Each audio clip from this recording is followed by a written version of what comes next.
Ah. Ah. Audio doubling. Ah. Ah. Ah. I figured it out. Hello, we're back. Pikmin.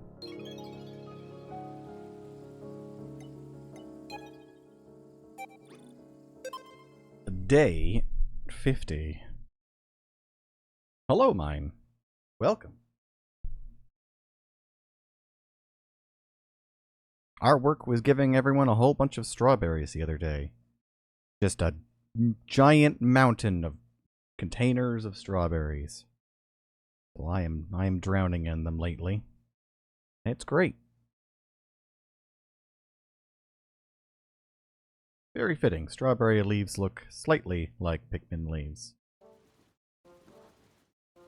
I'll say it's fitting anyways. We finished the main story. I also believe we rescued everyone. I don't think there's anything left to find in the areas yet. No, we're 100% on everything. Now, really fresh strawberries, too.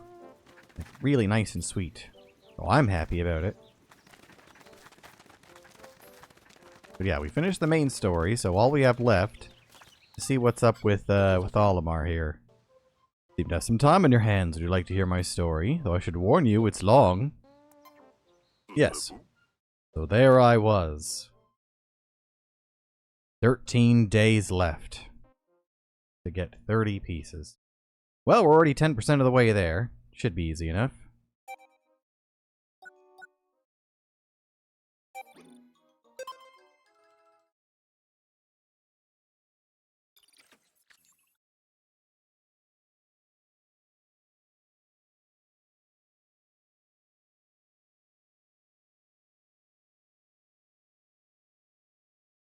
A throwback to the classics of just having to put a ship back together.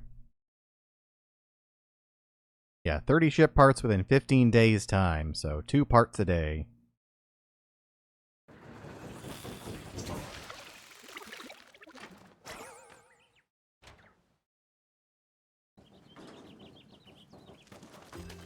Continuing along. Now then. We had a ship part up there. And what was this map again? Right, wait, why are there... I guess there's a bunch of Pikmin we still have to pluck over on that side. Weird. Well, I can deal with that. Moss, I need you to gather up the strays.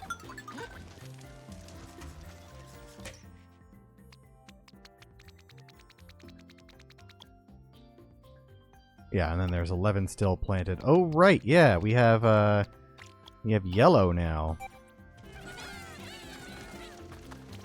So you're gonna go deal with that. I probably need to get parts. I think we can't go through this. Or at least it's deep enough that I might need blue Pikmin for it. Same with that, unless we turned it off. I don't remember. We basically rushed just to, like, open up this area. 1.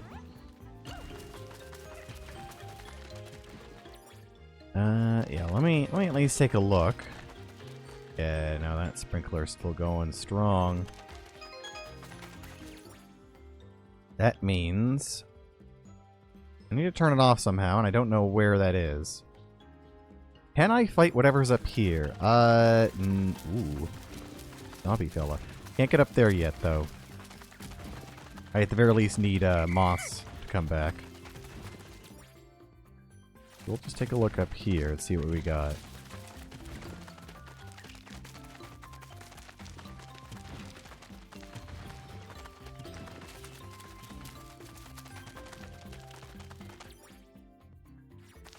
Now, what have we up this way?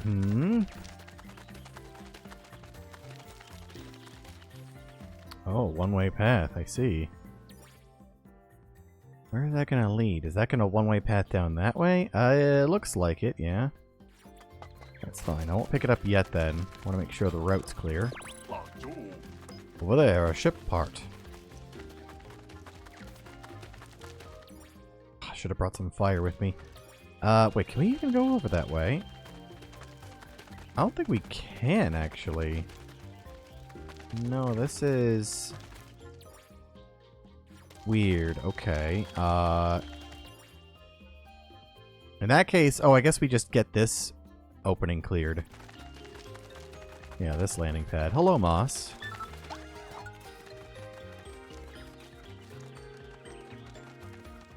New base. Excellent. We'll just go from here then. There are... oh, that's just butterflies. That's not real enemies. There's something to build over there. Should have brought the fire with me. I'm a fool. I'll get this... we'll start carrying that, and then I'll worry about bringing the fire. Stompy Lad's probably got something in him, too.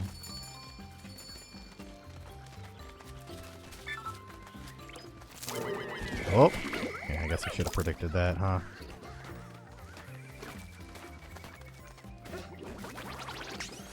There. Perish.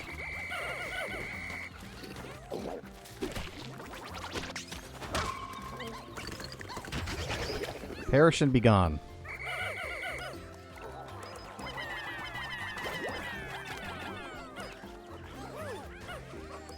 It's kind of working. Pasta Fazouli, you are a fool.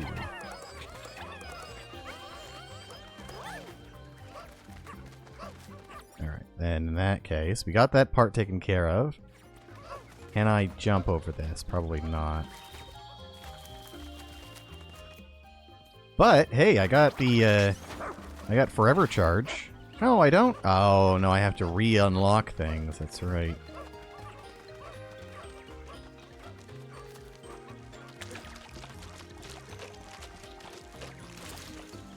Go a long way with this fire. Kind of. I also don't kind of. You go over there. Grab. Let's go, let's go. Toss it. Wonderful.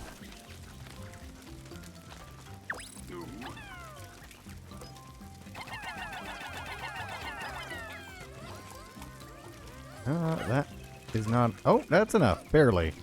Barely enough. See, look. We're like halfway through the day and we already have 2 of the parts we need. And we're not even done. Let's try... I guess we can see what's up here.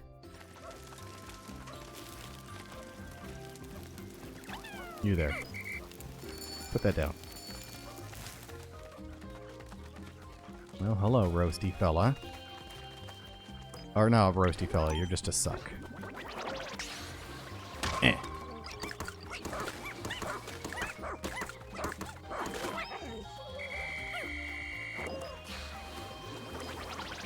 Eh. Right, perish.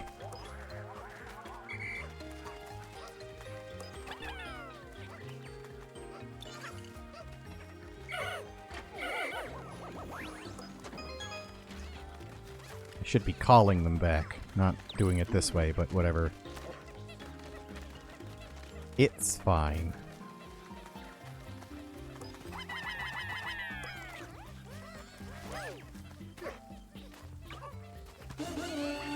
Everyone, dig! Where are the other guys going? Oh, they're going like a real long way to get back here. Oh, I will take that, though. Thank you.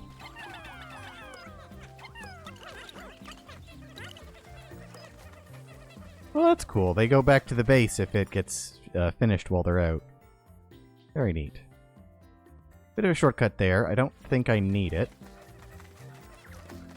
Would like to build that, but I can't yet. I need to get up like that way. That's fine. We can do that.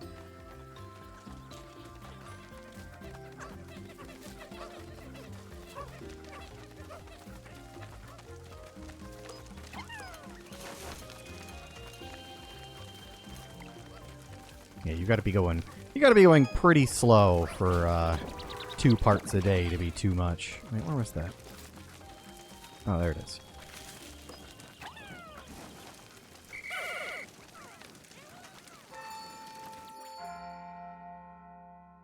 I want to build that bridge. I've been wanting to build that bridge for ages. Oh, maybe we'll build this one too.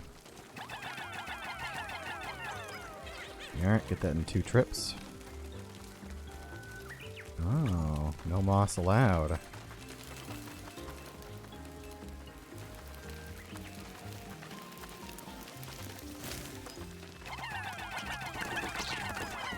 Get him! Got him! Bury him! Did that in 2 trips.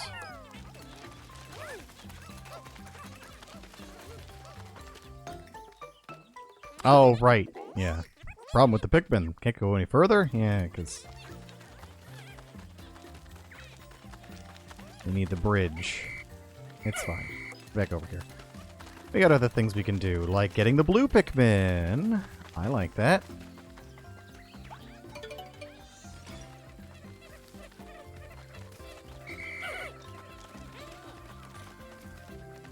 And start building up our blue Pikmin as well. That'll be nice.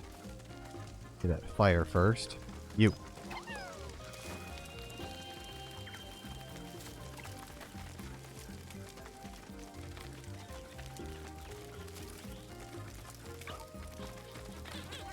Pretty sure this is where we've been carrying this fire the whole way to get. Just you. Also perish.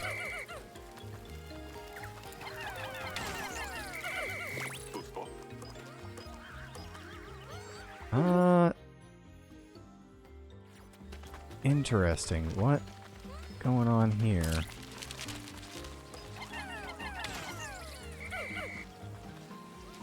Oh, I guess it's just like a regular shortcut. Sure, you guys go for it.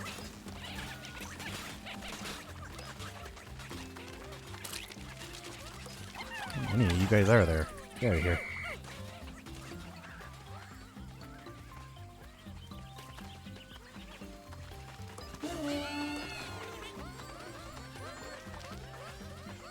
They're working away at that. There was more fire there. I don't really need to bring that anywhere though. It'll be nice when that gets built. Wait, do we not have enough materials? Oh, we're out of materials. Oh. Well, that's unfortunate. So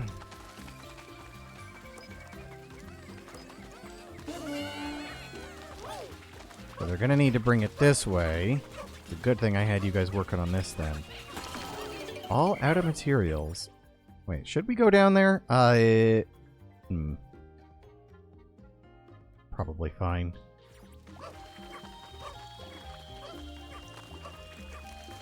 I quickly switch this over. Move.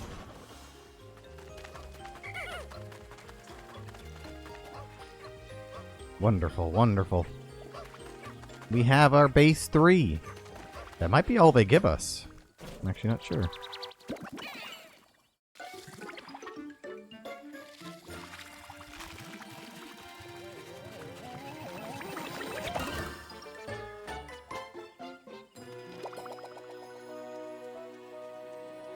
Hello, blue Pikmin.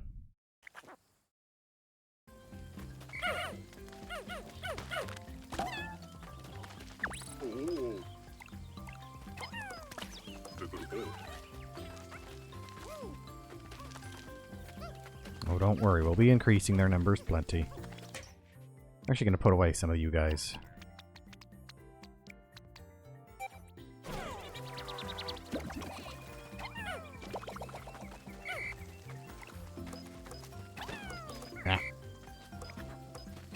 Grab it while it's blue. That's fine.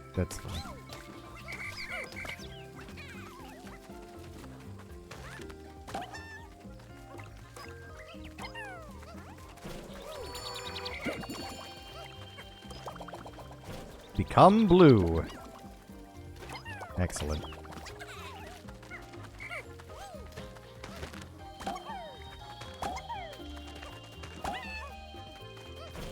You got a big one over there. That'd be good. That'll really jumpstart us. Yeah, squid. Get him.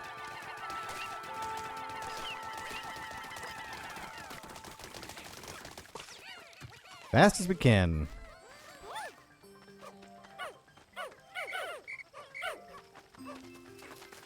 Looks like kind of an even split. No, there, I don't know if there's more blue or not. The letters are blue, so I'm assuming it knows what it's doing. But just in case. Have some more. There you go.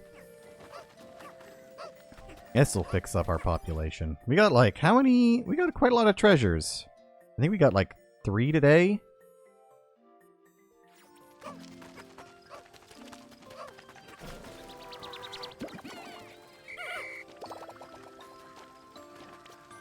Excellent, excellent.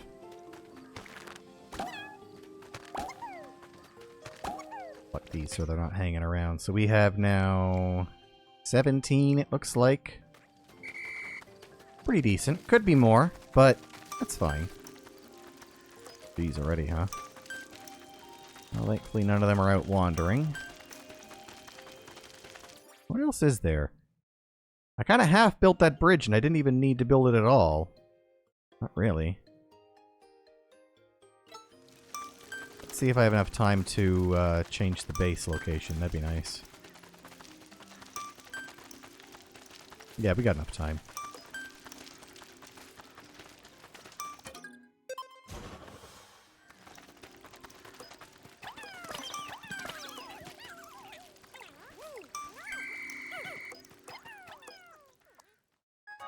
Yeah, well.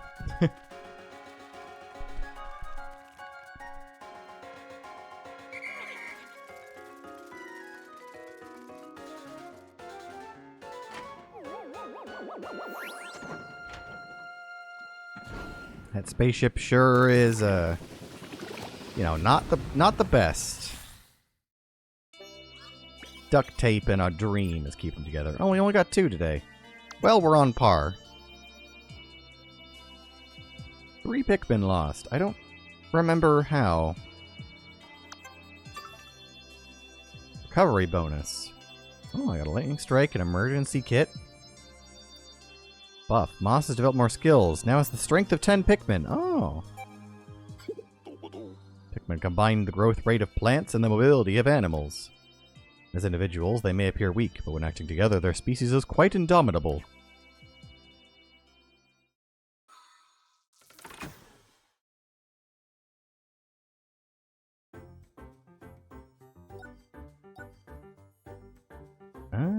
Yeah, I mean, we might as well stay on this one.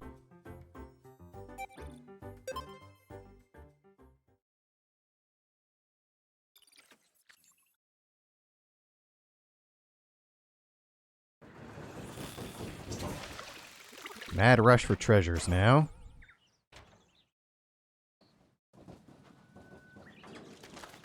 Treasures and fighting, so let's do... There we go.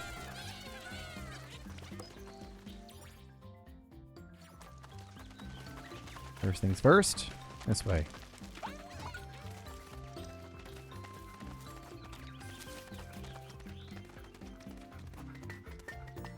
What are you hiding on me?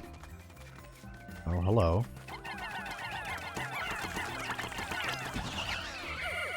Hold on. If I need any more blues, I'll wait on that. There it is.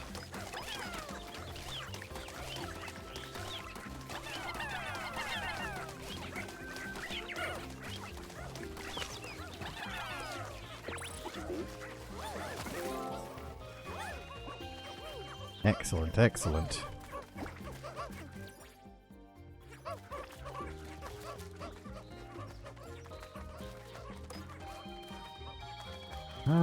I guess that 3 of you to work on that.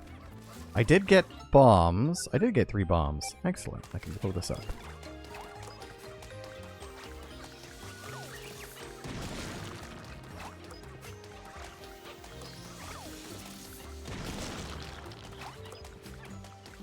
I think. I hope. Hey, there we go.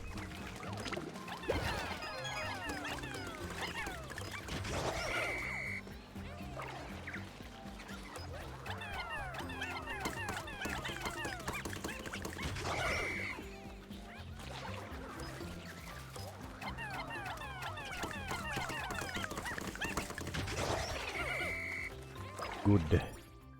Excellent.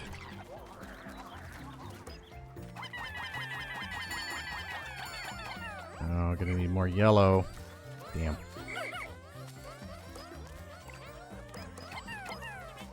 Oh, blue as well.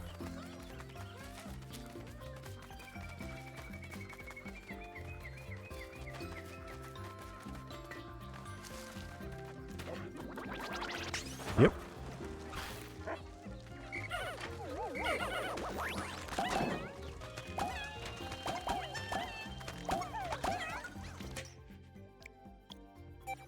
Actually, we'll need a couple more yellows, I think.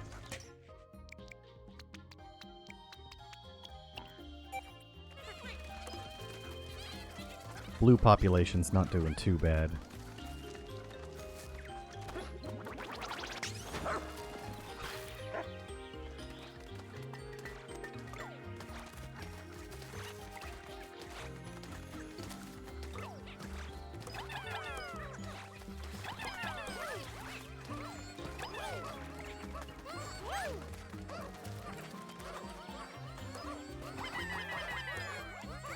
Perfect. Got that then. Is there anything over there? Don't look like it.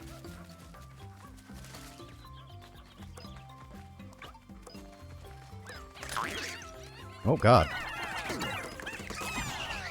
Oh, you don't. Not allowed.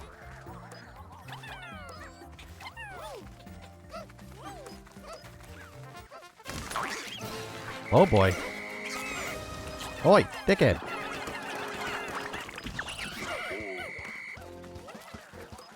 Unbelievable.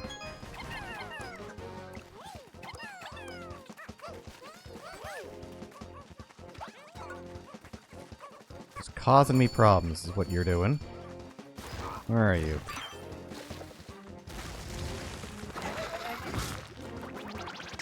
Eh.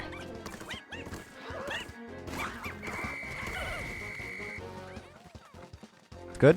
Good time.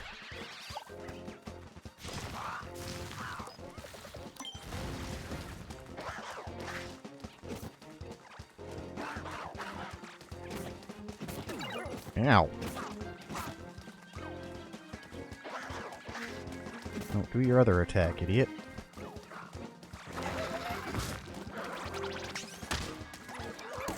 Slap it. Perfect. Part's not worse for wear, despite everything. Do we not have... I guess just go gather them.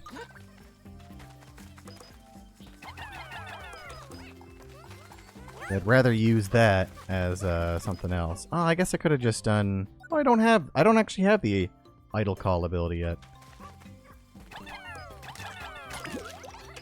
Well, at least these ones aren't fake. Finally.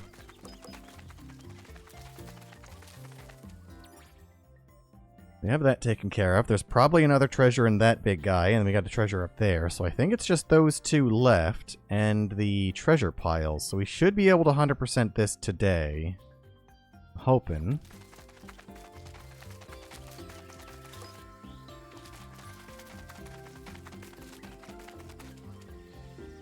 Come on, Moss. You get back over here as fast as you can. Here we go.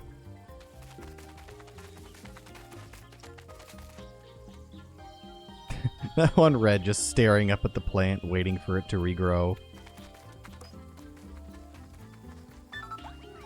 Alright.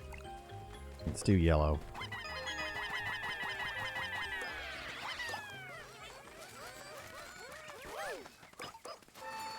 Blues will get you all fixed up.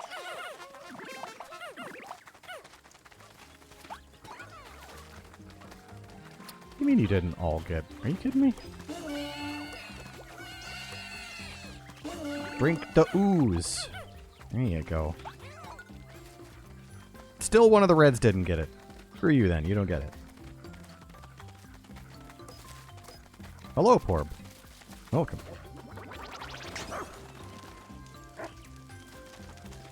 Yeah, that charge really isn't doing a whole lot. Up, up, up, up, up, up, up, up, up, up.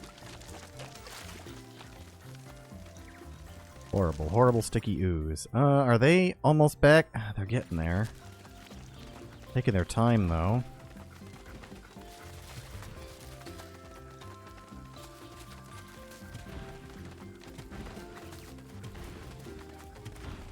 So we can start working on you in the meanwhile.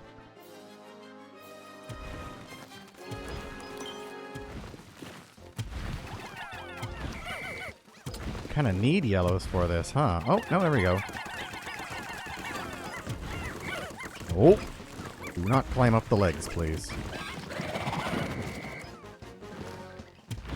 Yeah, yellows can get it right away. Reds have to wait for it to lower. Okay. Easy. Oh, horrible.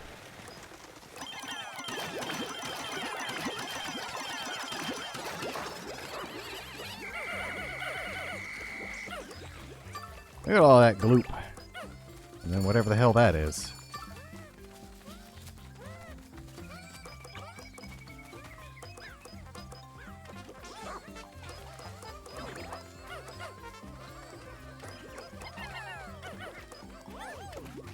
Okay, where are you guys going?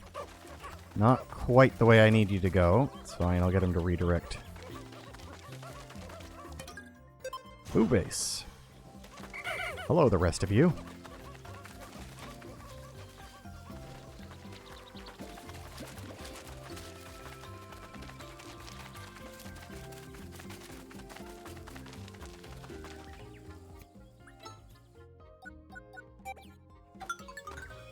Get over here, Moss.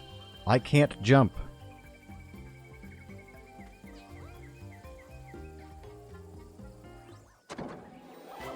Ooh. The ship's a little less terrible, I think. Okay, after all these repairs, the engine output should allow us to go even further. Oh, because we got to 8. Starting to see the faintest glimmer of hope.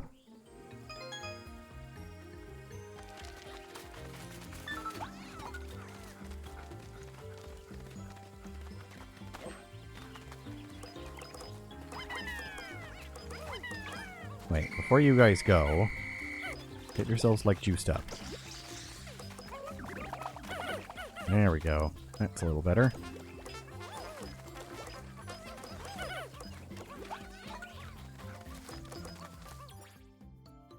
Oh, and there's another treasure up there. Totally forgot. Like a trumpet. Excellent. That should be all the parts here, so we can spend the last bit of the day trying to get some materials. Might be a big ask. Oh god. Can't even, like, get close to that. Oh, that's annoying.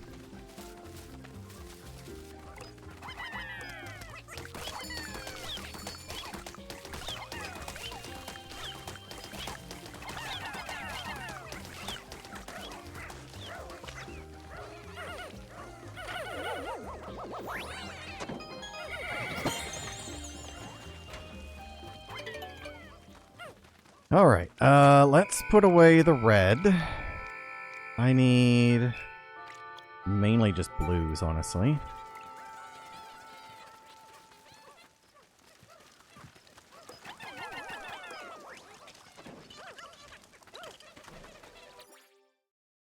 We still have those two trying to get berries.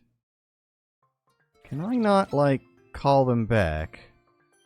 Oh, shoot. Can I not call them back? Item to use, disband.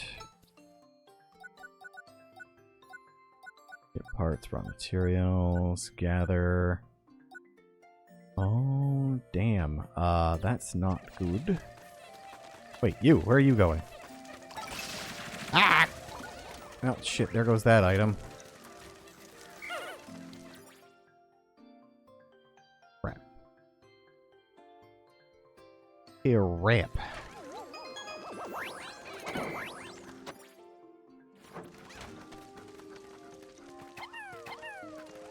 Someone please pick that up.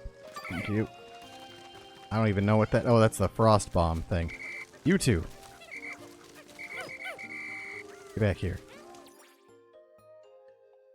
Other one's just going to be waiting there for a while, I suppose.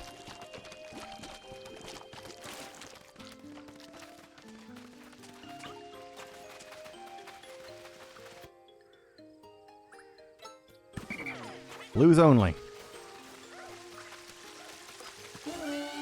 Fantastic.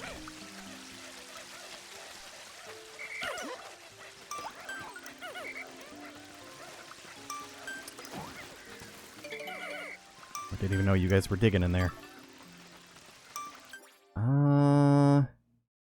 They'll be fine. They're just heading back. Oh, there was a treasure there? Oh, are you kidding me?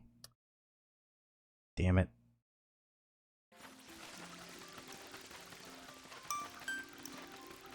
See if I can head off that red before he tries to escape. You! Back here.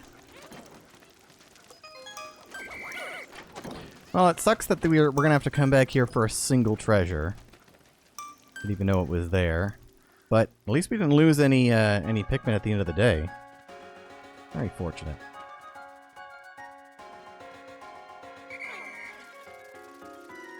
Grew the population a lot, too.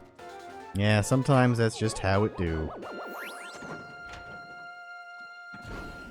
It sucks because since it's the last treasure here, that means that we're gonna have to have a half-efficient day. But, I mean, we got 4, so 2 days in 1. Take the goods and the bads. Ionium Jet, Radiation Canopy, Extraordinary Bolt, and the Omega Stabilizer. Lost 1 Pikmin. We got an emergency kit, Trackinator, Tracking Bomb.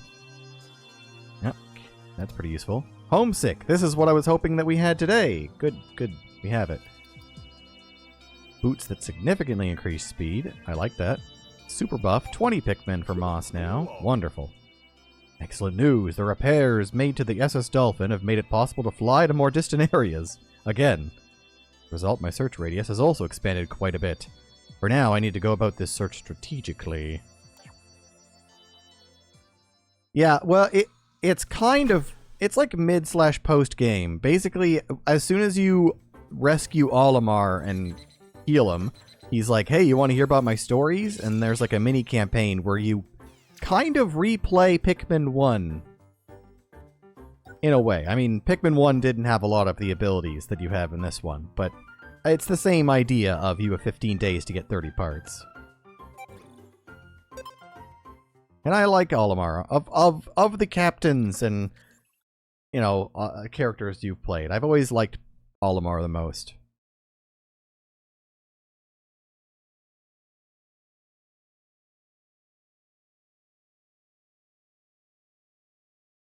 A serious man in a goofy world.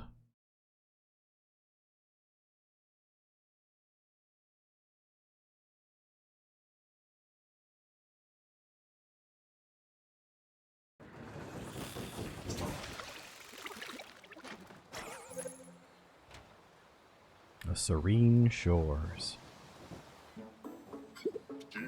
I seem to have stumbled across this planet's sea, or one of them. But where are the waves? It's so peaceful. I'll call this place Serene Shores. It'll take a while to explore the area with all this water. I'll need a proper strategy to find all my ship parts. 11 days left. Big map. Whoops. Do they have an auto for this one? No reds, really.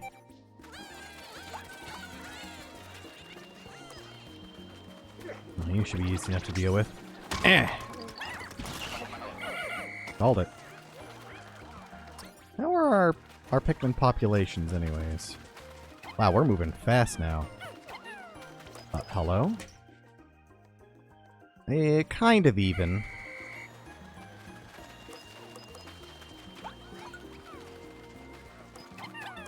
Here, you guys can take that. That's fine. Stuff. There's stuff everywhere. Eh.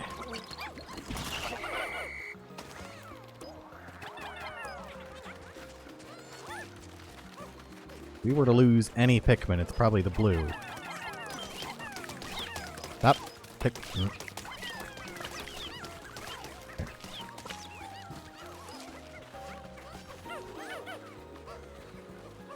I would guess we'd lose blues. Oh, hello, big crab guy. I don't want to fight you at the beginning of the day. Ah. Dick. Perish.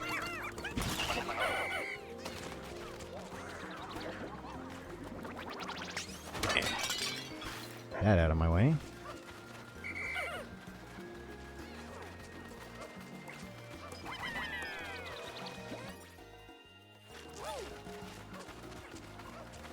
Where to first? We did get quite a few materials.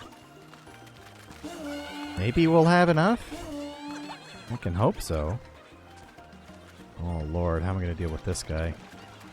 I have to be real careful. Or just wait, I suppose. That works too. Eh. We're out of raw materials. Ah! Of course we are. What are you doing up here? Oh, no wait, I shouldn't do that. You wait over there. Out of raw materials. Out of raw materials. There is some over there. I guess that's where we're gonna have to go then. No, stop. Don't pick that up.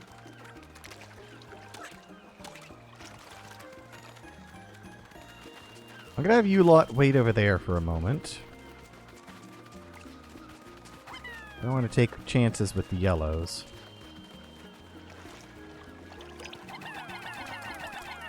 Good. Grab, grab, grab.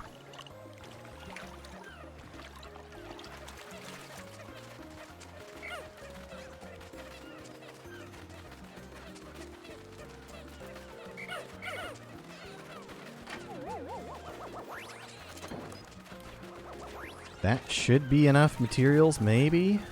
Yeah, they're going back to grab more.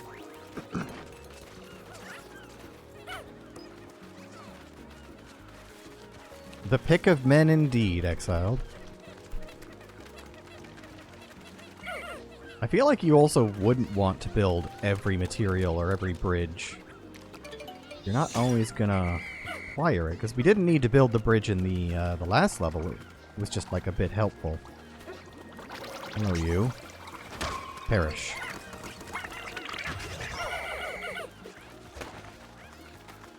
Oh, big frog. Hello.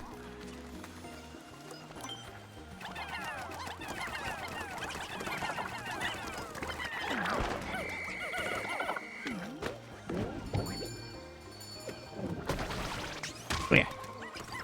Slap him. Slap his butt. Oh boy. Ooh. Perfect. Problem dealt with.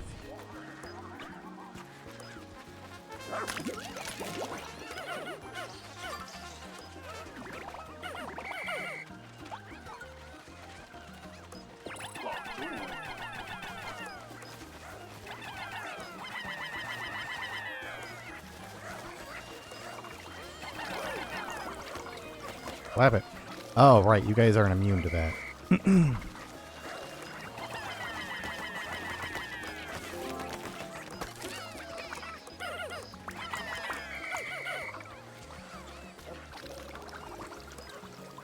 Look at him go.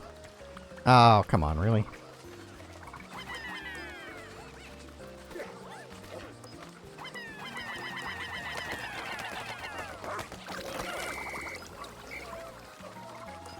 Get out of there. Oh, yep. Probably gonna want to deal with this guy first. Eh.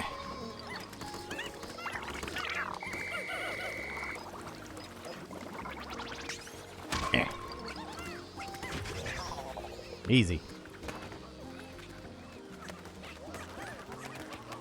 It's a good slapping, fellas.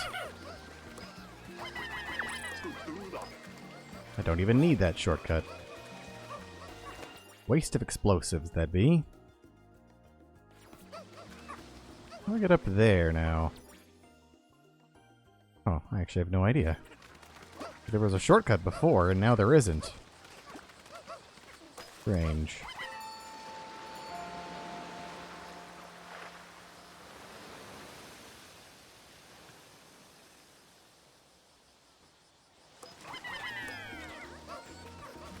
These poor fellas.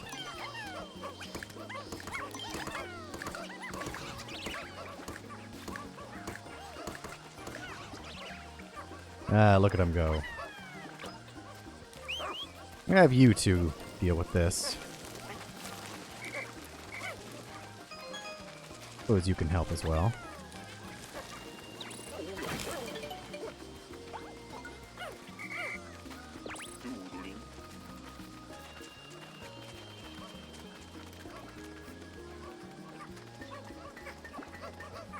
So much more to carry. Ah, that guy's out of the water. I like that.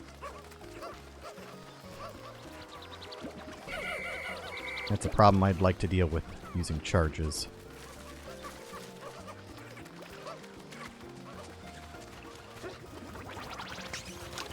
Where you going, bud? Where you going? Eh.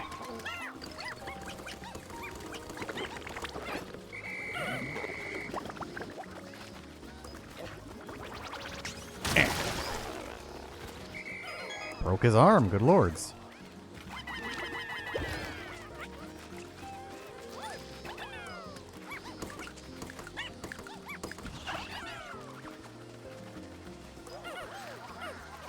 There you go. So, we would need to blast through that unless I wanted to use the shortcut, which is possible. Wait, is this just a slap door, though? I think this is just a slap door. Yeah, okay. They can deal with that, then.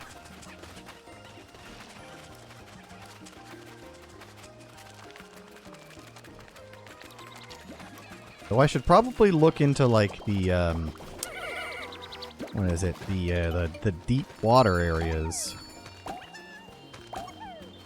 Use time wisely, since it's more annoying to deal with those, other times. Bring him back, bring him back. Where's the homesick signal? I think that's it. Items? Yeah.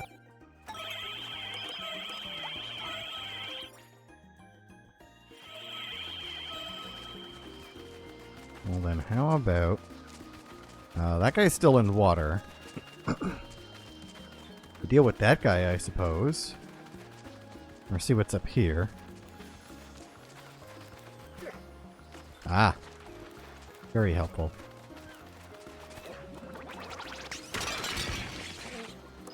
Feel like... Yep, there's an enemy there. I think I don't see you. Eh.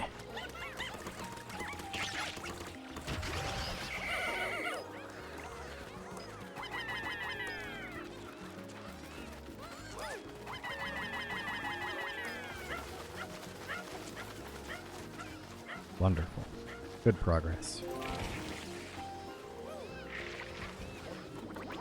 No. Heck.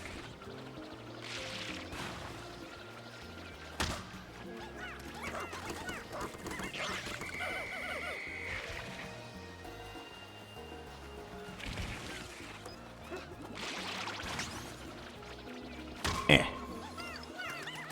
Perfect.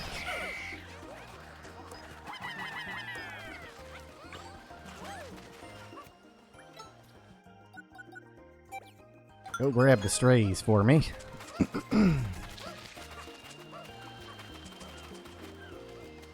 That more? Oh, there is more Flarlic over there. Want it. This is usually all flooded. A lot of different options where we can go. Most of it in the water, though, which sucks.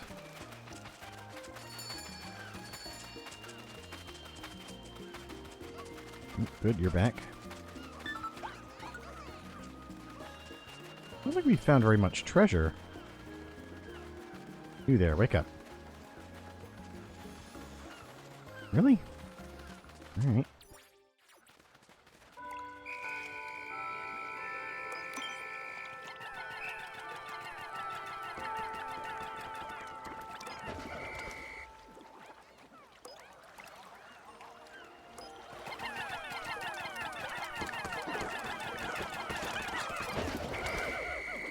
Well done, well done.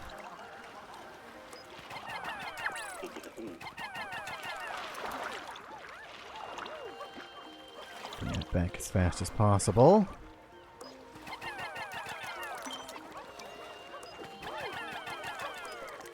Just enough. We're gonna need a lot of blues for the next day.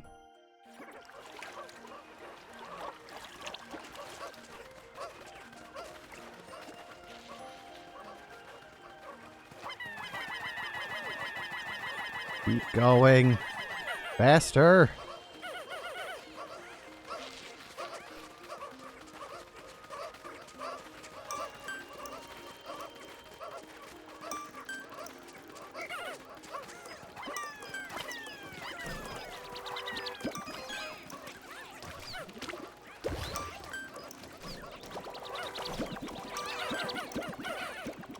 Wonderful. No Pikmin lost. We've just made an absolute metric ton of them. Well, actually, let's not pluck them. Let them grow.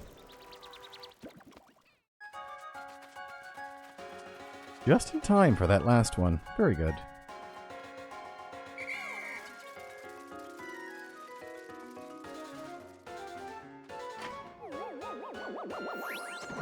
Did we get any treasure? I think we got like one.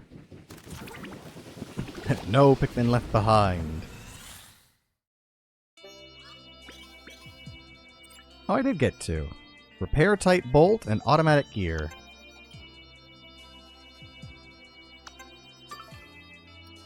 Hey, the idler's alert. That's nice. Perhaps the collision with the meteor that led to my shipwreck was my fault. Could I have been more cautious?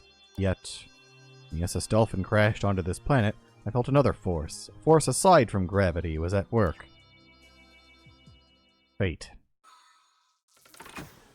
Actually, if we go back to that first land, grab whatever's here, that'll let the blues grow even more in the water area.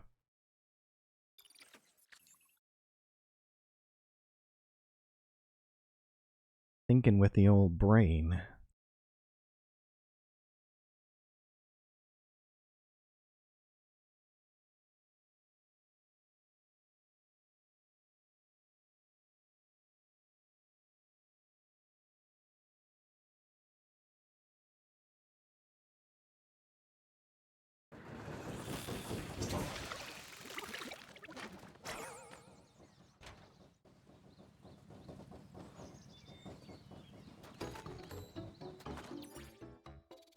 What did we have here?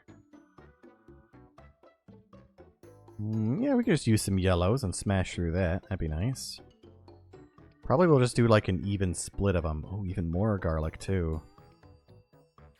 I'll grab that first thing. Auto. Doesn't want any blues. I guess that makes sense. I don't actually know if there's any water on this level.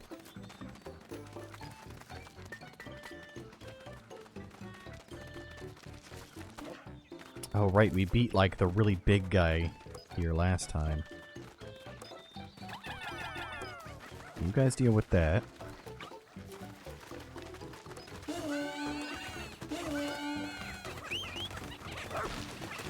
Flap away. Didn't stand a chance. So you guys are dealing with that. Let's electric wall.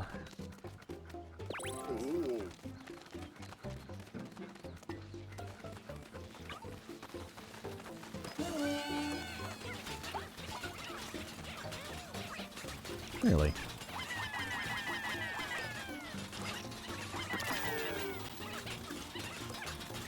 You can all help.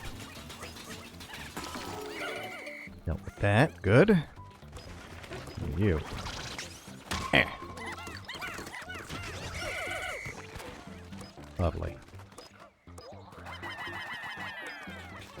Ooh. Oh. Big fella, huh?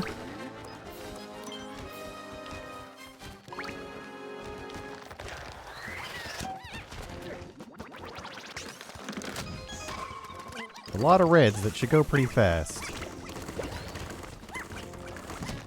Oh yeah.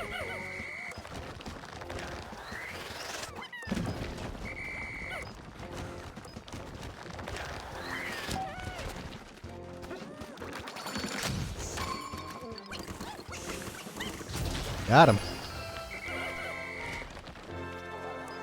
Easy when you got a whole lot of them.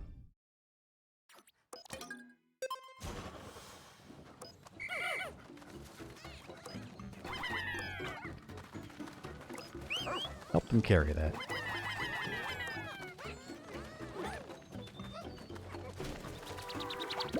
That's gonna be a lot of yellow Pikmin. Oh, and they're right here, okay. Is that more parts I see? And more up there? Oh, hey, big guy. Don't mind me, we're gonna have to slap ya.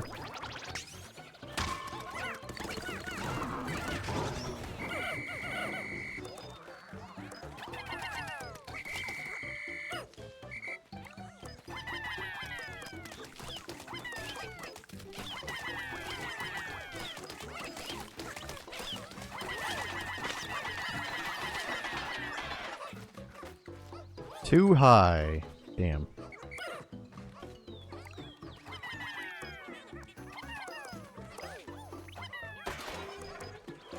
Excellent.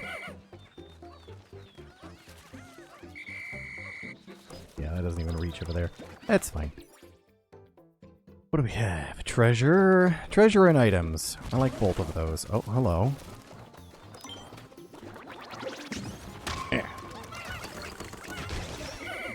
None of that, please. Might need yellows just to... Oh, never mind. Yeah, after it, reds.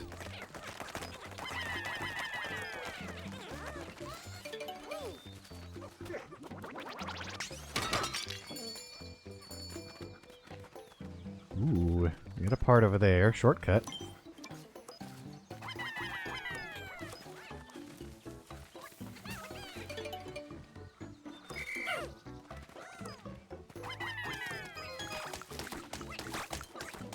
You can all help with that. I need idlers. I need idlers to get back over here. What? There we go.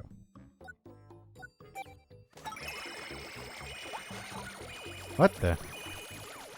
Oh, for Pete's sake.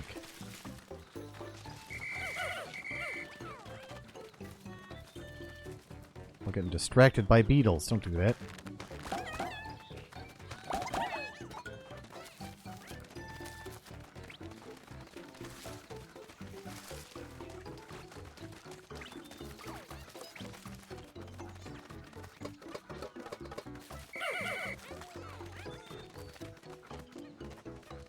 Time for some fighting. You there.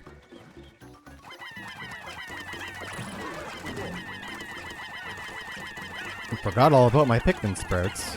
No, we didn't. We're fine. Perfect. Now you perish.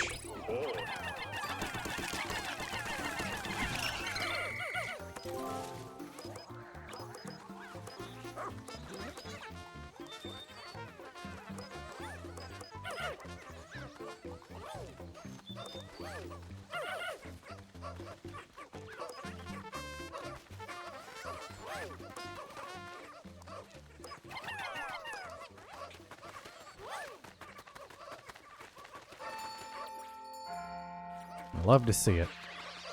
Doing pretty good. One or two parts we've gotten today. We could do better.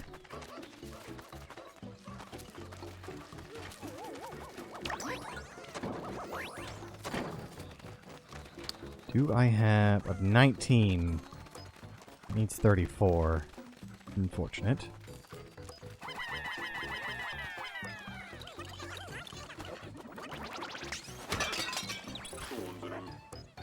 Part's not too worse for wear.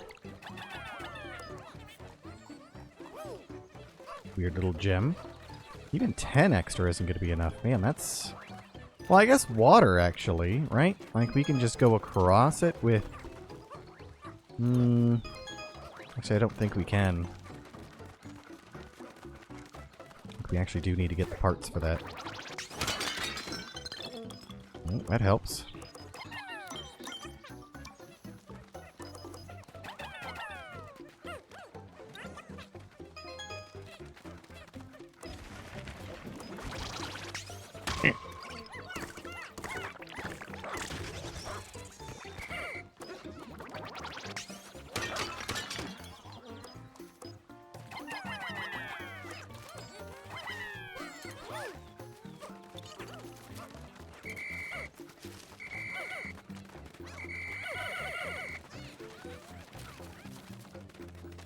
Ah, now we got enough. Get after it, lads.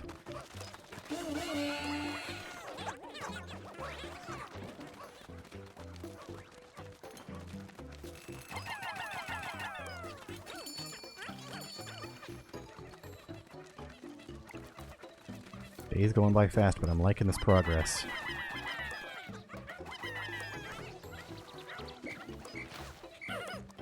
Oh, for Pete's sake.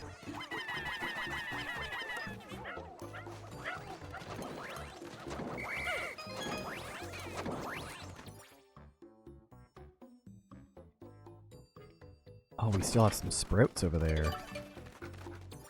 Oh, that was fast. We're working on that. We took care of all up there. I don't want to grab whatever that treasure is. How close are we to this? Oh, done. Perfect.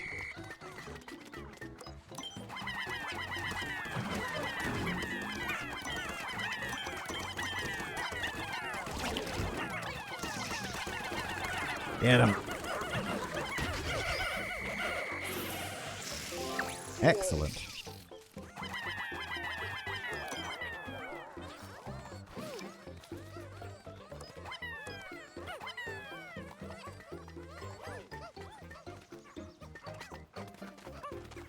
There we go, they figured it out.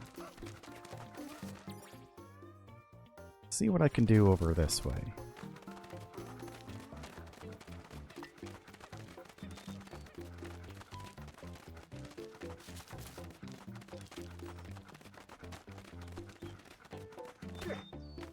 Hello, Bulborb.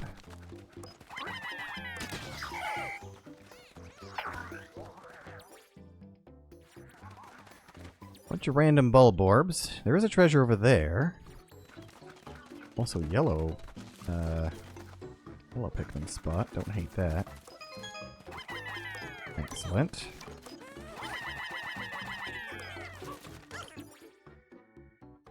They're done carrying, so I can move the base.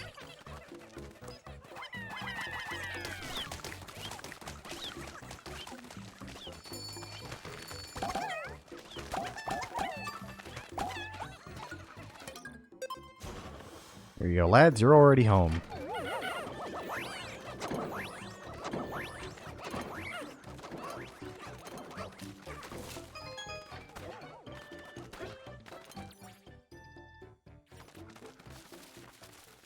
Ah, title screen area.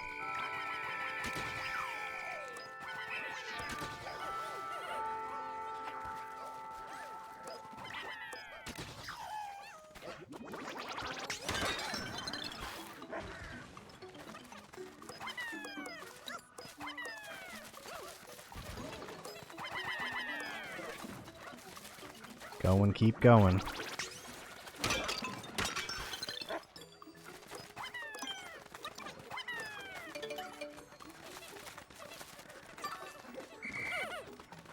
That noise. Something over there. I don't like it.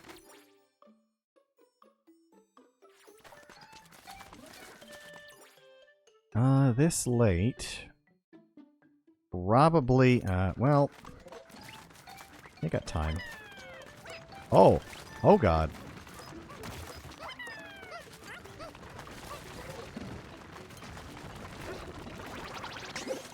Cut that out.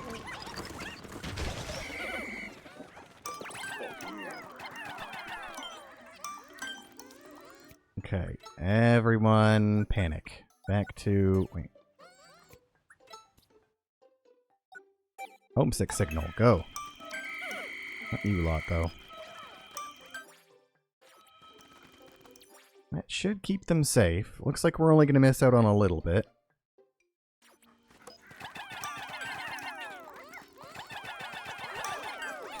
How far can we bring this?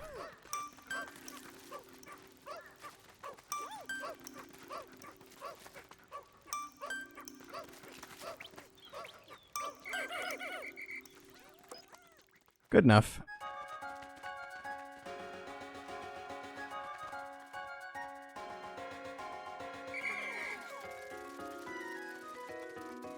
I think we got a good couple of parts.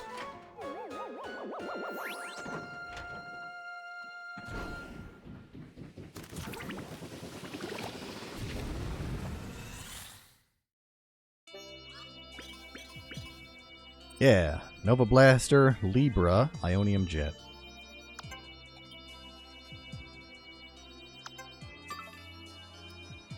Oh, more moss health. Part detector will be very nice. Bomb rock. Sometimes I find myself questioning whether I'll ever be able to escape this planet. Then I remember my family is still waiting for me back at home. I would bear any hardship to see them again.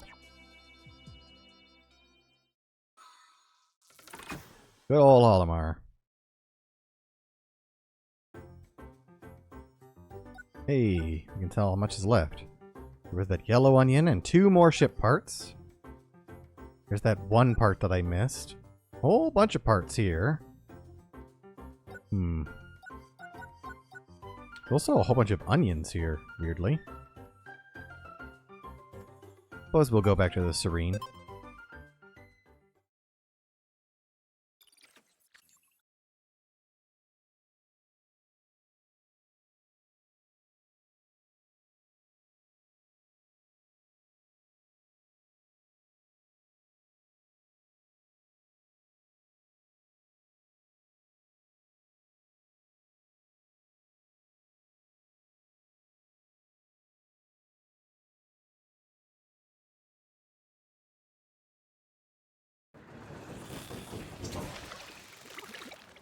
They haven't grown at all.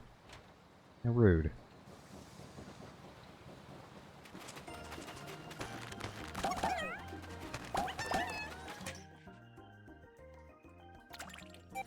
Give me your recommendation. We're already up to 80. That's kind of insane. I do think I want to go to the castle first. There. I know that, well, there's also potentially a home spot there. Maybe we go this way, and then we can start clearing up. Although it was really annoying to go up this. No, let's do it different. Let's just go straight in. Bring it on.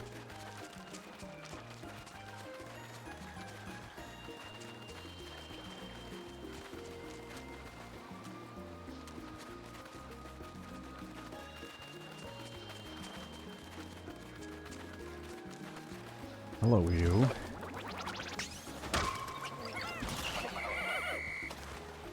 Don't pick up anything yet, because we want to get that base if there is one up here.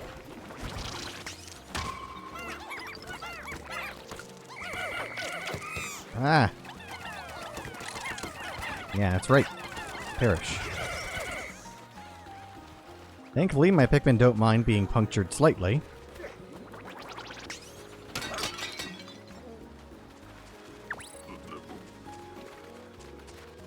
Yes, more Pikmin. Always good. Get slapped. Jesus. Hold on. Oh, no.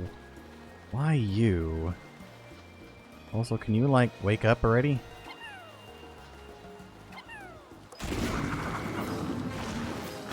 hate fighting these things.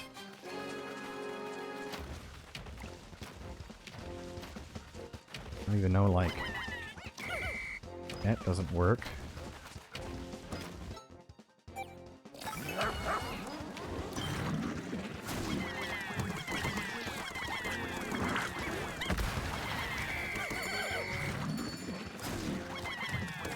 Okay, yellow Pikmin are doing well here.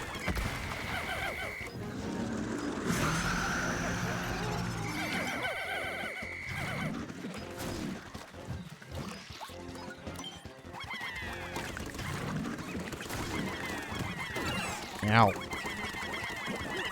No, my Pikmin. Oh, ow. What the hell was that?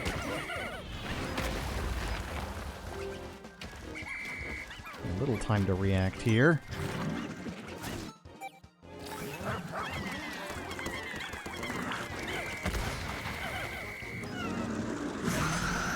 Oh.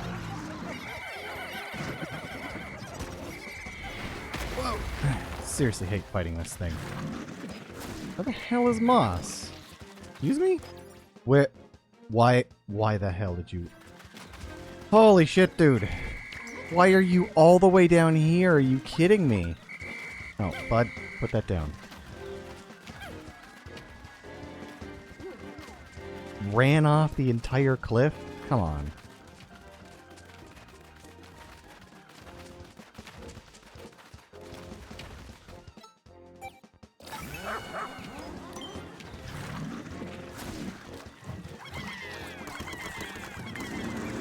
Oh, stop doing that.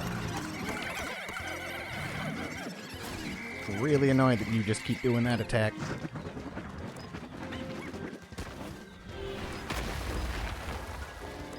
You're just wasting my time. Die already! Holy shit. Finally. God, I hate that thing.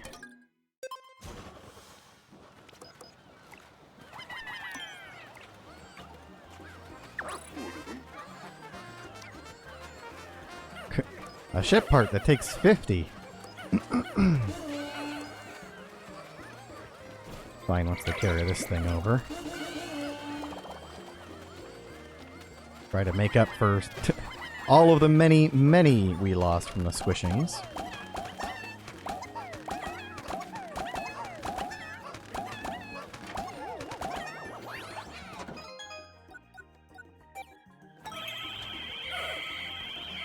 Everyone get back here.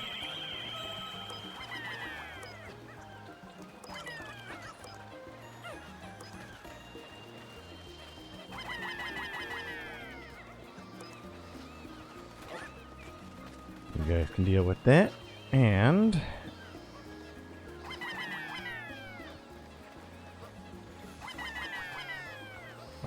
come on.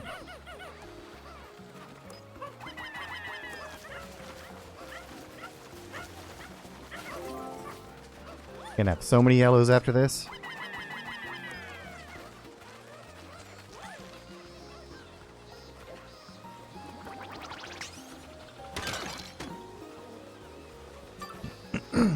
Item.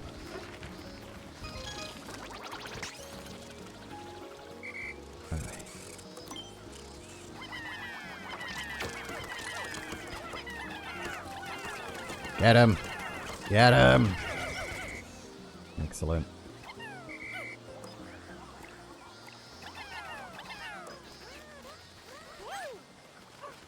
What do we have over there? Oh, Jesus. Alright, well. Leave that for a bit.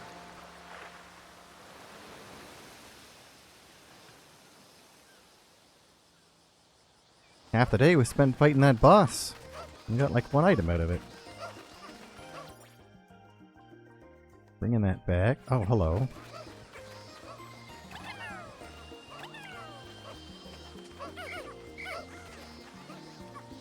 Wait, what? One like right here? Oh, it's like down there. Okay. We understand. Up top might work. We have 30. I hope they don't need more than 30.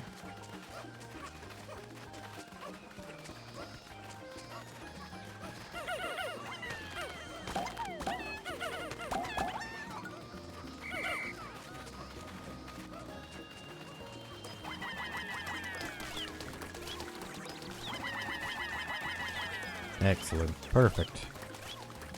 Holy, hi.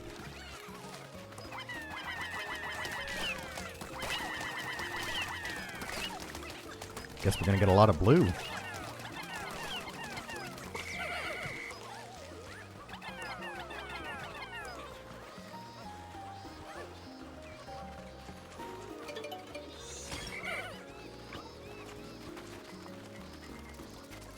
Now what do we have up here?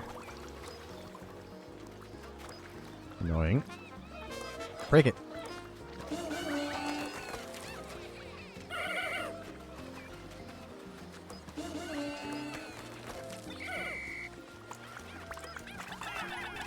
Get him!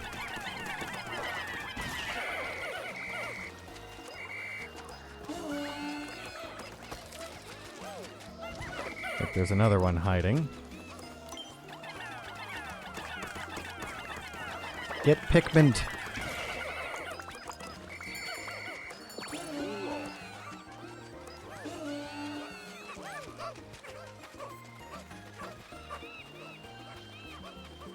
Parts and parts and parts and parts.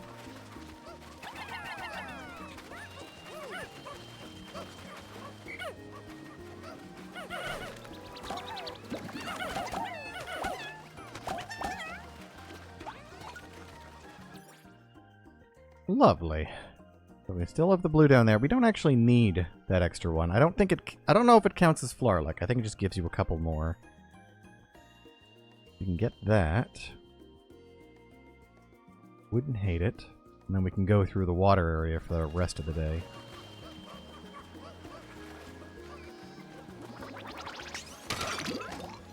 Ooh. Mind me.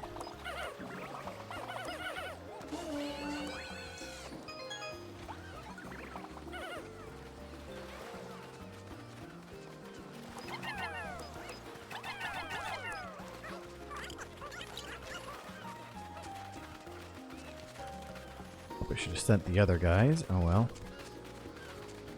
We're gonna need the blues for this area.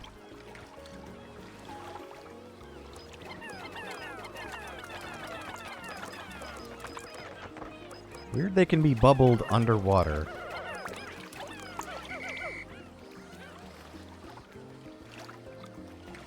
What do we even have around here? A couple of random enemies here and there.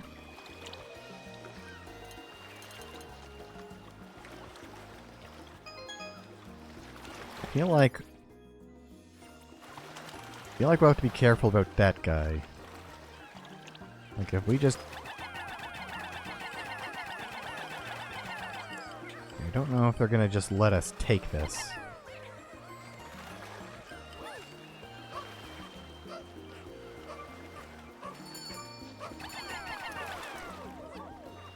They might. They're fast enough. Go, go, go. Hey, nice. Alright, cool. Well, in that case... guess we can work on going up there. Might need to fight that guy to get a part, but I already did one fight today.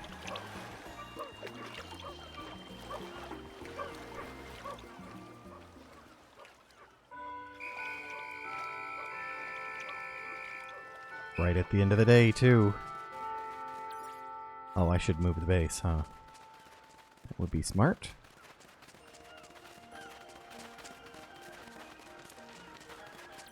I think they're all done carrying up there. Yeah, they're good.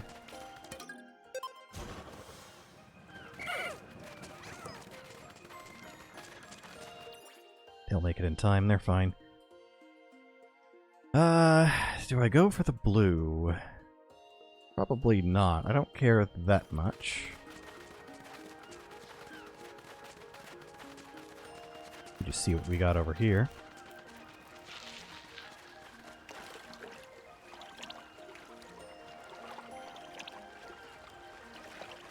Oh. Big guys, huh?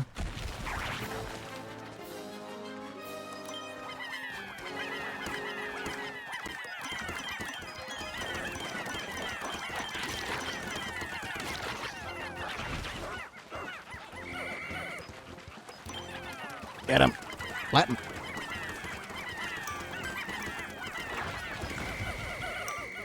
Ah, we're not going to have time for that. That's unfortunate. Oh well.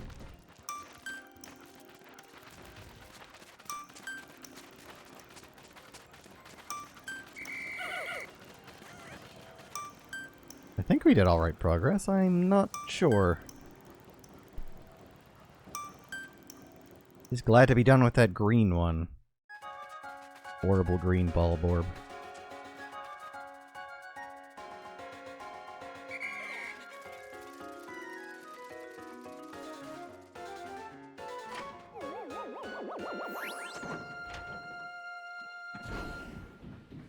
Well, the ship's looking better.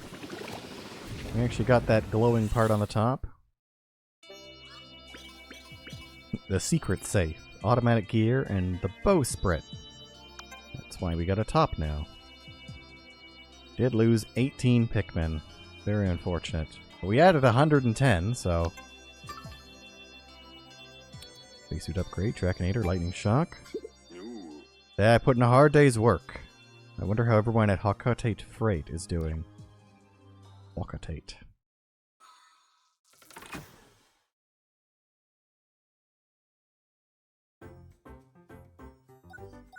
With 23 parts that unlocks. So I guess, yeah, we have to fully clear all these areas before we get whatever that last area is.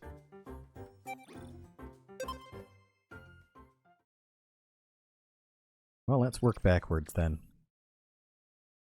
Can I do 3 parts in one day? Probably. Boss fight's not that bad. We grab some reds if I'm just doing boss fights. I suppose.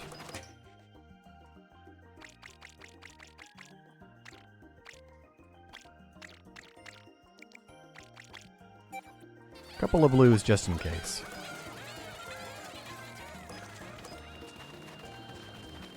Oh yeah, because fighting that guy sucks at the first half of the day. This guy... is that also gonna suck? Hey, slightly. He'll suck a bit.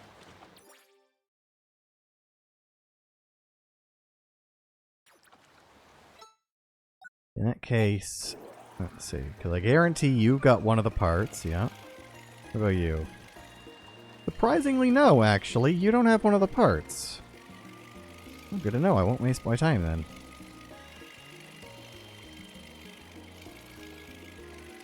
Where are the last parts then?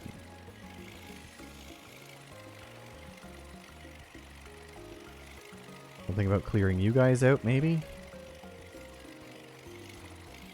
I don't see anything. Oh, that's one. That's two. The third part is... where? Can't be anything up here because we can't get up here.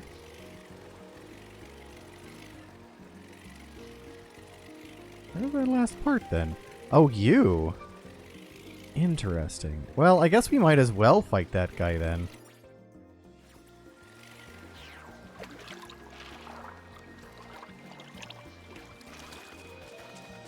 I already forgot where one of them was. Ah, crap. Right, it was over there. Yeah, I guess we can do that. Oops. If we're fighting while the tide's high, I might as well just swap out for blue.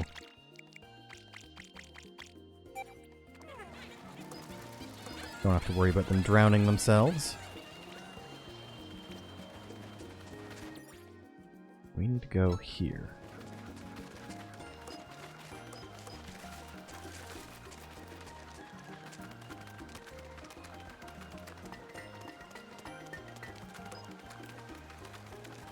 That one bridge came back, or that wall came back. Wait, are we not tall enough to... oh, it doesn't matter. We can just carry it. I think? Crap. Damn it. This is me wasting time.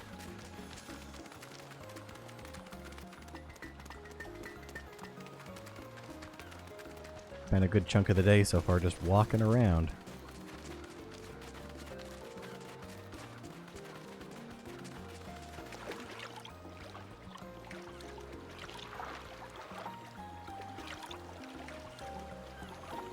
This would probably be a day that I would do over if I couldn't get all 3 parts, just because of all the time I've wasted.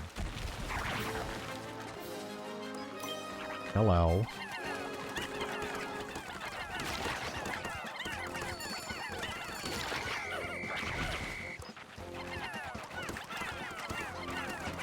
Latin.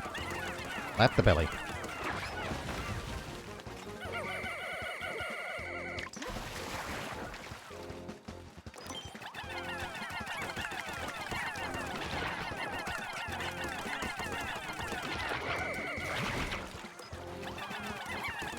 Get him! Faster! Yeah!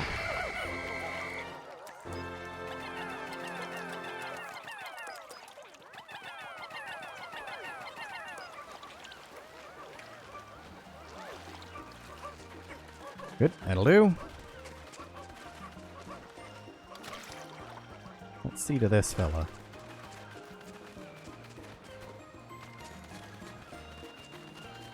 Hope you're ready for an unforgettable punchin'.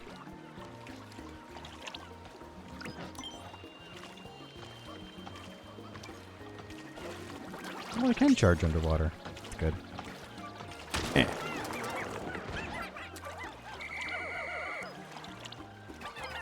Get him. Eh. Lap away.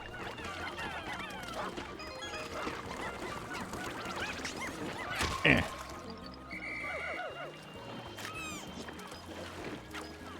Rude. Eh. Fall down.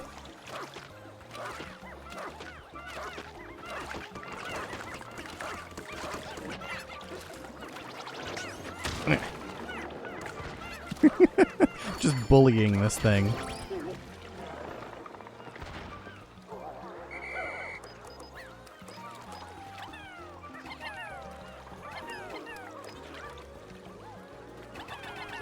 Come on, there you go.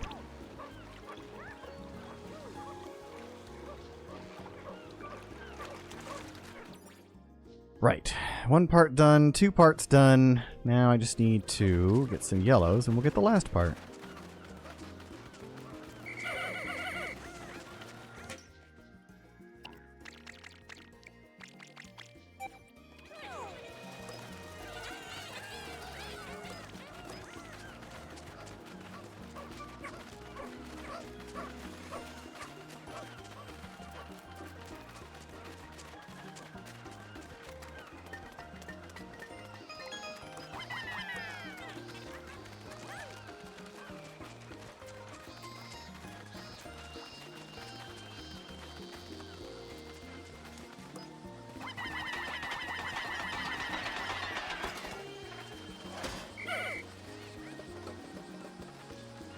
That's more like it.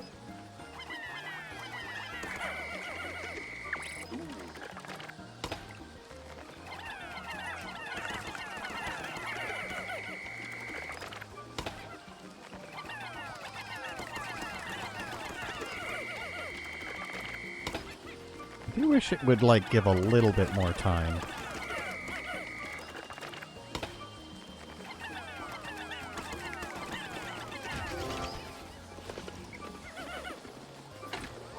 We dealt with it, though.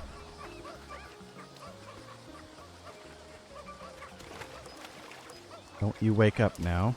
Don't mind us. We're just hanging out. Don't you do it.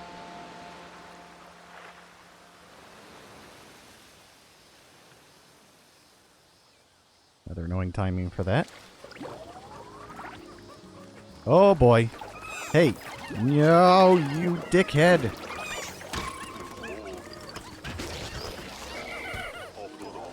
Worrying about the wrong enemy. Turn back time, you coward.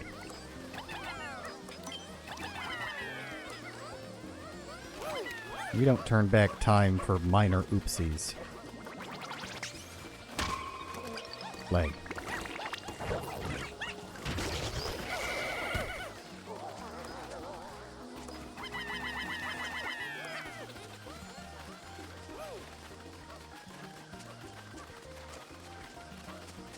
Can't just turn back time at the first sign of trouble. How else would you get your vengeance?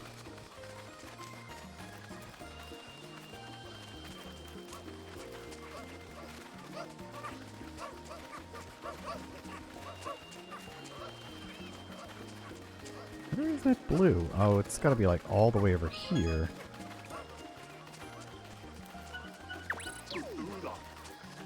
Only 10 more to go. One last push. Well, one, you say.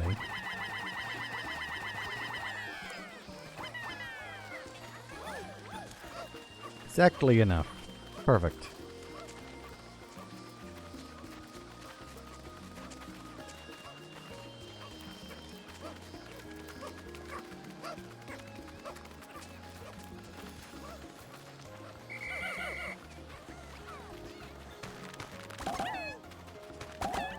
I mean, if we have extra time, we might as well fight that guy.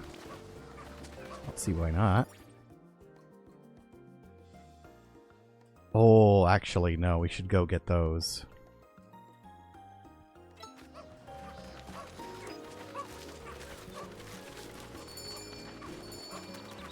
Fighting's fine, but I need materials.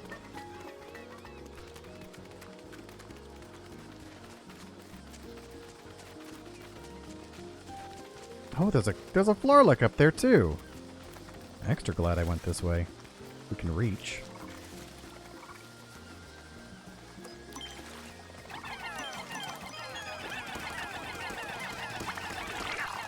Lap him. Whoops.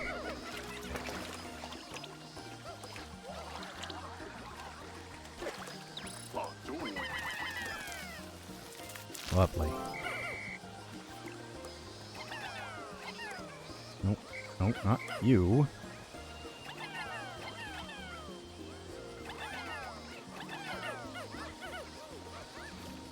Go fast.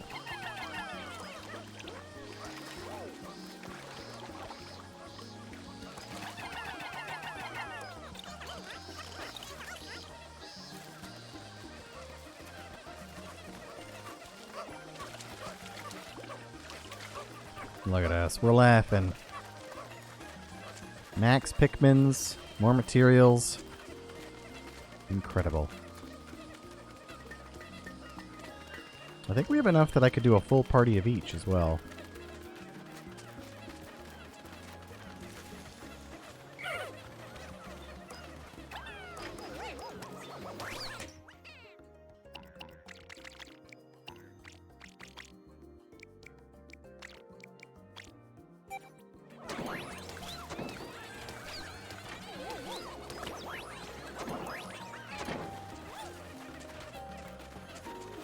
Come along, Pikmin, it's time to fight.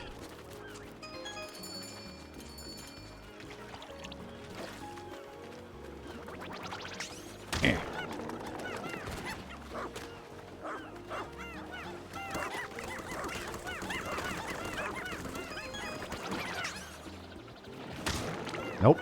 No, you don't.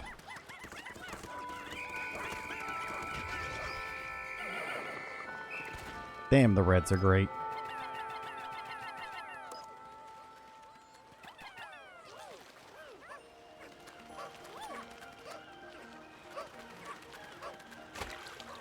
We're eating crab tonight.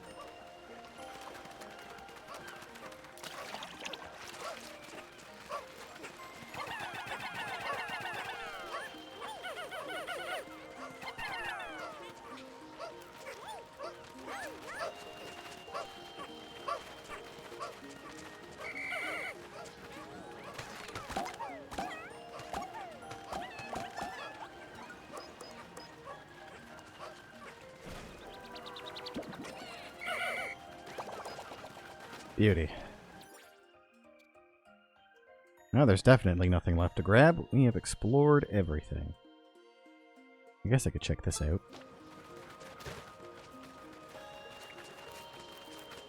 What's in the pots? I need to disrespect my surroundings some more. Ooh. Actually something I can use. Love it. Gotta go, gotta pluck.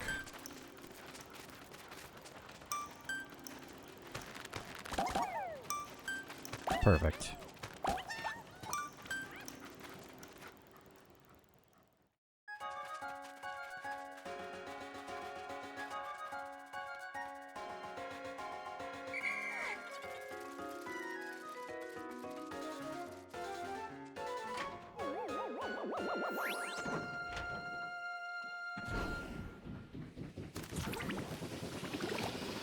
Ship's looking better already. Automatic gear, extraordinary bolt, Sagittarius. Air armor. Oh, that's good. Triple punch. And we got 100 Pikmin. Proper planning is essential in both my day job and in my search for my missing parts. Tomorrow, the work continues.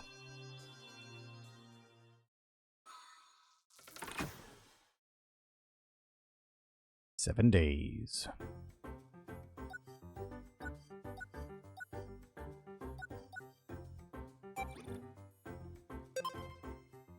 Let's full clear the turrets. Why not?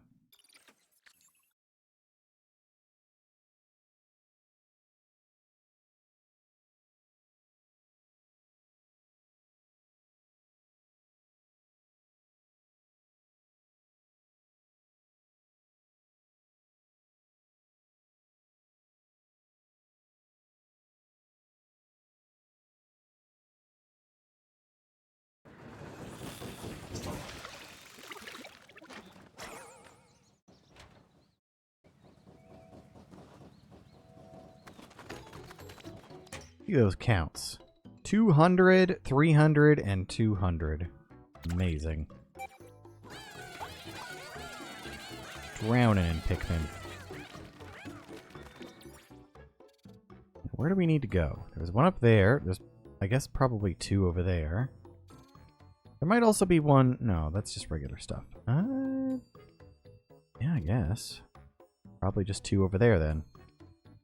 Looks like a shortcut I don't think we'll need.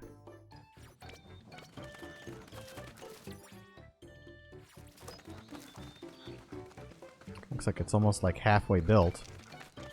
We don't need it, though.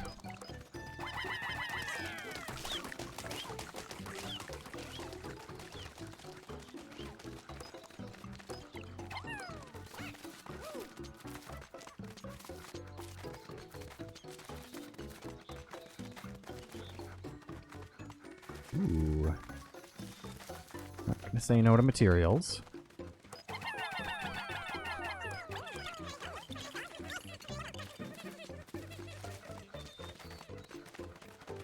See, that got moved back. Fine.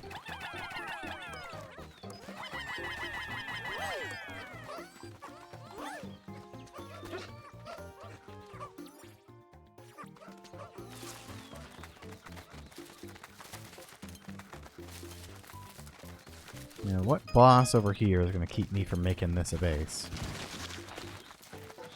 The hell? Good lords. You don't. Get out of here.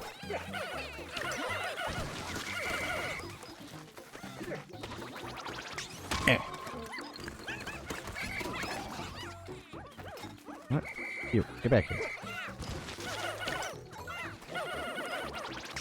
Eh. All of you, get back here. Not carrying stuff. Get in a base. Oh. I just can move it. Fair enough.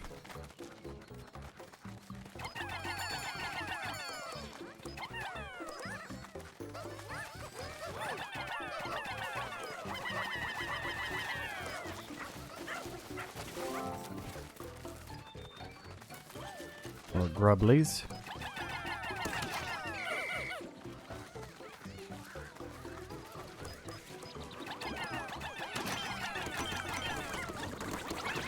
Yeah.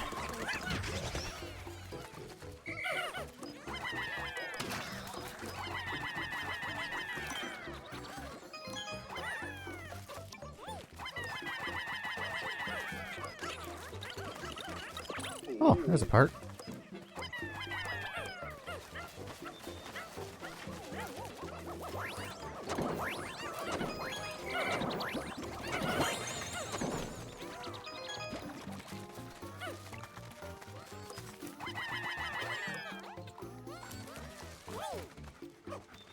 Wonderful. We have whatever that is.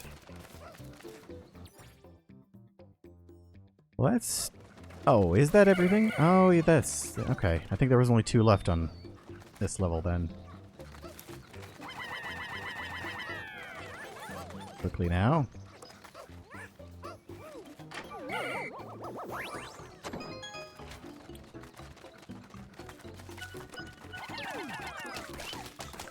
Well, if that's all the treasures, I suppose we'll just spend the day trying to find, goo.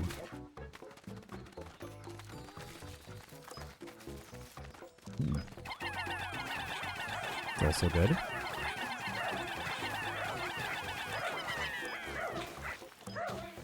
Love the single frame as they're as they're diving into the hole.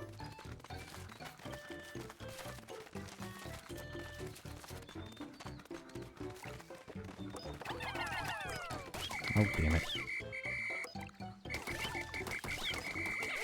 Get off of that.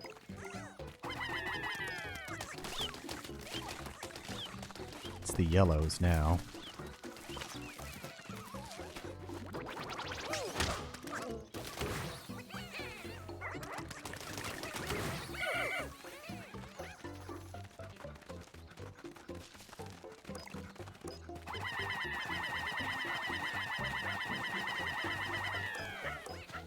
Funnel a stream of them.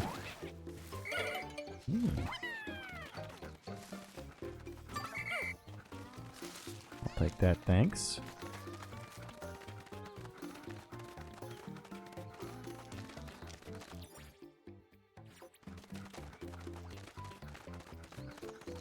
No slime, no goo, just bombs. Bows.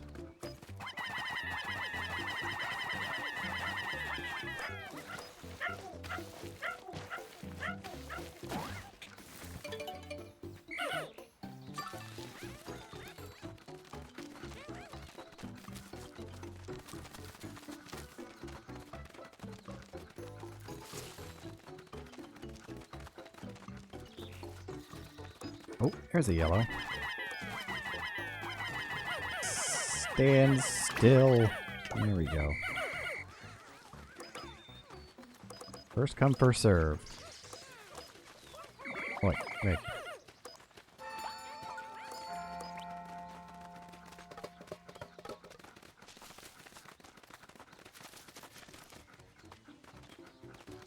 I think we have a lot of red juice. We have 8. That's a decent amount.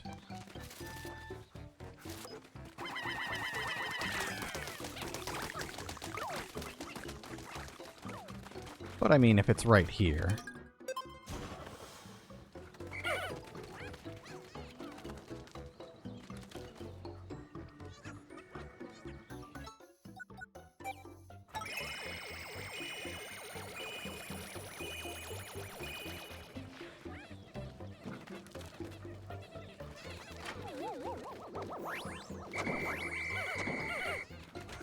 Well done, lads. We'll call it there.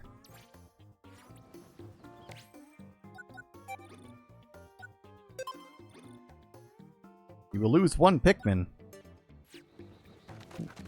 Get back here, wherever you are. 1 Pikmin.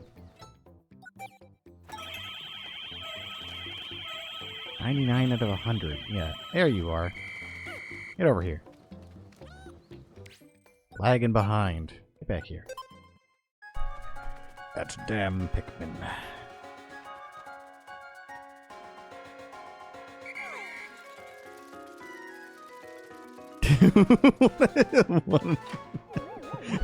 Olimar just gets, like, unreasonably mad at that 1 Pikmin in particular. You disappointed me, Pikmin.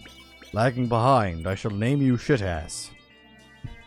Just gets a Sharpie and writes it on its forehead. It doesn't know what that means. They don't read. Whimsical radar, repair type bolt. Ooh, more armor. Wonder why the plants on this planet are so large in size when compared to the creatures. Perhaps, in a far distant past, there lived enormous creatures whose existence is beyond the stretch of my imagination.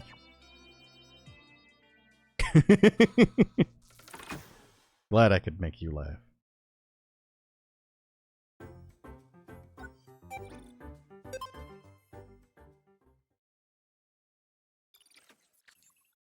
Blossoming Arcadia, the one part missing.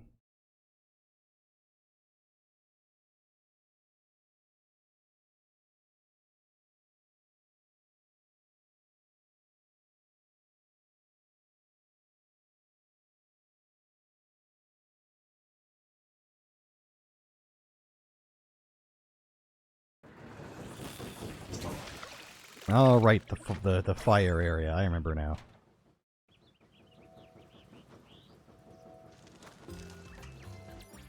Yeah, it was that little treasure. That's the only one. There's actually nothing else to do here other than that one tiny stupid treasure.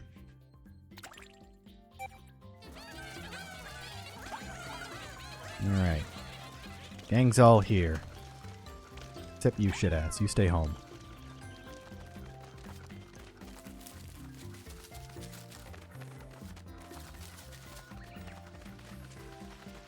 And water, too, of course.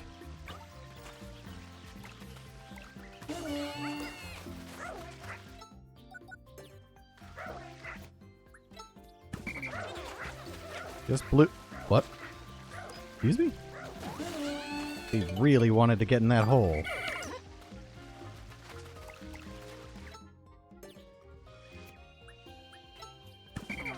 Get out of here. Ugh.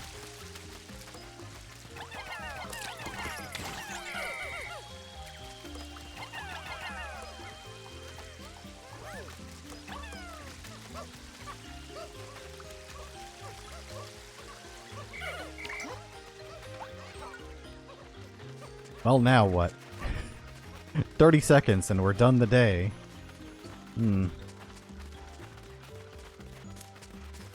Floor for useful crap, I suppose.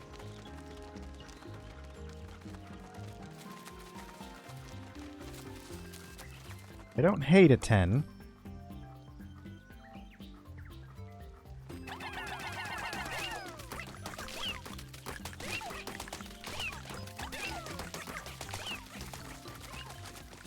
I don't know how I feel about the pellet plants, like, screaming as you attack them.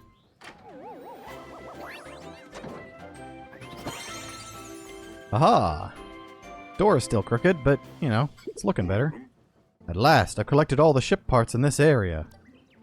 Only a few pieces away from a fully repaired SS Dolphin. Suppose tomorrow I'll explore a new area to locate the remaining parts.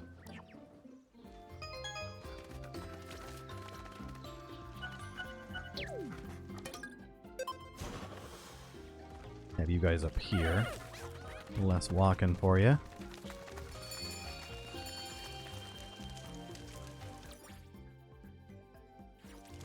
Well, there are a lot of corpses up there.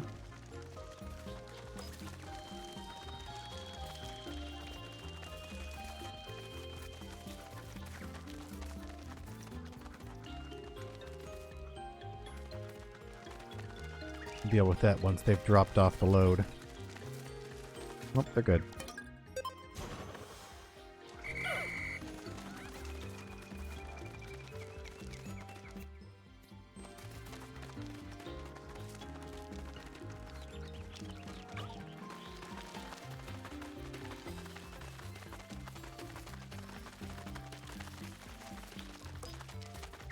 Oh, they were just leaves.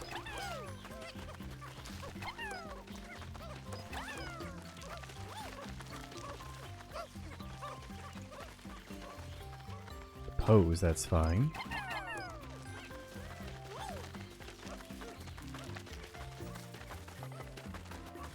Bring the fire over too, just for the hell of it.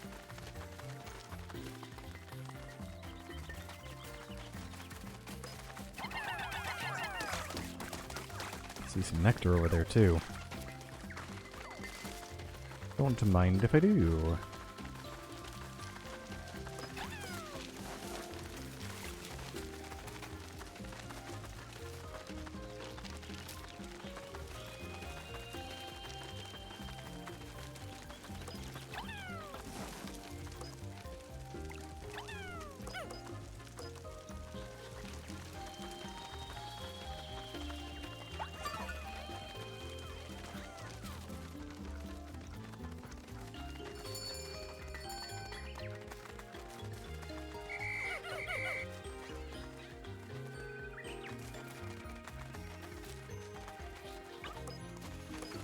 someone drink this.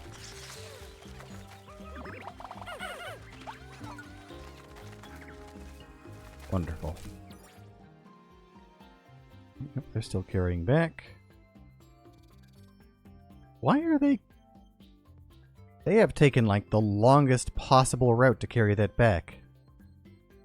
They seriously went up there and are going all the way around. Good lords.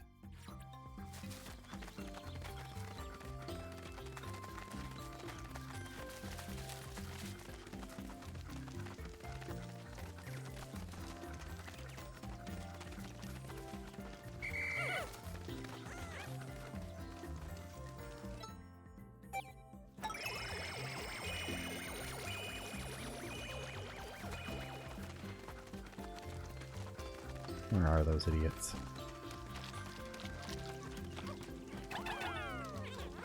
At least they got a somewhat reasonable shortcut.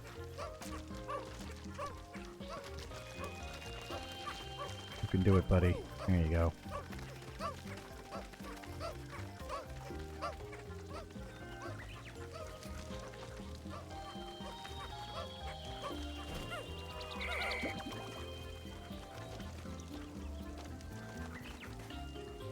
$97. Why 97?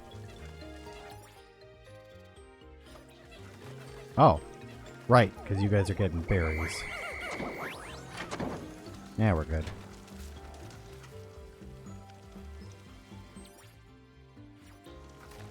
Alright, let's end the day then again.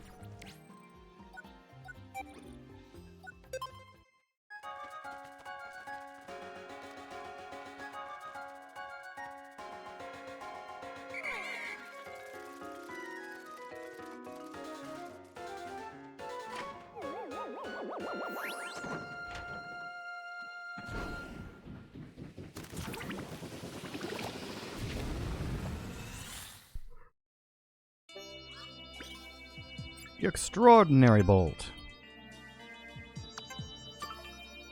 Swallow. I don't describe that ability while you're looking at me like that. Horrifying. Must develop more skills. Can now transport objects. Well done. At long last, my goal of collecting all the missing SS Dolphin parts is within reach. According to the SS Dolphin's radar, the last pieces are inside some kind of giant structure. My life support system is reaching its limit. This is my last chance. Let's go.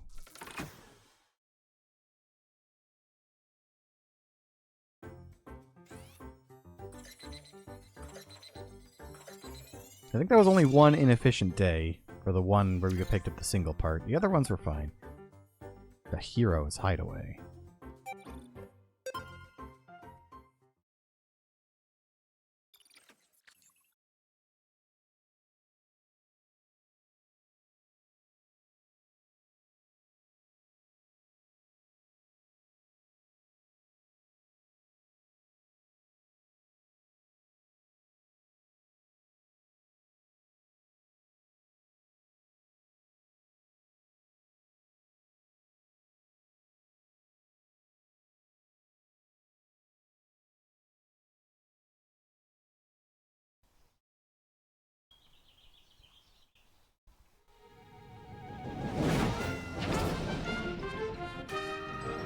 Gotta wonder what the houses on their planet look like, but they don't recognize this as a house.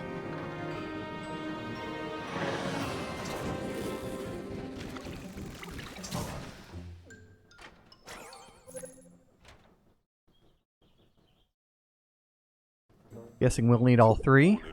Something about this area is different from the others we've explored so far. Suspicious looks. Wait, where are you running off to?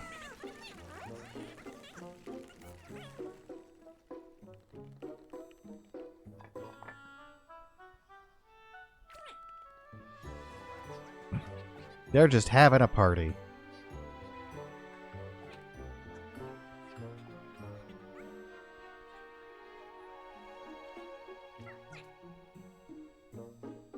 Like, what did happen to the humans on this planet, or whoever was here? Just raptured?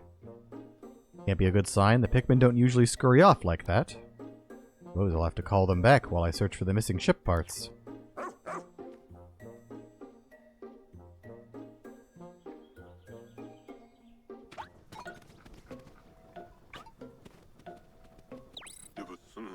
The onion's also acting strange. Oh, I have to find them. Okay.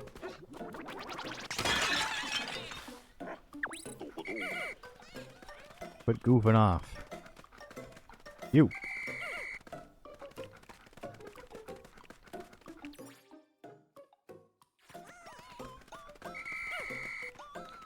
You up there.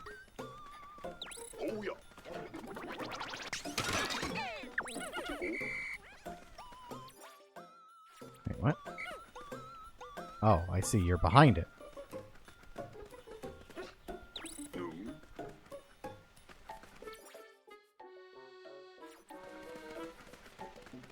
Well, I have my 100, but I have to find them all first.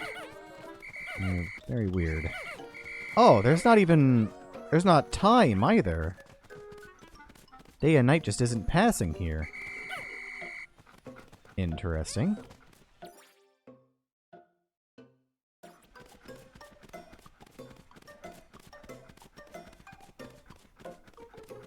But I don't see any treasures either. I guess this is just the treasure hunt.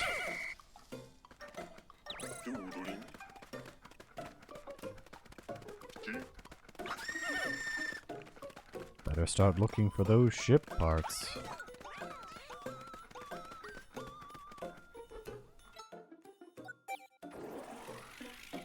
Well, let's see what I can find then. Really? Not in you.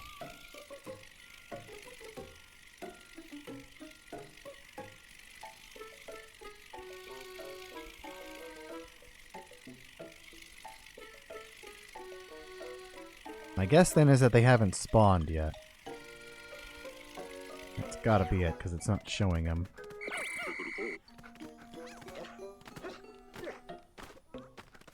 Why are you giving me a tutorial on how to jump?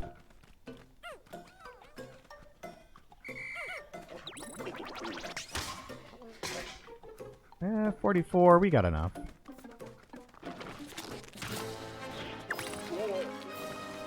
Whoa, is that thing eating a ship part? Actually, you know, maybe I should grab all the Pikmin first, because I don't know if when I beat that thing, it'll start counting down the day. Let's get to Pikmin first.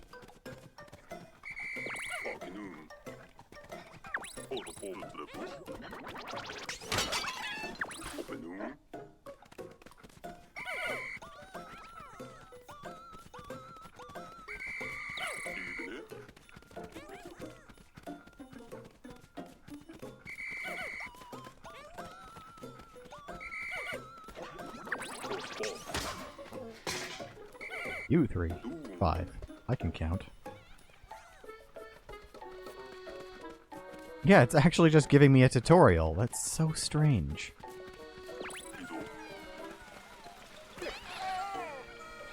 Maybe this level was actually just like a demo? Maybe they had a tech demo when this came out.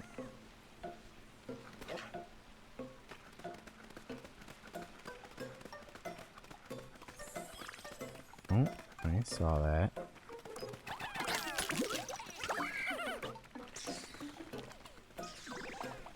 Also, none of them had flowers either. Weird.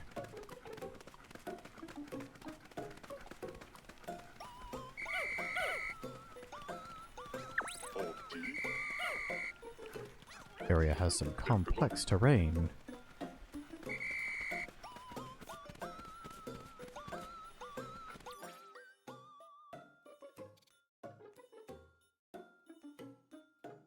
Oh, up there, right. Up? Under? Now that I think of it, isn't this... Wasn't this the mission they had us do when I started playing this game? I think it was.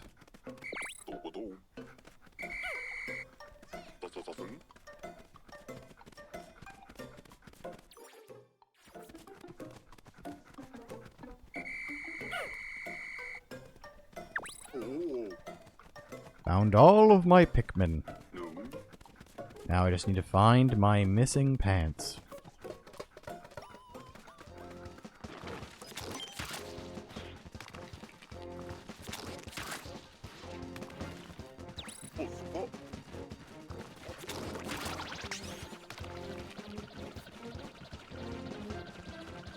Come on, you.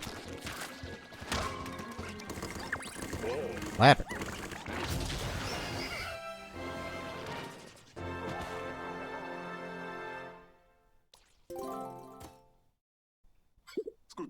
It's the interstellar radio. We located it at last. With this back in my possession, I can finally call for help. Yep. And then there's that guy. Something happened to the family dog. We're not going to worry about it. When did that creature show up? Could it be the reason why the Pikmin and the onion are acting so weird?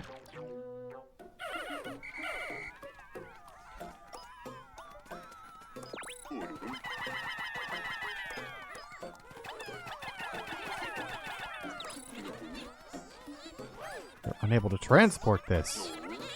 What's the creature doing to them? I guess we have to fight it then. Yeah, this feels very tech demo-y. Alright, you.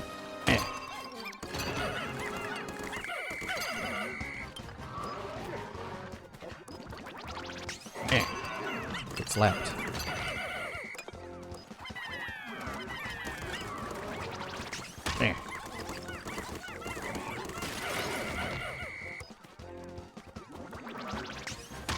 Yeah.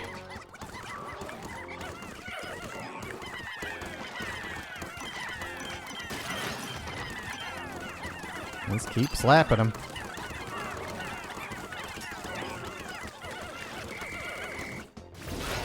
Oh, there we go. That was fast.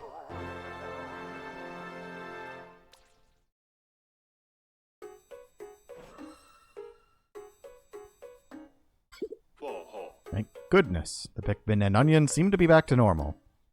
Now it's time to transport that precious interstellar radio.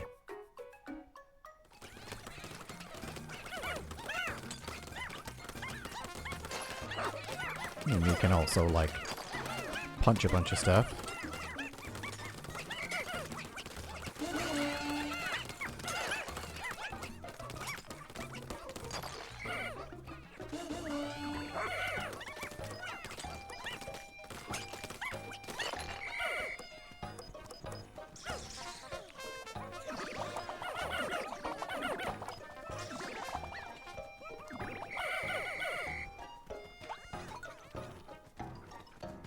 There's a couple flowers. Don't know where they're going with that.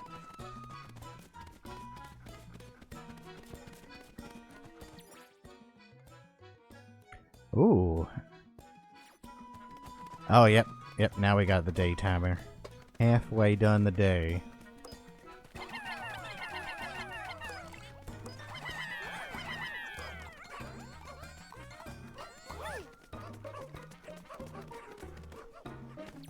Make most of the time we got.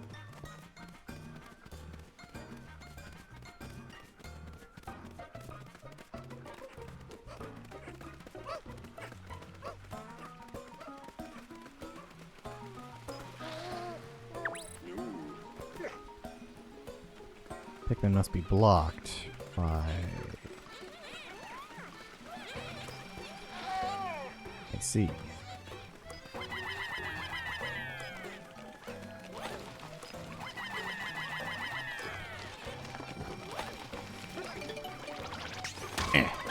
Slap him. Well done.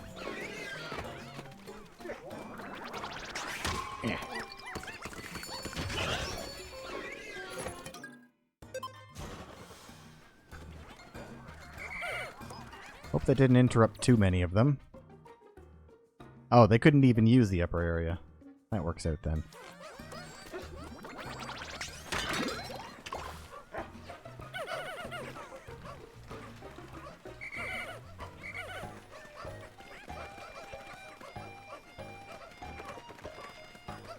Oh, right, this is the shortcut to get up there.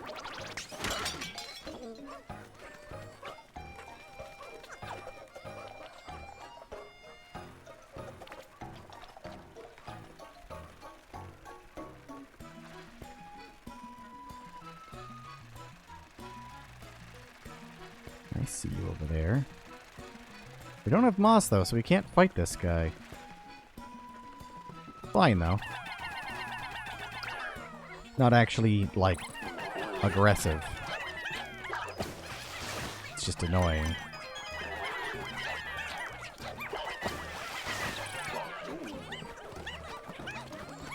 Come on, keep carrying. Go! Bud, can you please stop?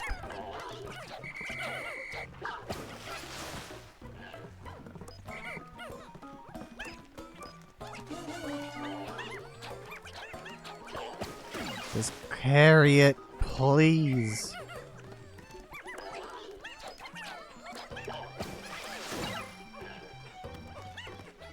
Holy.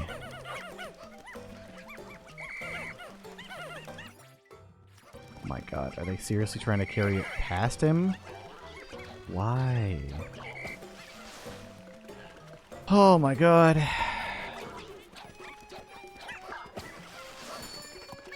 Oh, thank god they got it.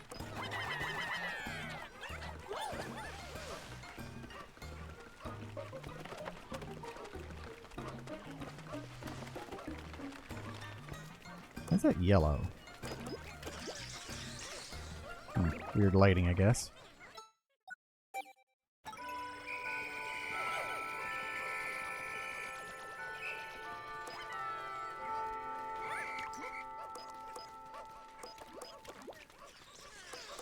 He's already almost done.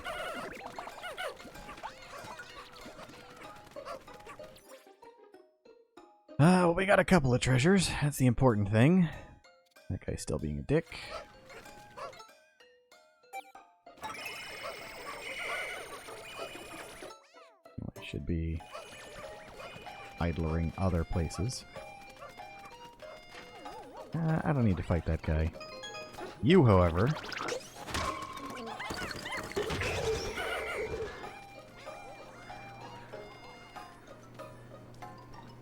I don't think I need those materials.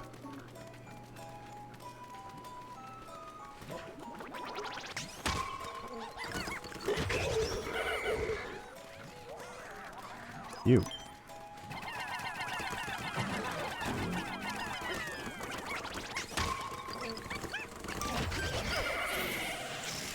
Oh my god, what? Homesick signal, please.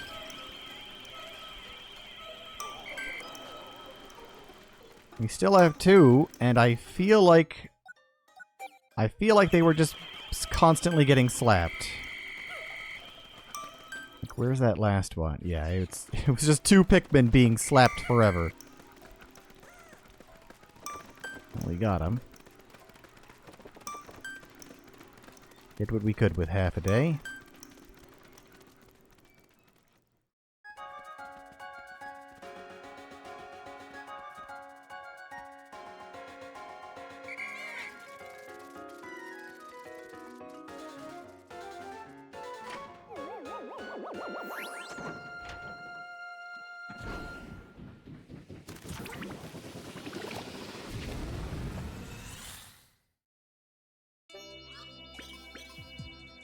Radio and the automatic gear. Got an ice blast. It's Captain Olimar. I'm currently stranded on an unknown planet in the far reaches of space. Please send help as fast as you can. I can only hope this distress signal reaches the rescue corps.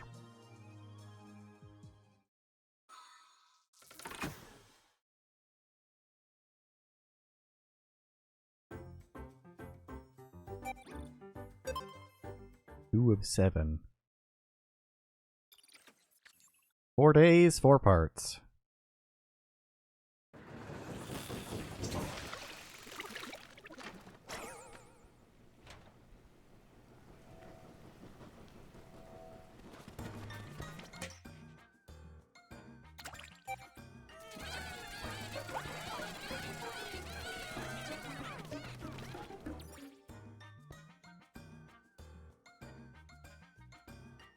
Jelly up there. Interesting.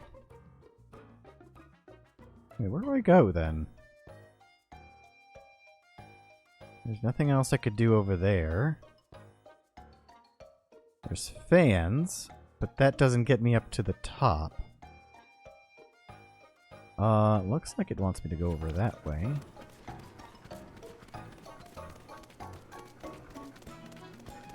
I suppose. Looks like a shortcut.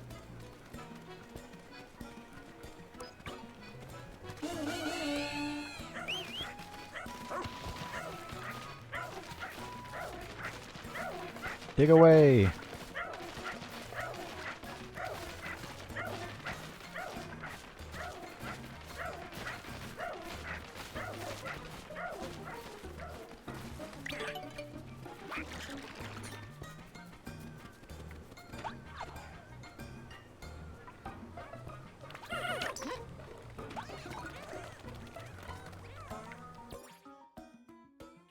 Wonderful. The kitchen is ours.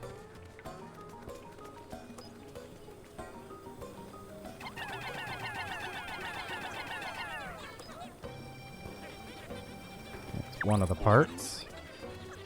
Pikmin are blocked. Why are the Pikmin blocked? Button? Ah. See.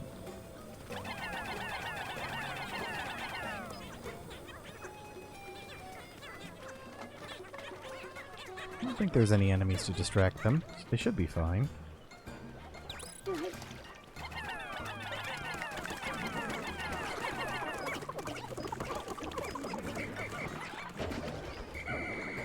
Well done.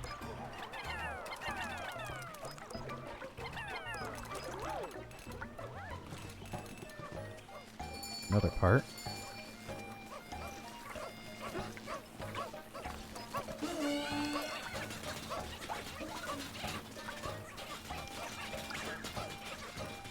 Oh, you don't. Ow, hell. Knocked over my own Pikmin. We're good, though.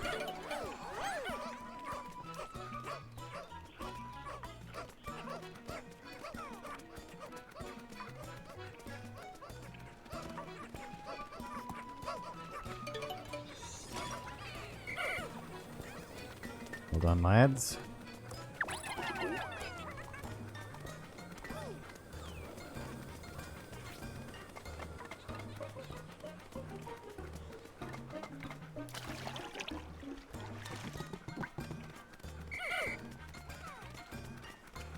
Oh, hello. Just gone.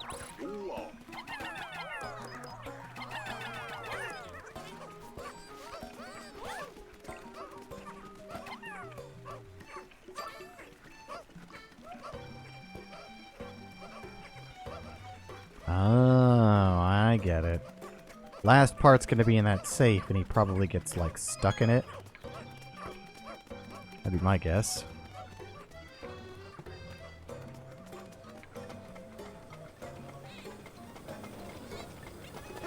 Oh, for Pete's sake.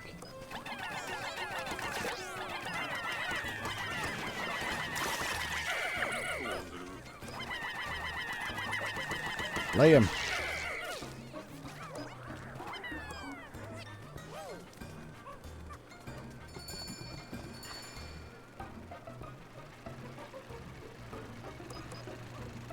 I can't actually get past that now that I think of it, because that's ice. Ah. I mean, I can just jump on the edge there, but yeah. We don't have ice Pikmin. Well, I can't deal with that. Come back.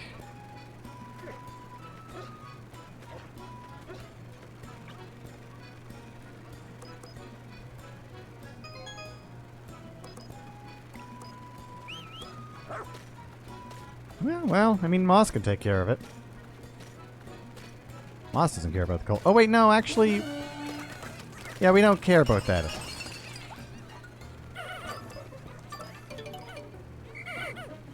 What's this gonna do?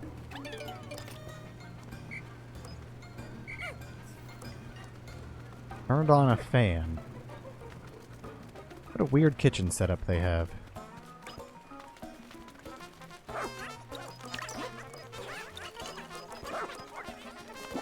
Not you.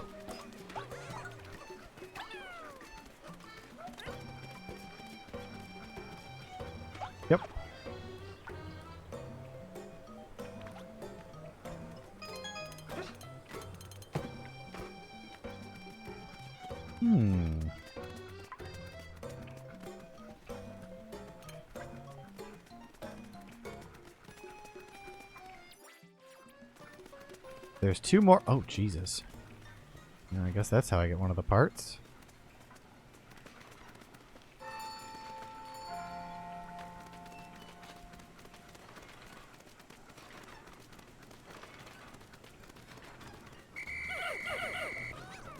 Time to fight the old techno spider.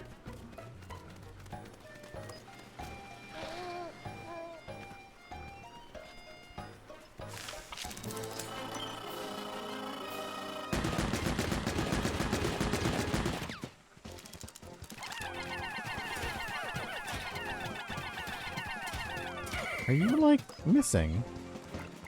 Do I need yellows to hit this guy? Oh, that's...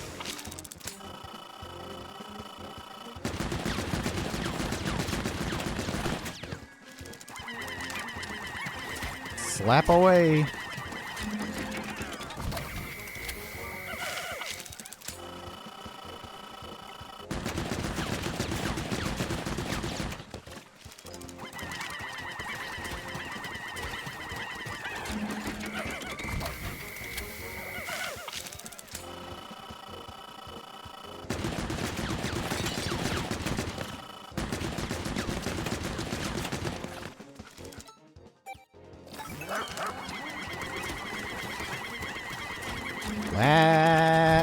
Ah, almost. Oh, no, we got him. Hold on.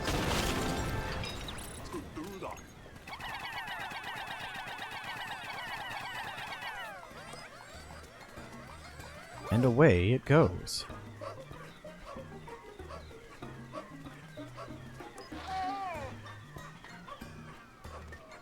A little weird, but okay.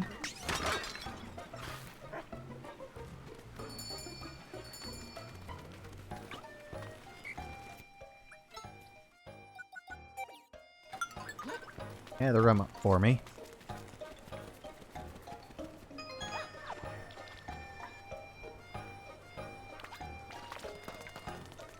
The final part. Ah, we can't move. Oh, that's unfortunate.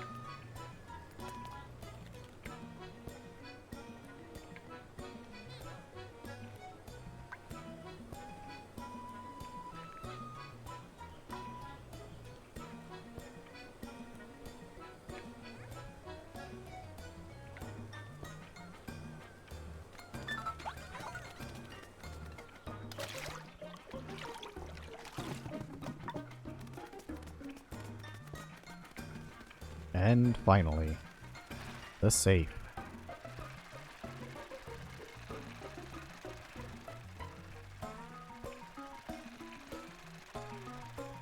Like a donut. You perish.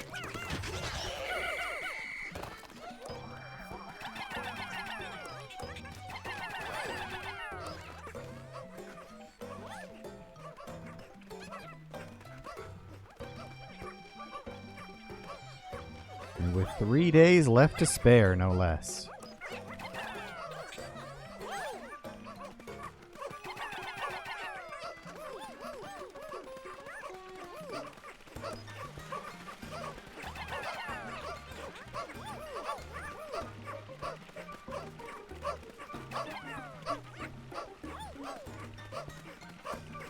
Look at him go.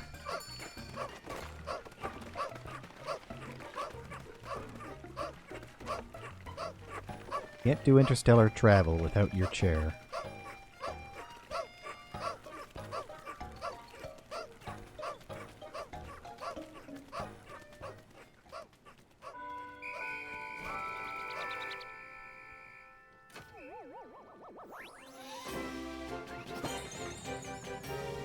The door! You finally fixed the door!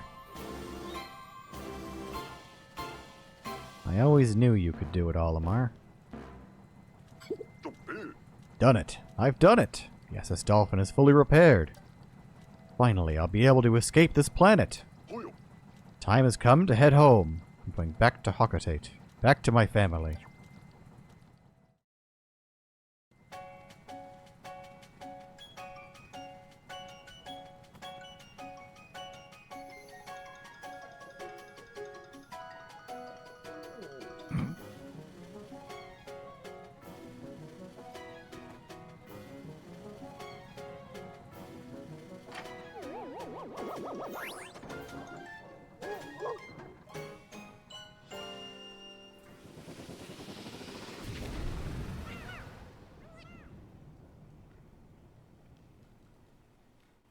Goodbye forever.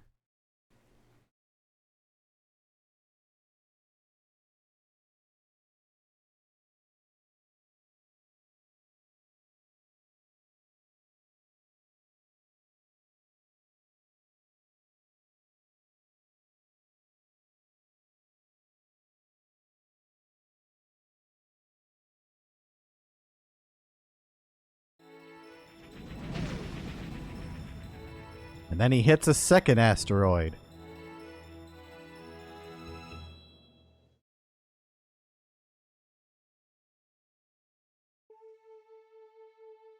The takeoff was a success, but as I exited this planet's atmosphere, I realized that Moss had snuck onto the ship, and she was clearly suffering.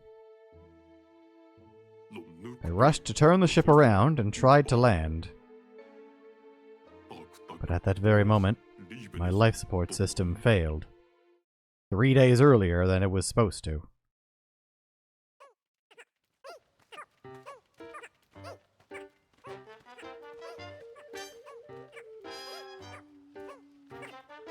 Yeah, shitty ass life support.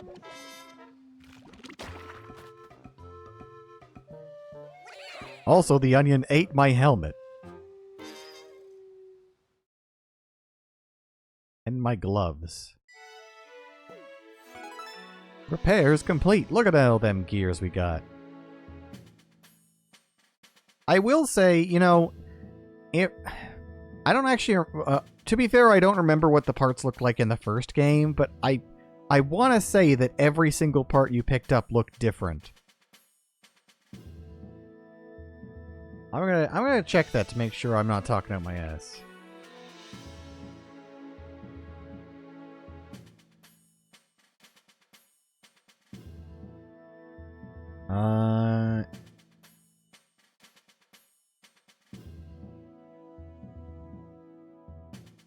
Yeah, no, they were all completely different. Yeah, in the first game, every single item that you got was a completely different item. The only exception being the 2 engines. So, the fact that they have so many copies of items that are just gears and screws, I don't know, that seems like slightly phoning it in. You could have done better. You could have done more. Lost 26, created 1,036. I think they're going to be just fine.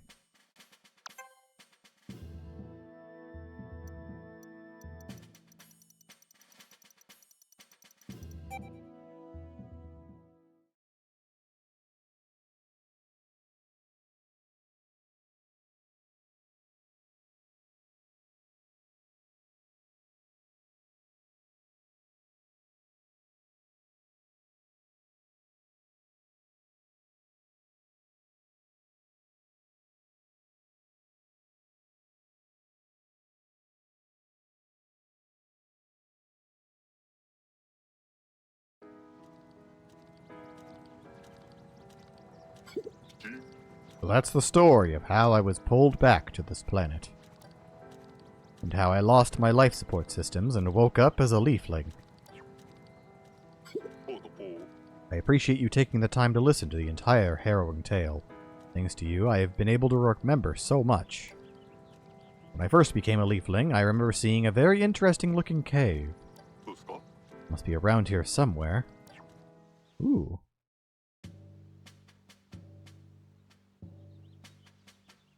Secret campsite dungeon? Wonder if this is the cave he was talking about. Strange that we didn't see it. It's right here.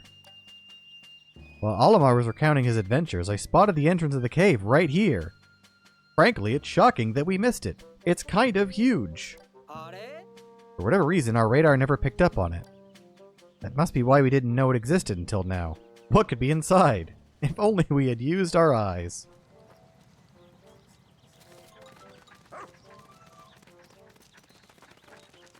Seriously, it's literally right there. Like, If only our radar was strong enough to pick it up.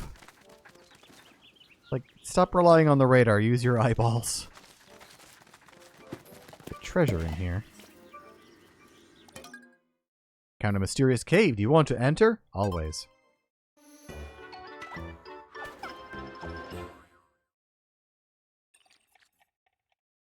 First story. Bulblaxes. What? Dandori? What? What do you mean Dandori? Oh god, don't make me Dandori. I Dan don't want to do that. Hi? Old? Old? Sage leaf? I'm tired of awaiting your arrival. Yeah, I would be too. He's just been sitting down here for the last, like, month, like, why haven't they checked? There's a giant hole next to their base. You wish to become my apprentice? Say no more. I am able to see all. For I am what you might call the great master of the art of Dandori. I will present you with 10 stories. With each success, you may ascend to the next story in your climb to Dandori greatness. Been a while since I've tested a newcomer. Perhaps a special reward is in order as well. Now, let us begin your training. I guess.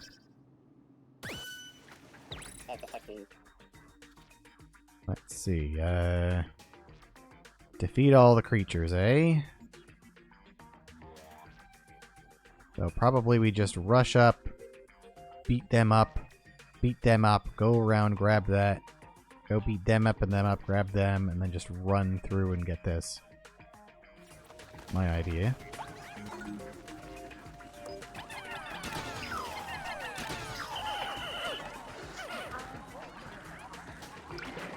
Oh god. Really? You're gonna have me fight these guys? I don't like that, though.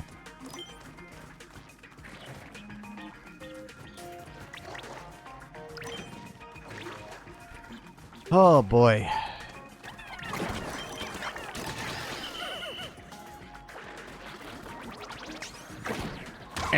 Slap him. Dead.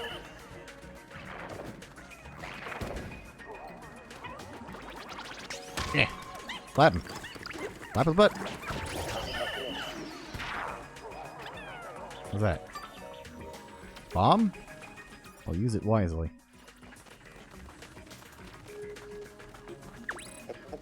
Probably against the fire guy. I really don't like the fire guy.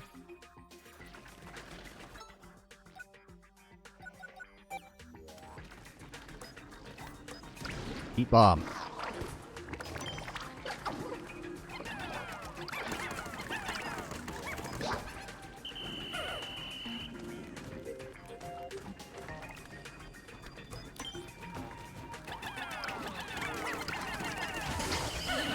One down.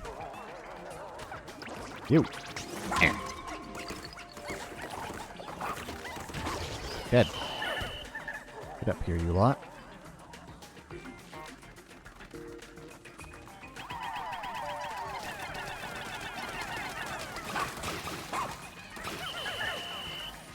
What the hell? Oh. Saving so much time just being able to whistle, but I mean, I guess they'd always be able to do that.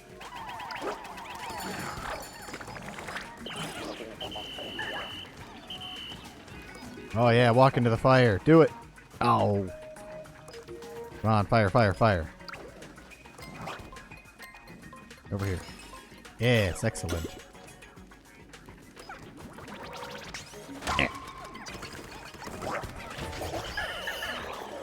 Hold on.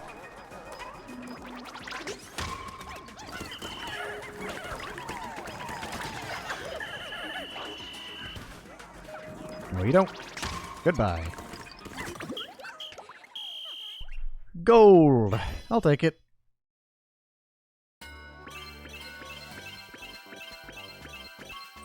So it's like a boss rush, but for beating shit up. Neat. 1, 2, 3.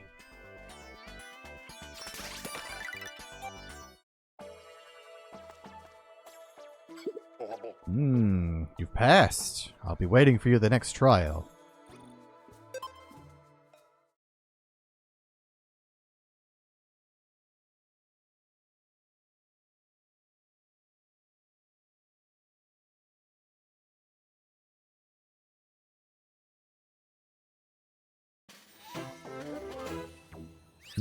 Cold.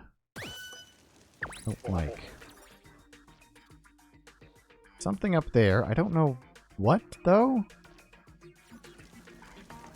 It's just him. It's just him that's up there. Why would I want to reach him? Strange. There's a lot of things we could do.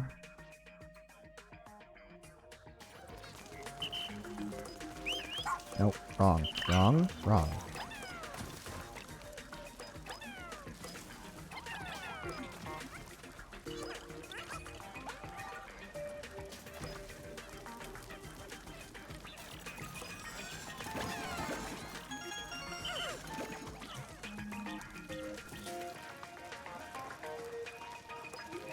Roast. Roast. That's what I'm just gonna do. I'm just gonna run and roast. Probably. Can't do anything about that. Too cold.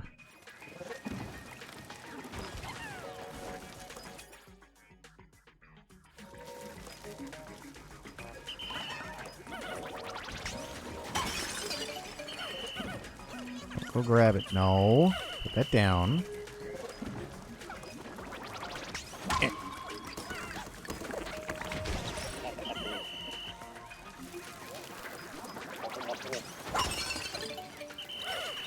Oh boy. What? Just went out? New game.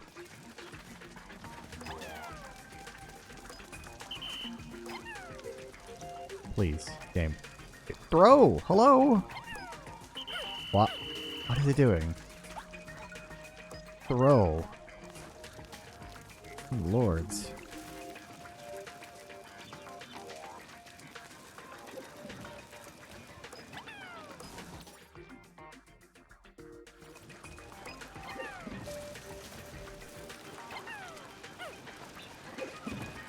Oh boy. Oop. Wow, I just walked him into that. Surprisingly didn't put it out though. Oh my god.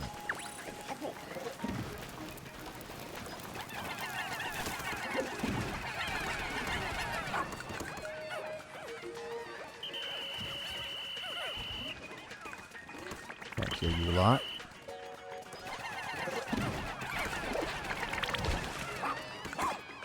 Slap him. Slap him dead. Bothering us.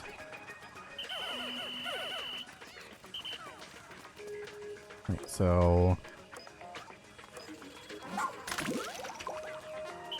Now let's...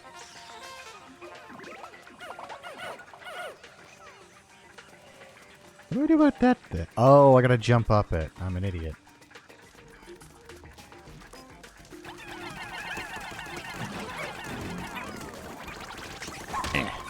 It's done. Really?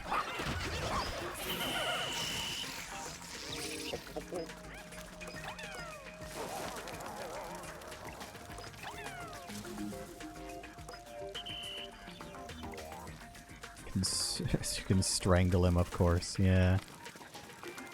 The one big use. So that's what it is. I gotta chuck you up there, pick it up again, and chuck it. Now it's not cold? Wait, no, it is cold. I don't know what we do about that then. The wall there is cold. Oh, that's our goal here, is to build up to him. That's the whole point. That's the entire point. I see.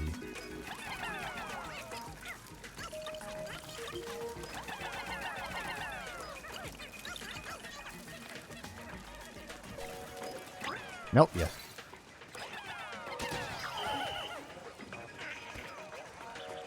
I guess that's what the fire is for.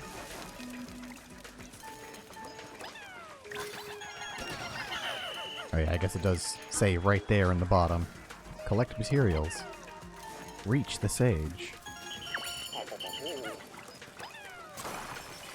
Ah. I'm filled with understanding.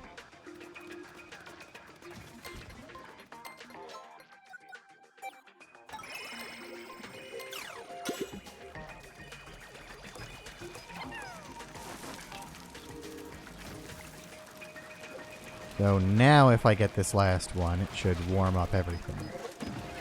Maybe? Or is that just so we can have easy access to it?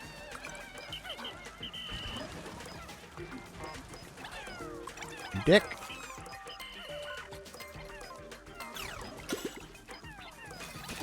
Get him!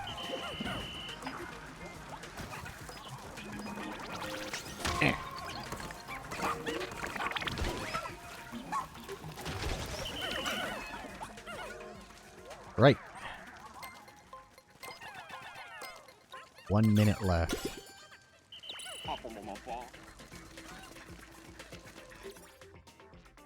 I definitely did misunderstand the goal of this one considerably. That's on me.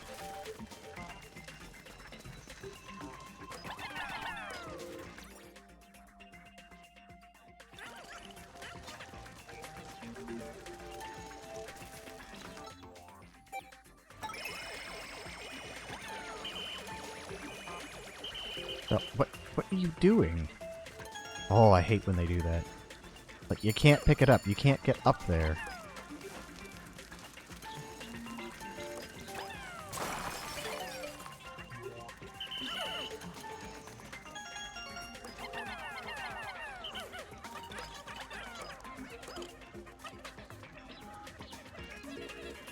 Yeah, 10 seconds left. Oh, I'm gonna have to redo this one.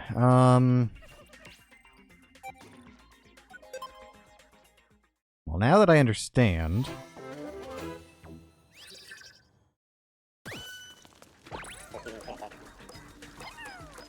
Make good use of the fire starters. I put one on building duty.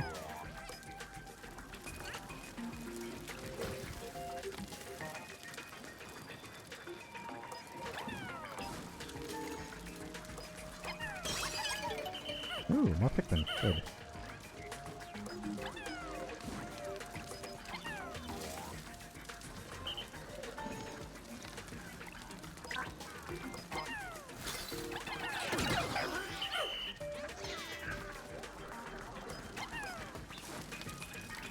Probably better to just have Ochi bite them, honestly.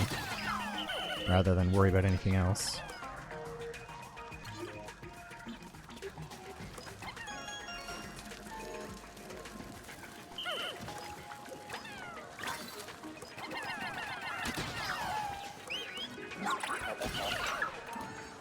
Hold on.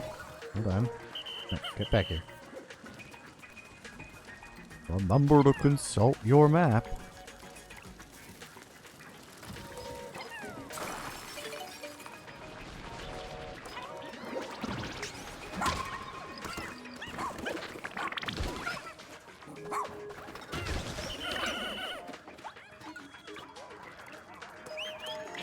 Play.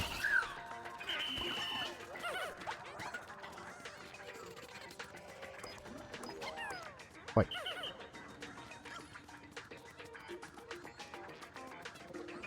What are you doing?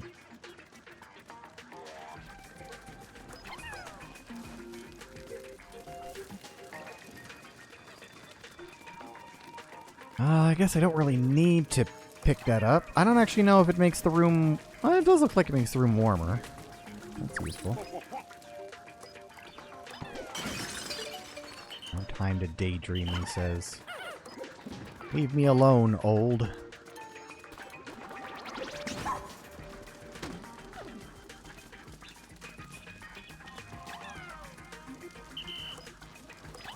Come on. What the... Oh, you guys are frustrating. Go! Pick up.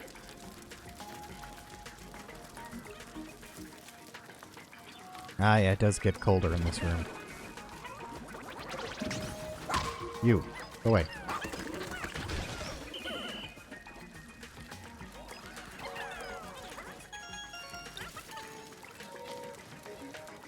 I'll step this room. I'll step this. There we go. This. And this.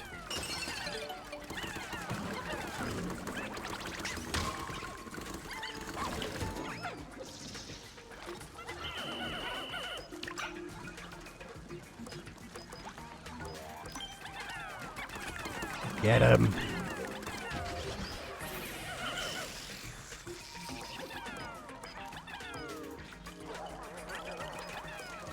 That dealt with.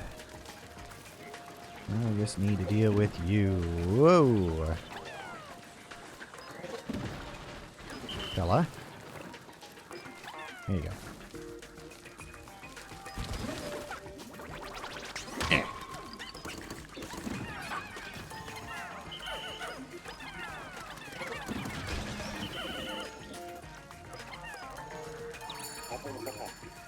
We're getting closer.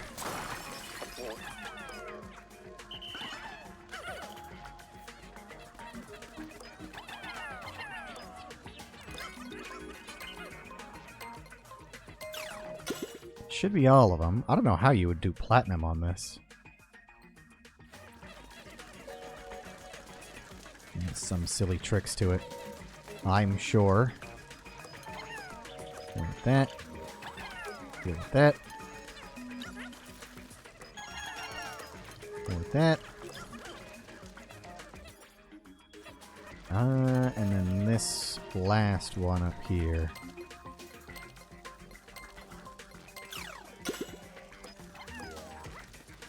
Perfect.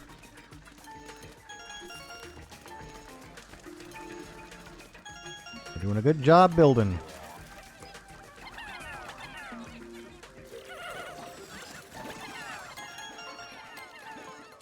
Transport.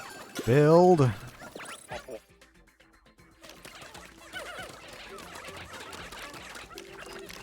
You can't escape me now, old. I got you now, old.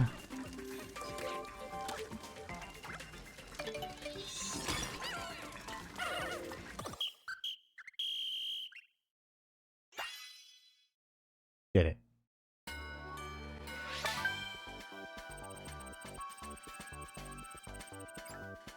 With 42 seconds to spare.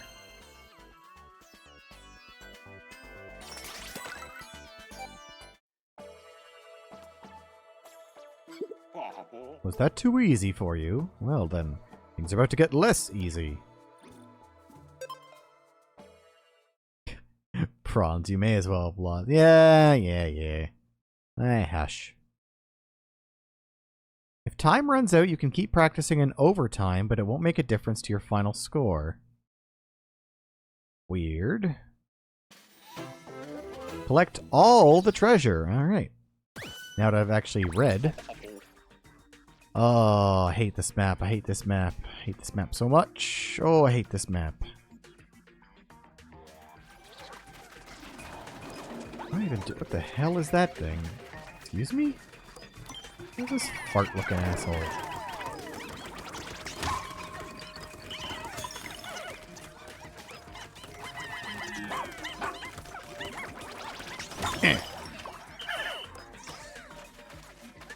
Drink up.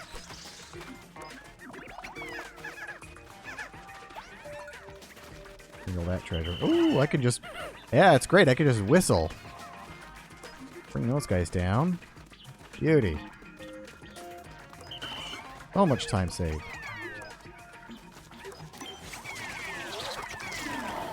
Is it just poison or what? I don't know. Good targeting.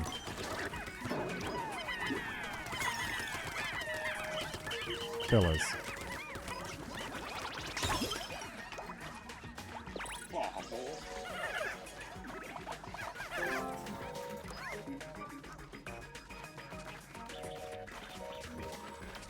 Is that an enemy? It sure is. Recognize those horrible eyes. No! My Pikmin! Dickhead. No. No carrying corpses.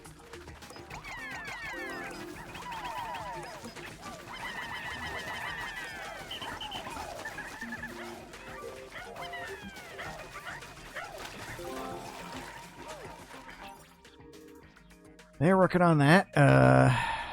What else? Oh, there's some more Pikmin over there. You, wake up. Eh. Oh. Not how I wanted that to go, but okay.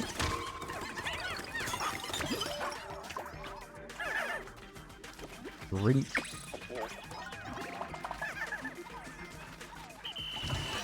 Ah. No, don't get distracted by the gold. We don't give a shit about that. Think. Oh, we do! That you count as a treasure.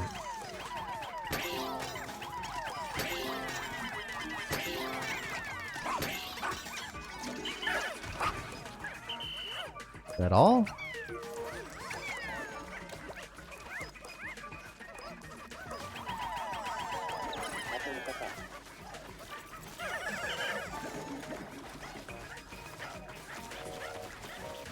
Avoid needless conflict. How the hell? That's 50. Oh, I see.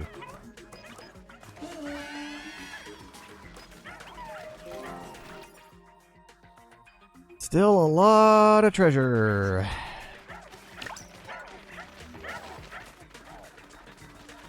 I feel like that's probably one you want to gain like last. This is where the water Pikmin, or the ice Pikmin, come in handy.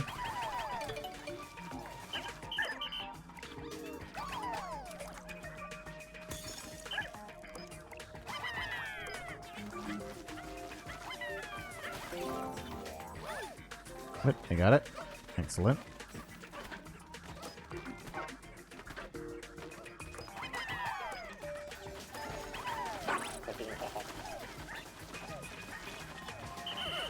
Remember to consult your map. Yes, yes.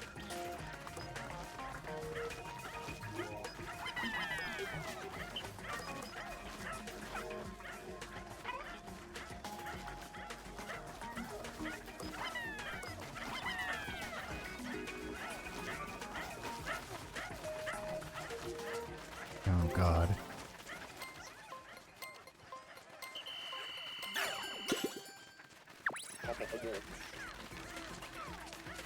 Yes, I'm aware my time is running out. You don't have to tell me that.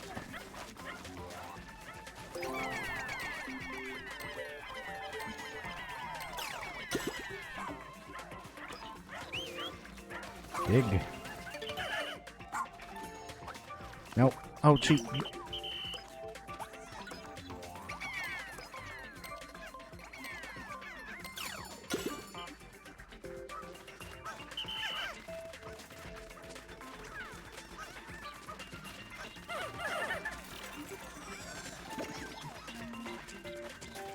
Not enough.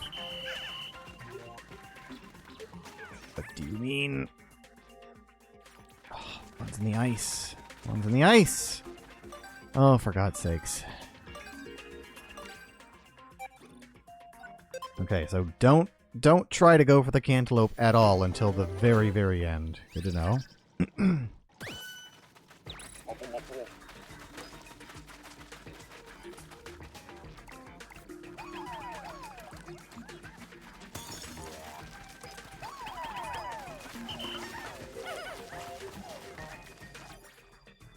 Is that also a oh, there is a...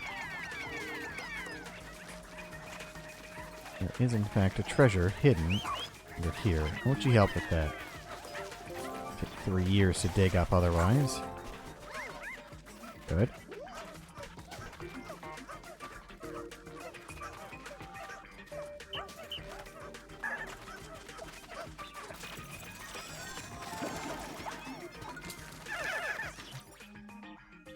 Say avoid needless fights, but...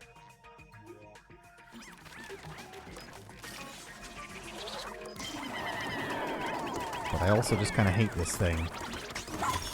Really?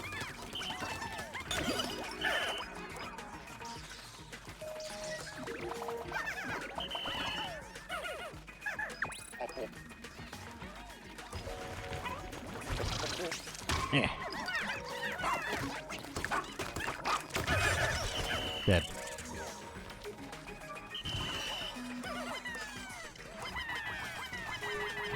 Hang on.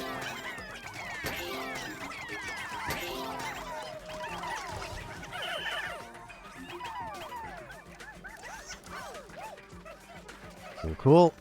We got that. And have you help dig that up, because that's going to take forever otherwise.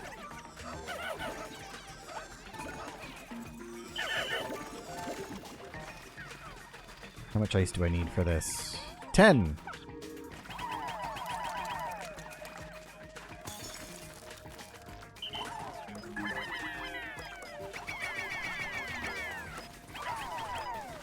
Avoid needless conflict, so we're not going to fight that guy at all. Deal with that.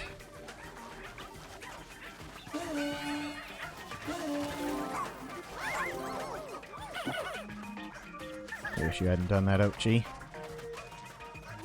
Whatever.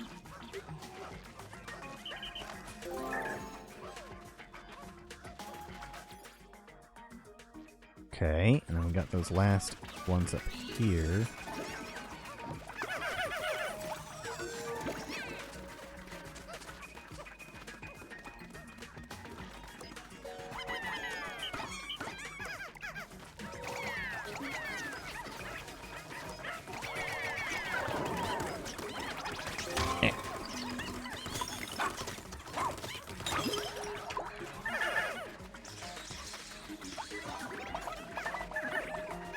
Hold on. Nope.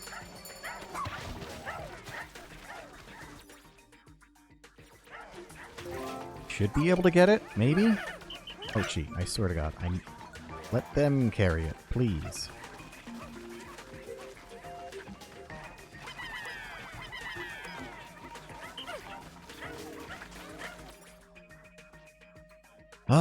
They're all working on it.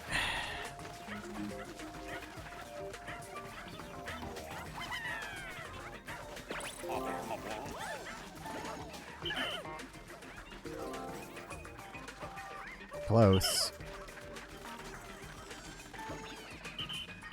Just need the 50. 46 with me. Come on, come on.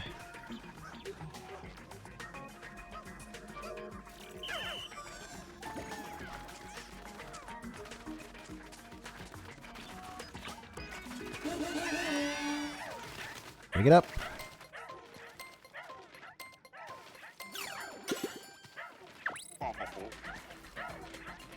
Pick up the pace, fellas. Oh, you lose so much time from digging through this. Oh, that's so bad. Plus they have to dig it up. I don't know why the rest of them are just kind of hanging out. That's weird.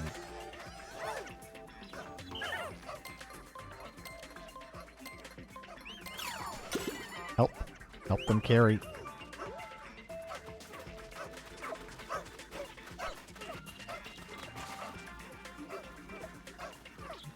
Holy crap.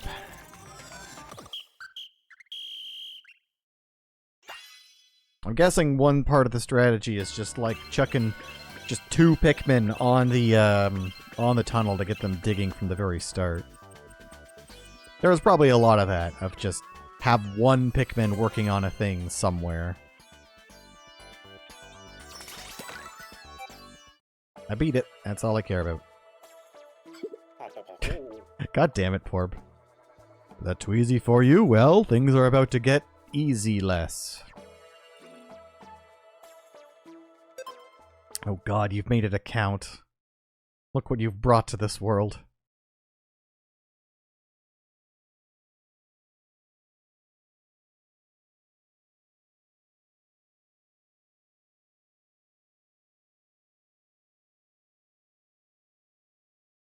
There was also probably like something about using the right Pikmin, because we had 3 Pikmin types, but Okay, this is a big water one. Feel pride. How dare you. What is this one? Collect treasure. Gross. Well, we've got Pikmin over there. We have Pikmin up there. The thing is if I run up here to get those Pikmin, it's such a long way to get back. I can't just whistle for them either.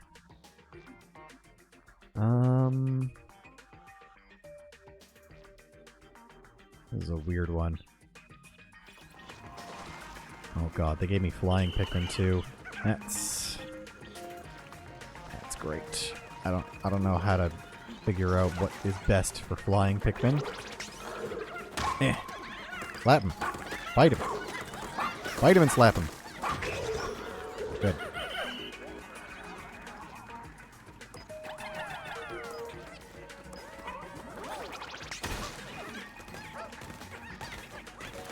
Let's work on that. I'll work on this. That's easy enough at least. Treasure out there. That looks a bit heavy. They're gonna walk that way. I don't see any problem with that.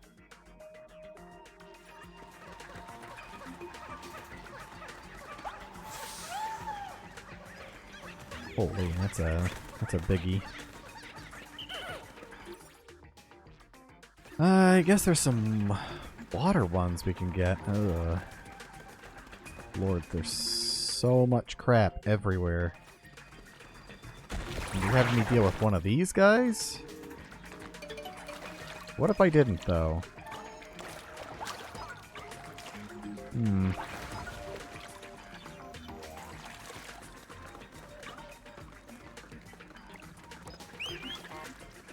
Ouchie.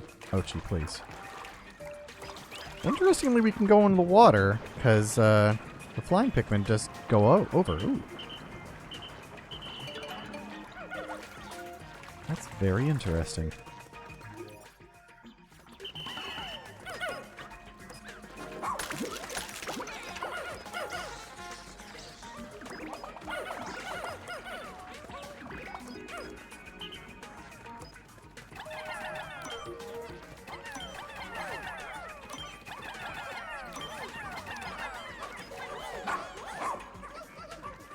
And my guess is that what I want to do is distract him.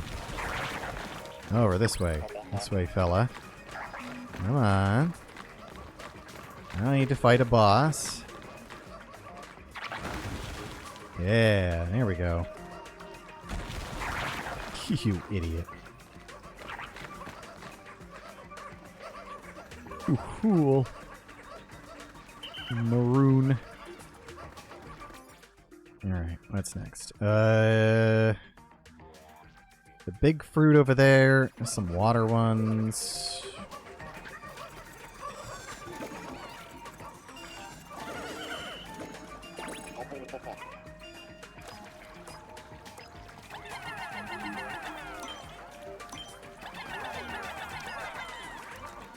Can they carry it too? Oh, they can. Hello. Over this way. Hello. Look at me. That's a good lobster crab thing. Hold on. Bite!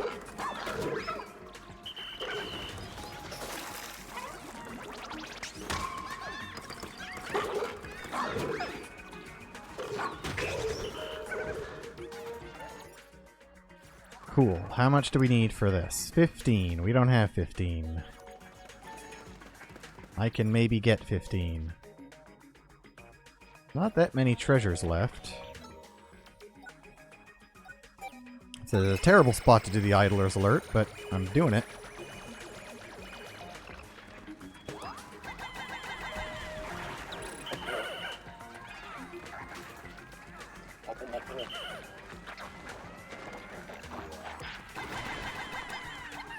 Really? You only gave me 14? Oh, because there's one hanging out over there. You moron.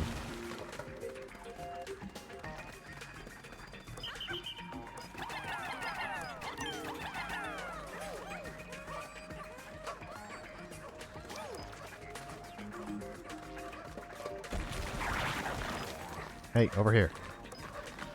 Yeah, that's right.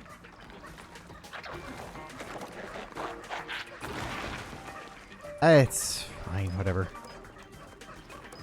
You're still gonna get there. That's the important thing. Ow. Not good to be losing those pedals. We need that speed. Two last treasures. I have 14. I think we should be able to carry that. You remind me of a young me.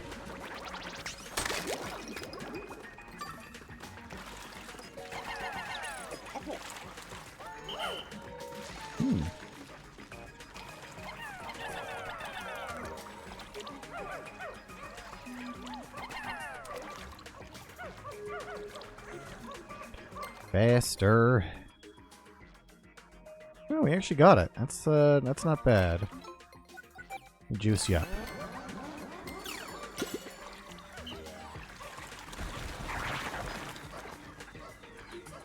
You're not even fast enough to get us. Oh. We don't actually have to be nearby. That just kind of hits all of them.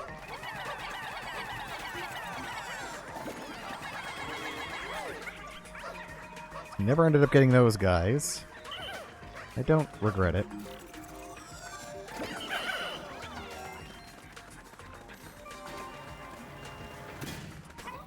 Well, that one wasn't too bad.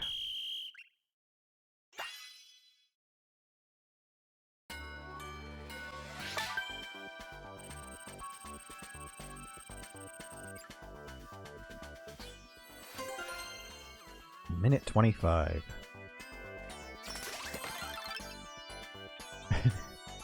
That's true. I've avoided the mean names this time. Was that too easy for you? Yada yada yada. Old man's memory is going, forgetting the things he's talked about. The white key. The white key.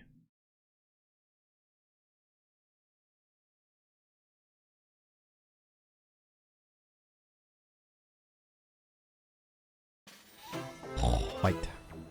I got rocks and flying guys. Okay. Oh, so this is going to be an annoying one just because they're... What is with all the bounce pads? Oh, I don't like all these bounce pads. Do not like these bounce pads.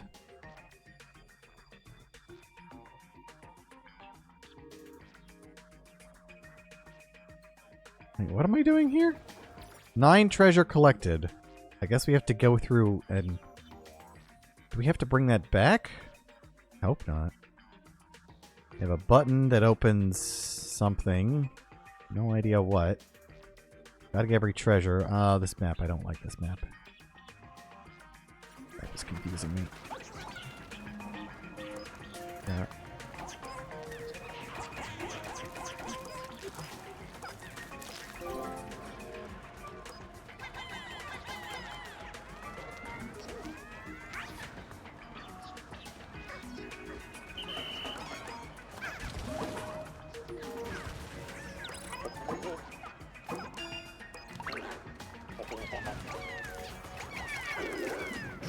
Nope, fellas. Don't mess with the giant elephant, please. What? What do you mean that didn't work? Excuse me? What? Well, we gotta restart because I can't lose 7 of them. Why did he not get knocked over? I didn't even stagger him.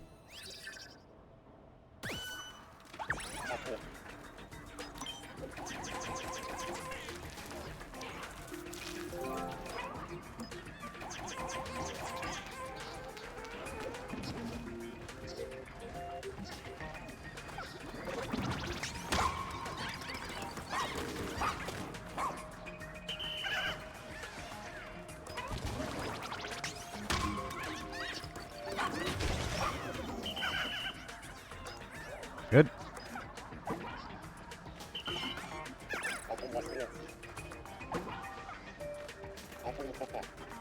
You must collect enough treasure.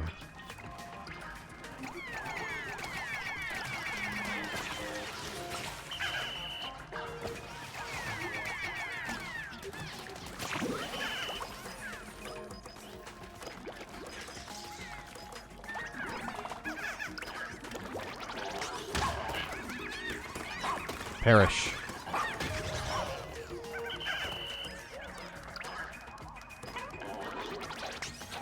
Perish. It's a matter of principle.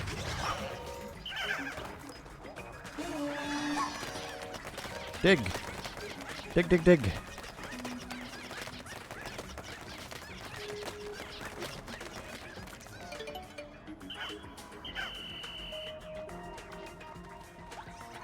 Fellas.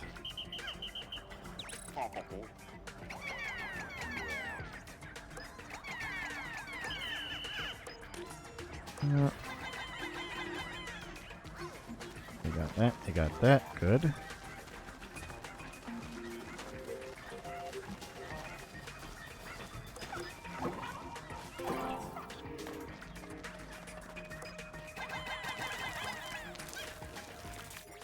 What else? One down here.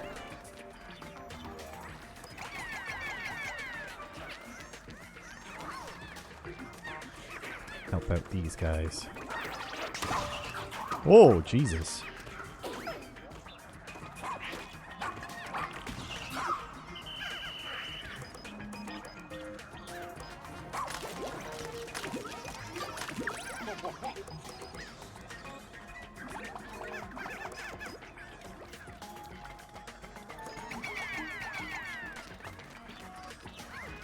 Really can't lose any of them for this. I think there's a shortcut up.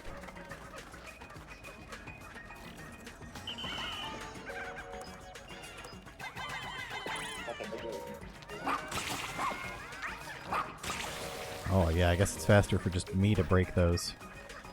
Hello, you. Don't mind me. Ow, dickhead! Oh, I hate you. Oh, Chief, please, for the love of God, get over here. That's twice this asshole has fucked me over.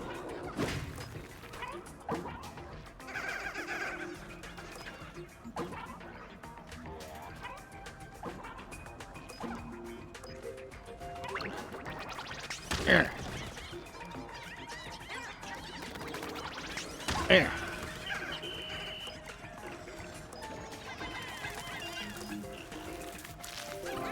You guys worry about carrying that. Go. Go, go, go. No.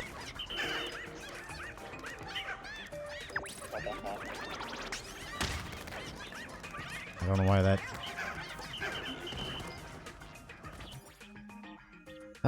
okay, well that's gonna be all of those soon.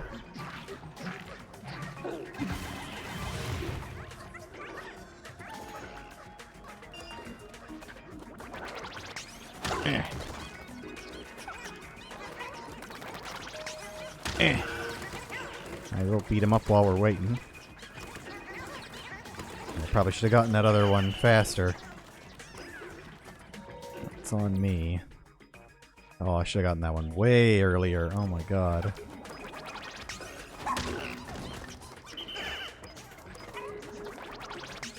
At least I get to bully an elephant.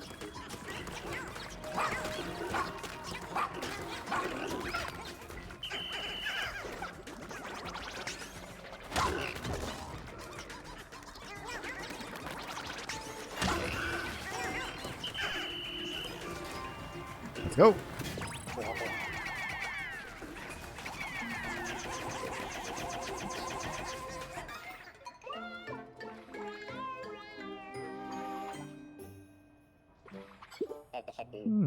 This is the splendid white jewel. Carry it to the end, and it shall be your reward. Oh, so I can just make my own poison Pikmin.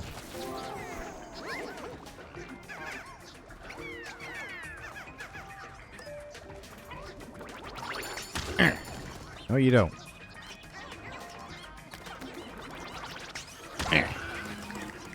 Bully him. Bully! Get bullied, idiot.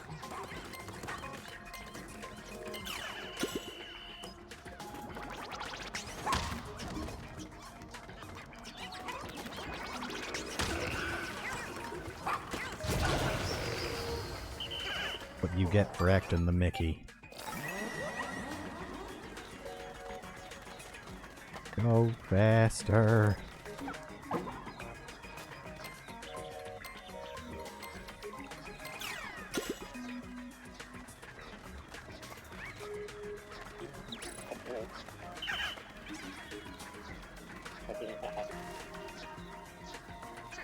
Excellent.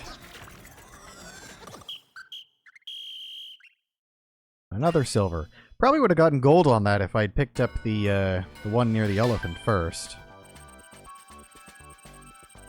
Oh well. I'll take it.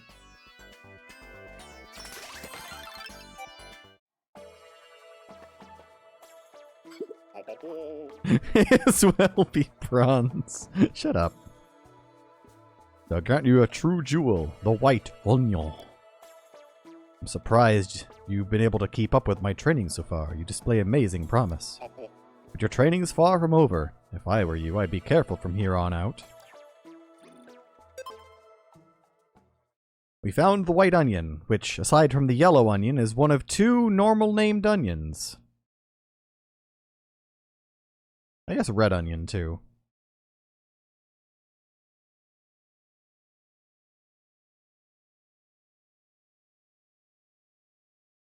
Ronyan. Ron yarn.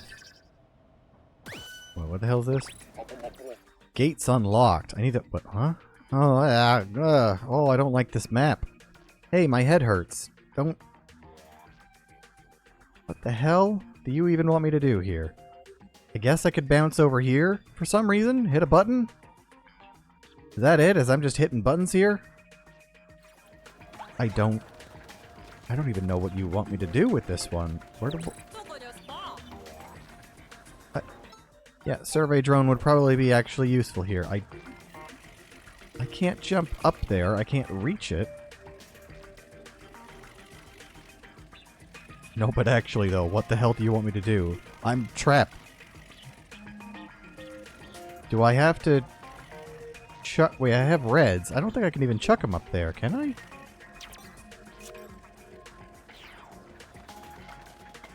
No, I can't.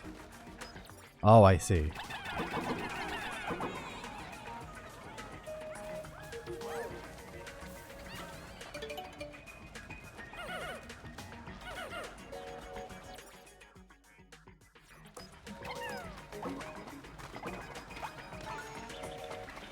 I am understanding.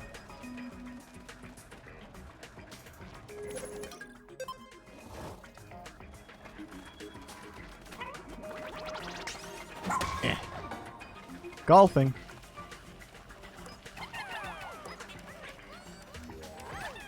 Oops. That was close. Wait, how do I get the one up there? Uh-oh, this is...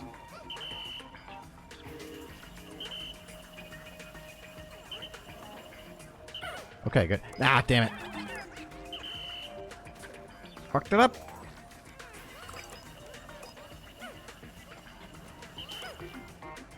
I fucked it up.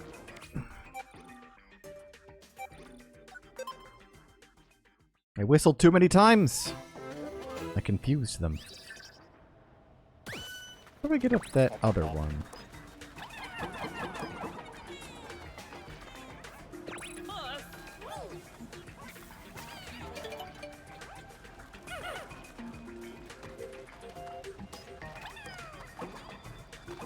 What? No. No!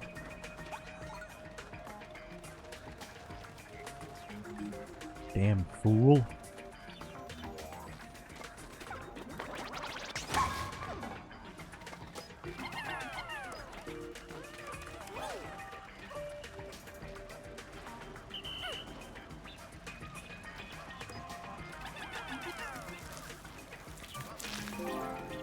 Ah, shit. Root base. It'll cost a little time, it's fine.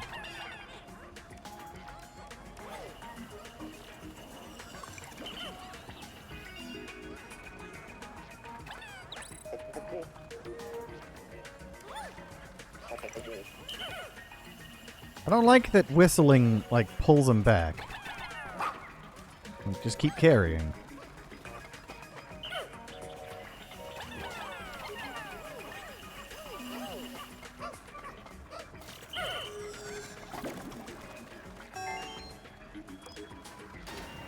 Out of my way.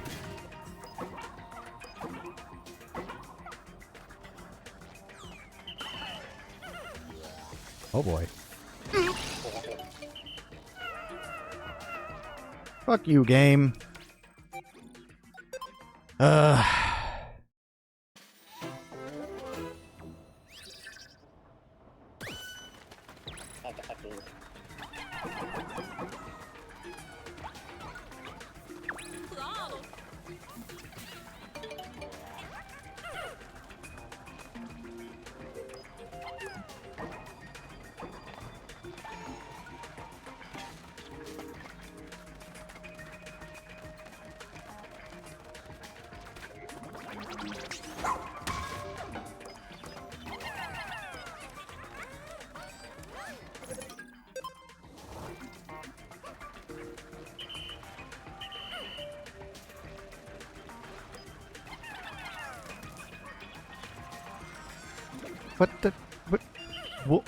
What do you mean?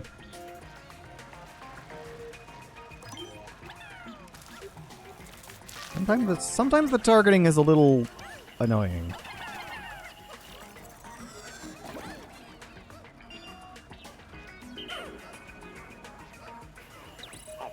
At least I got past that, all right.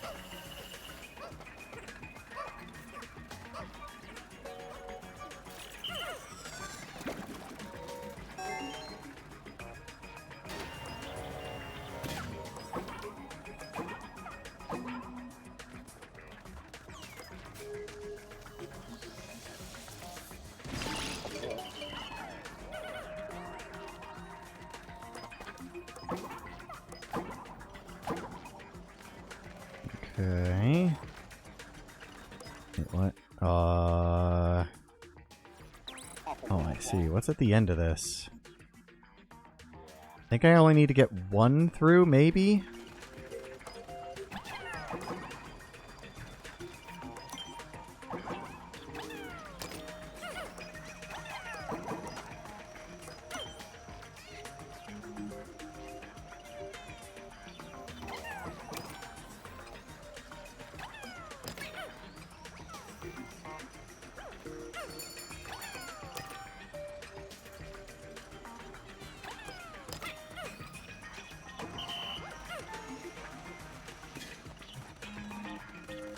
There we are.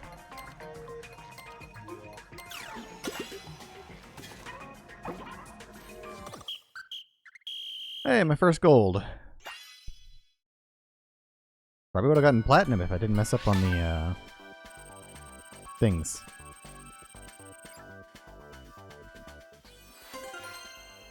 Gimmick Gambit. It sure is a gimmick. I'm proud of me. Is that too easy? Well then, shit.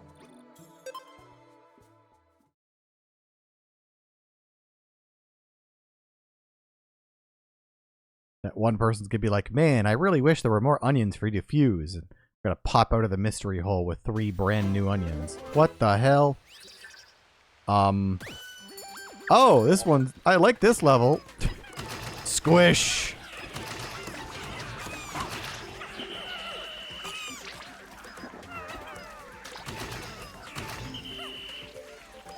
Activate Crush.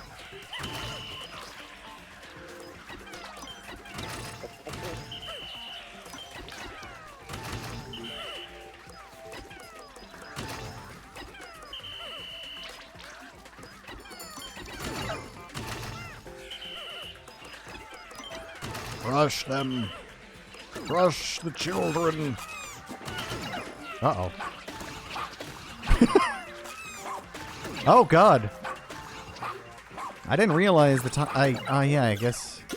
You don't seem to have any Pikmin. You only have 10 seconds. Okay, so good to note. It's not just the red ones. The other Bulborbs can also, like, crush.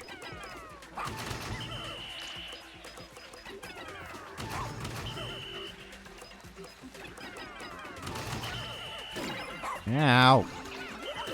Dickhead.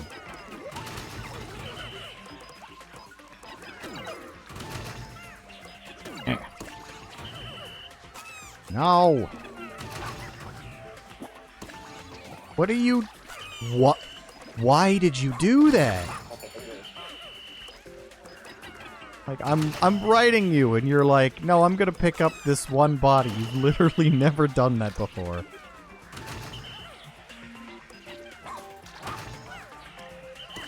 Was. Oh my god. The problem is that this one would be fun if the targeting was an ass in this game. It snaps uncontrollably to everything.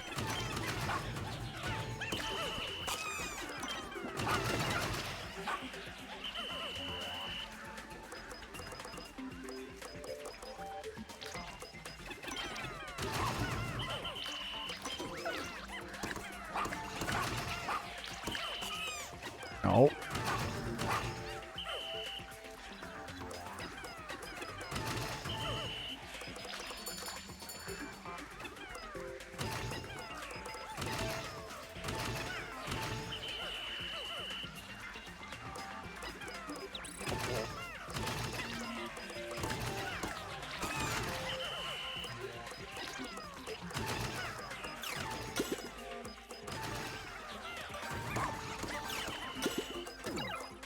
Ow. How? I don't actually know how I'm supposed to do this one. I'm gonna be real. I'm not I thought I'd like this one.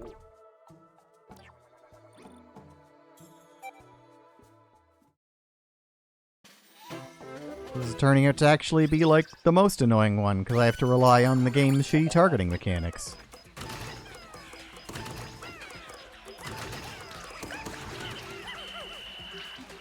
Well, maybe that's it. You just have to, like... You have to send off Ochi to just do biting.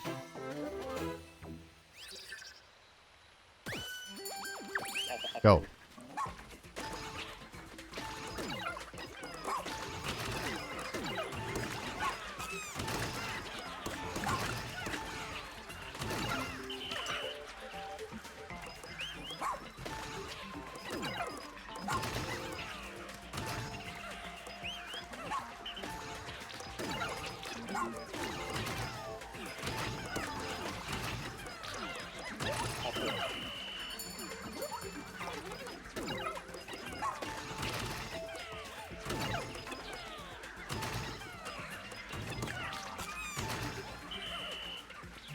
That's a little better, I suppose.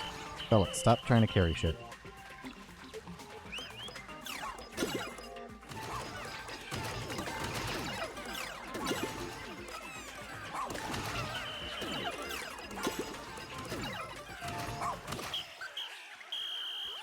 $99? 1 second left? Fuck it. That's... I don't care. I hate this one. Thought I'd like it, but no. I don't like struggling against the game's horrible targeting.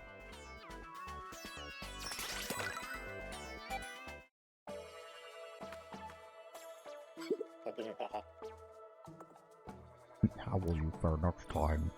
May as well be a frozen turd. 8 story, The Crowded Kitchen.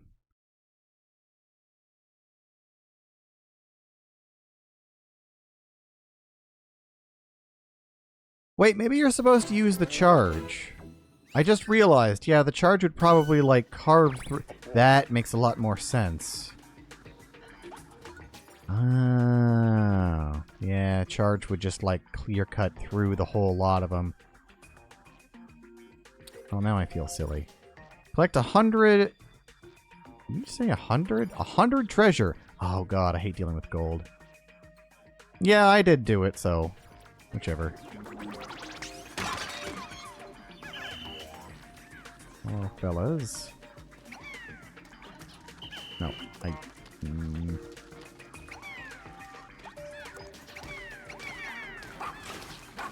Trying to use Ochi to bite.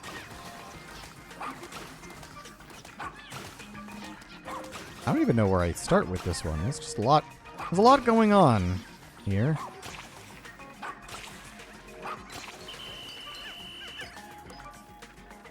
Okay.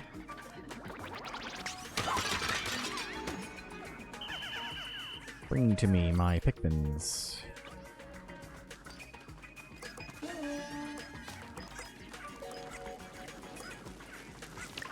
There's a lot of heavy shit. Oh, I see. I gotta clear away and start making purple. I understand. Do it. You could do it. I believe in you. 3 minutes? No, no. Stop.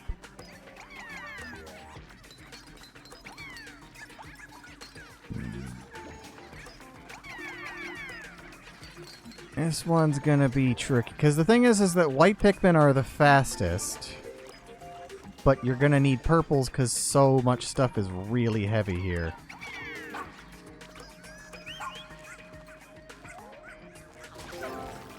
Like that.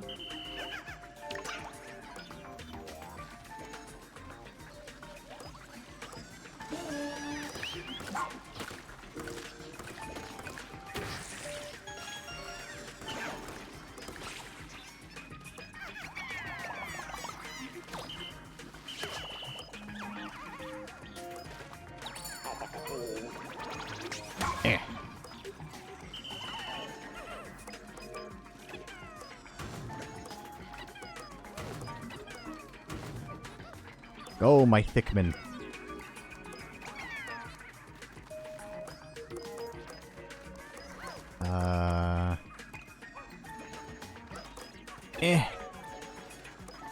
Push. No. Fine, let's go through.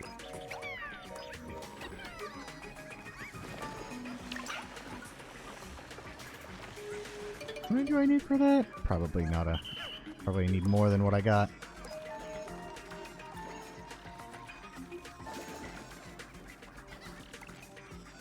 Perp.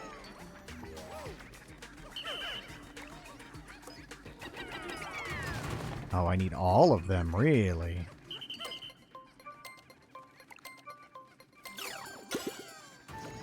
Wish.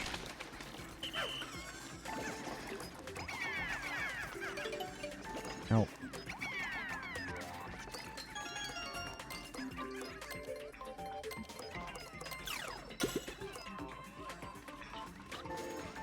Jesus, they really don't give you, like, any time here, huh?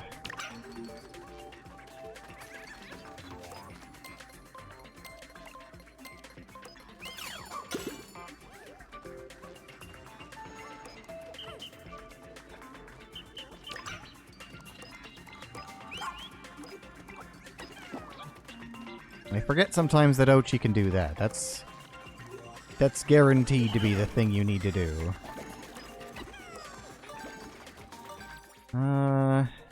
These gold piles are so annoying.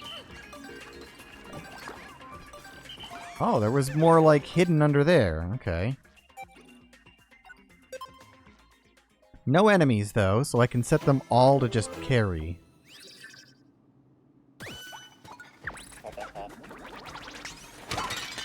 White and purple are very useful colors. They are. Can I help? There you go.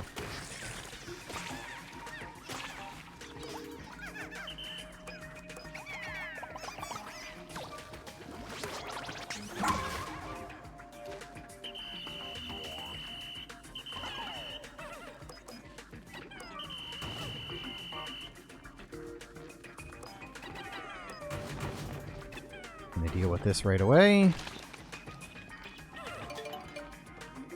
Oh, she can carry that.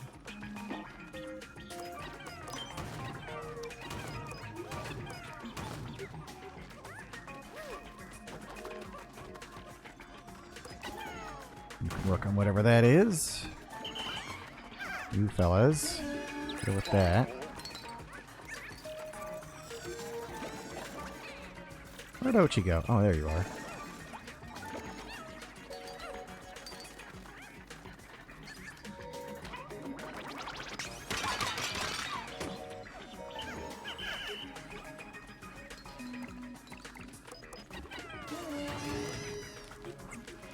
If there's purples, they should pull it faster, but I'm not 100% sure. You can go deal with that.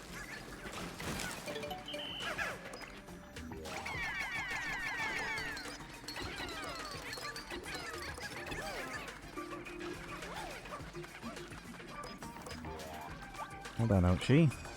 She's gonna send you to deal with that too. Still got two big treasures up there to deal with. Oh, we didn't have enough. Ochi, carry this, please. Thank you. 2 minutes left. Making good progress.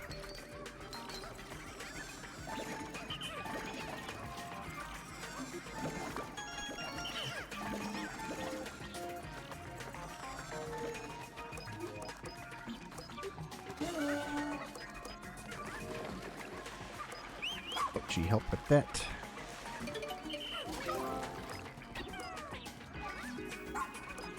Carry, carry. Oh, that's good.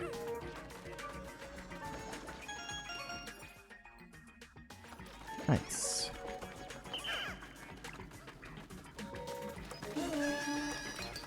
Get after it, lads.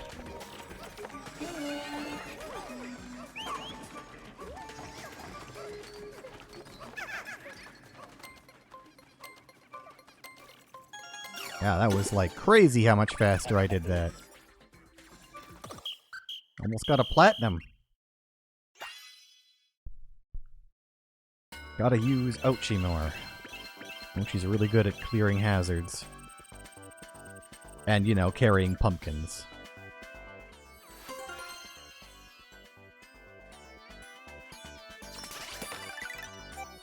I'll take a gold.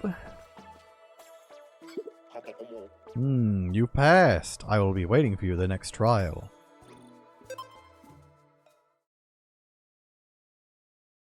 Ninth story. Turf turmoil.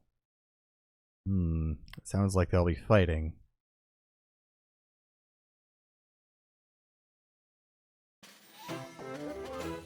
Yep. Oh god, you're having me fight one of those guys? I hate fighting those guys. Purple Pikmin, though. Also rock Pikmin. Oh god. You're making me fight the real annoying guys, I see.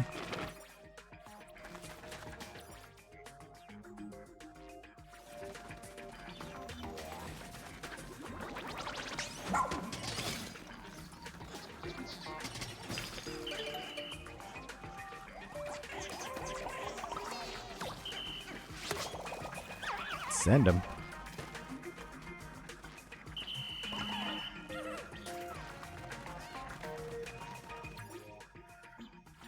Problem with this enemy is he just takes like forever to fight.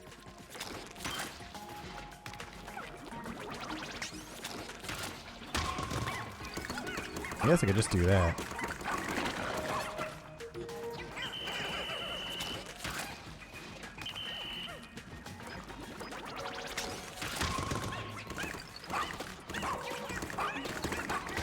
Yeah, that wasn't too bad.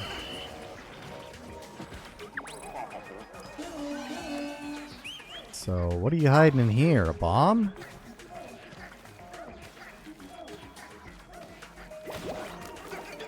Ah. That makes sense. Bella, you're not carrying stuff. Come on.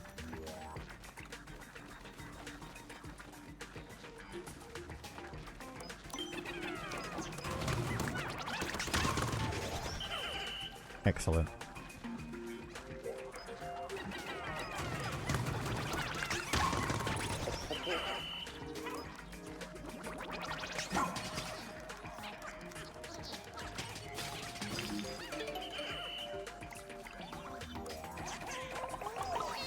All's dealt with. Good. I don't know what the hell other enemy we're going to be fighting here.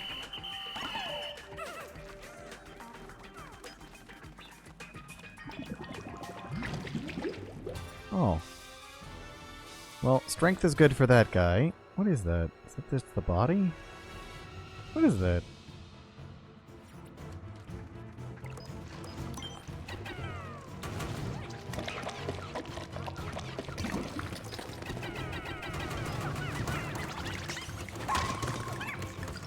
Fight him.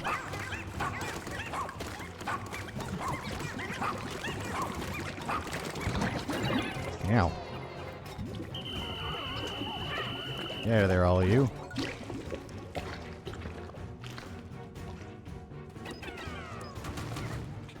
Pull.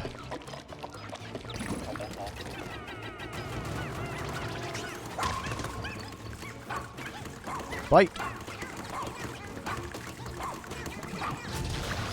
Boss dead.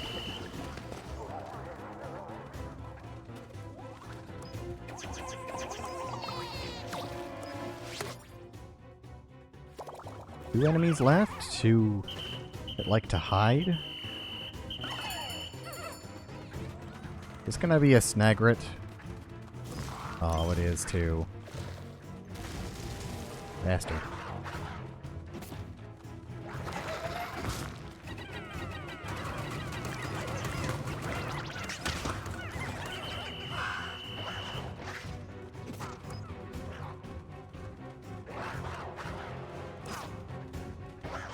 I'm kind of at the whims of RNG here.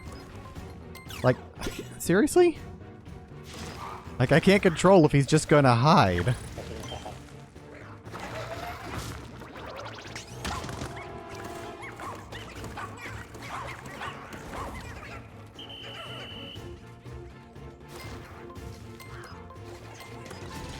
Got him. One more then. You, which I am not looking forward to.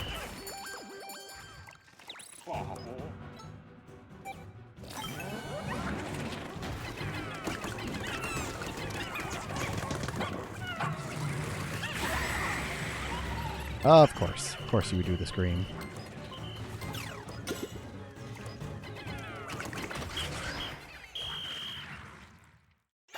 I'll take it.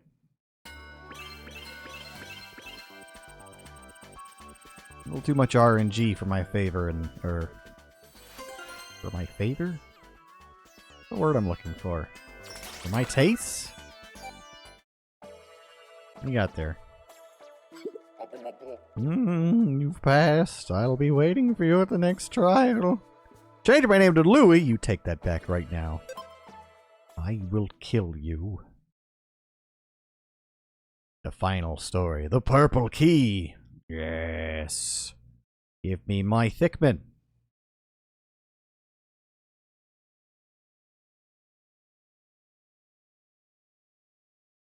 I guess this is probably the way you're supposed to get that giant gold bar, but, you know, I took the route of grinding really slowly. Oh, Jesus, what am I supposed to do here? Okay, so the purple's up there. We're separated. We started off separated, so that's something.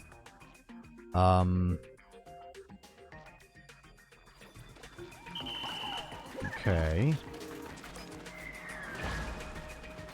Oh, I know what that noise was.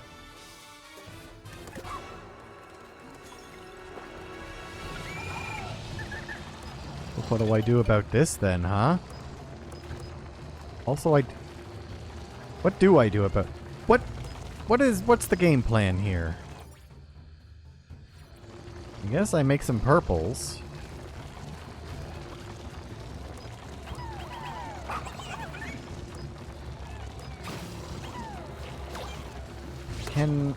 Okay, it did work. Weird. Is he able to come in here? I really hope not.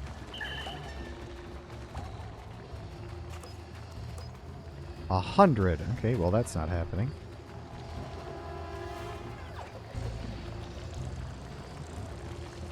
They started as separated, but we're allowed to, like, join up immediately.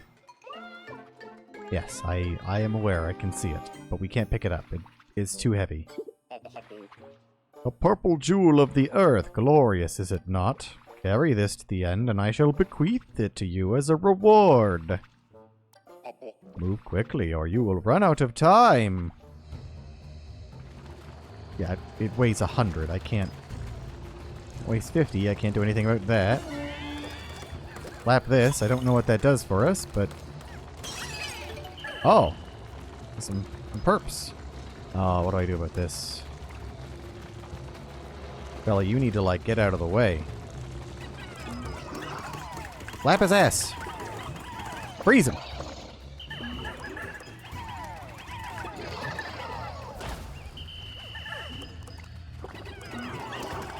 Slap his ass and freeze him.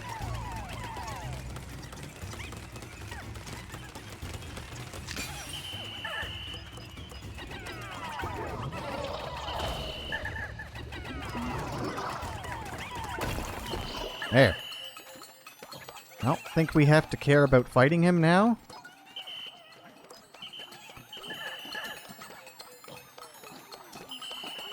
Oh, he is gonna, like, knock everyone over, though. That is very annoying, actually.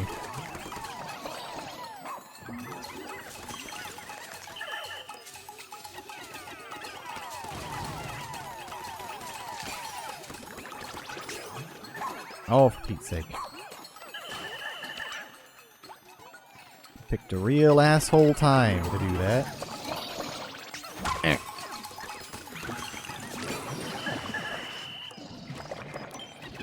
Decide now what you do not need to do. Tell me how to violence. Oh, of course, there was one missing. Okay, so I need 10 of them to actually carry the thing.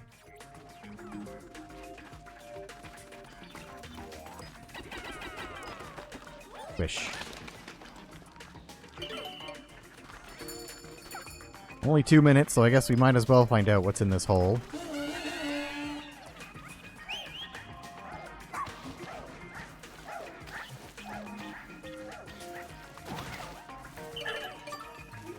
I see. And what does that do for me?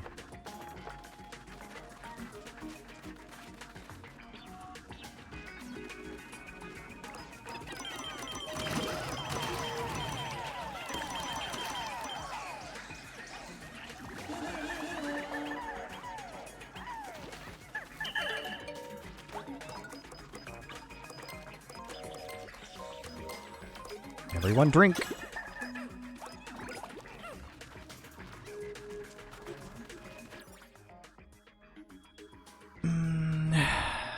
But the other flower's all the way down there. Okay. Oh, that's annoying.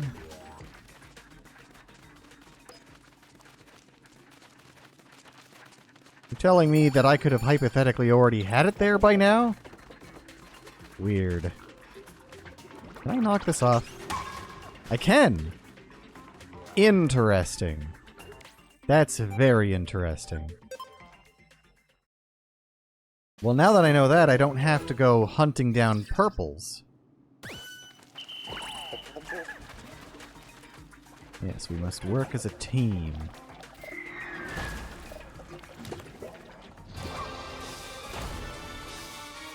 Yes, hello, you. You really have to show me this every time? Stop.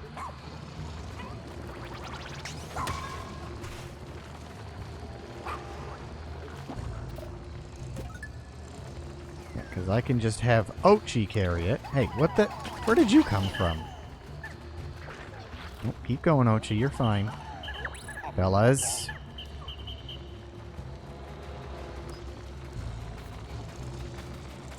How do I... me through.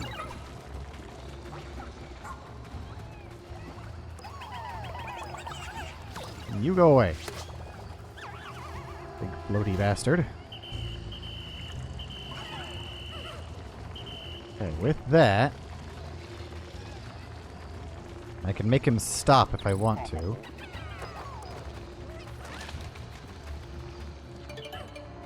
Alright, go Ochi. Go forth. I forget what was in that hole already. I don't remember if it was anything important.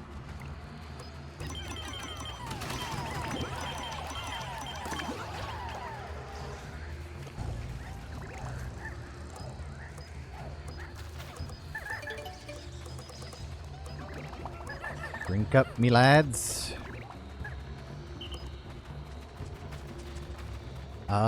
What do I do about that?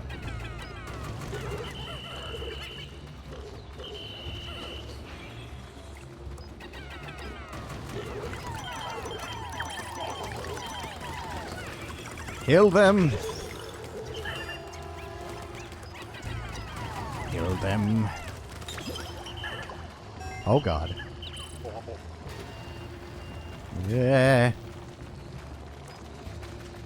Ignore the roly-poly. Just run. Wow, that's a lot of leaves. That's a lot of leaves. Hey, can you guys not eat my dudes? Okay. Slap it.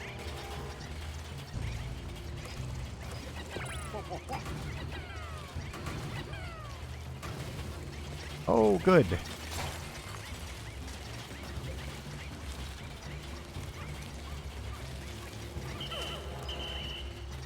Guess we're just going this way then, huh?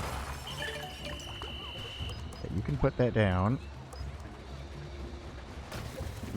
I'm just dealing with you right now. Go away.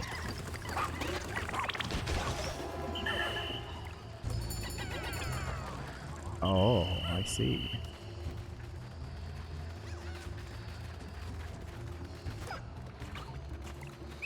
Go, Ochi. Carry.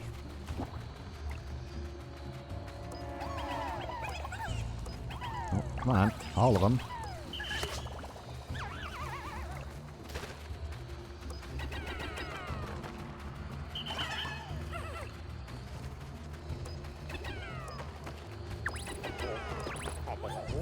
Swish. Go, Ochi. Move your chubby cheeks. Platinum. Don't mind if I do. Final story, the purple key. Beautiful. So purple. I'm glad. I'm glad you believed in me. I always knew you did. 'Cause you're good. Dazzling work, I believe there's nothing left for me to teach you. Use these jewels, the purple onion and white onion I bestowed upon you. Now you must walk the path of your own, Dandori. Hello, hello. Nicely done. Now you can easily increase both your purple Pikmin and white Pikmin populations. I've been wondering about that leafling. Do you think we should try to bring them back to the surface and cure them of their leafiness? Yes, beat up the old man. Out of the question. You won't be administering a cure of any kind. I have no intention of leaving this place. I may not remember who I was or where I'm from anymore, but it's no matter now. I'm content with my way of life. It brings me joy. Please, just leave me in peace. No, clonk him over the head. This one seems different from the other leaflings. If they want to stay here, then we have to respect their wishes, which we totally did for the other leaflings. Understood, Captain. Well then, time to head back. You would go without collecting your rewards? These jewels, the white onion and the purple onion, please take them with you. I was already gonna do that.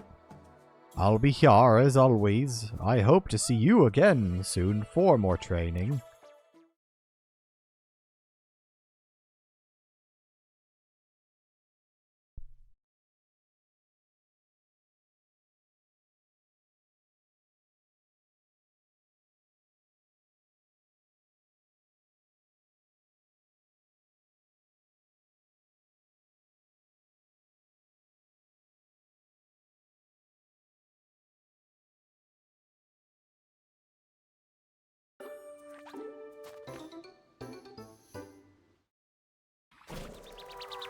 Boop. It's kind of similar to the ice.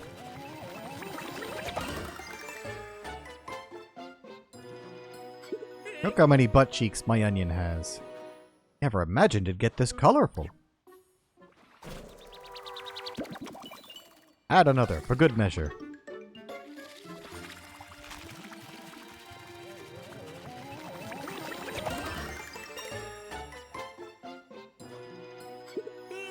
What a fantastic array of colors! Now the onion can propagate any type of Pikmin that we know of. A50. I got gold, bronze, bronze, silver, silver, gold, bronze, platinum. Finish strong. That's all that matters. You're one top-notch explorer. To think that a wise and reclusive leafling was underneath the rescue command post this whole time. From what I can tell, it's if you decide to enter that cave, you won't emerge until nightfall. Huh. That means you won't be able to explore any other area later that day. A good example of how the art of Dandori is also crucial to your work as a rescue officer. That's right. Make sure you take care of any outstanding rescue tasks before entering that cave. I mean, I don't need to enter it ever again, so...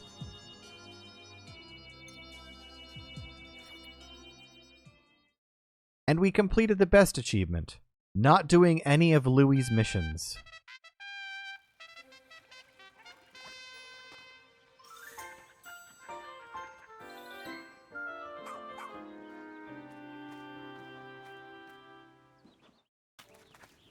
Hello, random visitor. Do you like the onions? Fact. The onion has fused, acquiring a notable degree of color from the ones it fused with. Seems to have matured splendidly as well. This may be as far as an onion's development goes.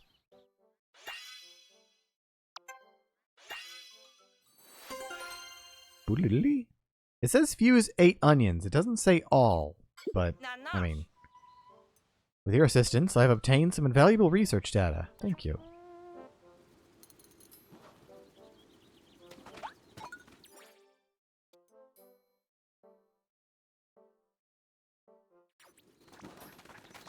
Everyone's been talked to. We've done all the stuff.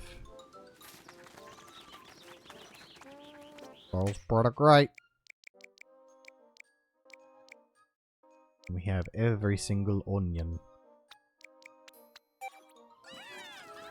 Kind of low on these guys, huh?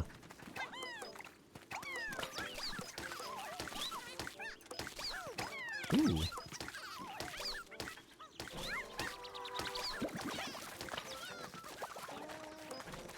Oh, that's kind of neat. I didn't realize that the pellet plants just swap between whatever you have available. That's interesting. Alright, I don't have to do that. Just whistle them.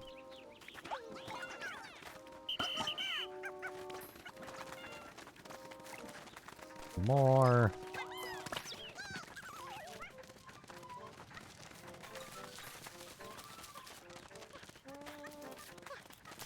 I see one more up there.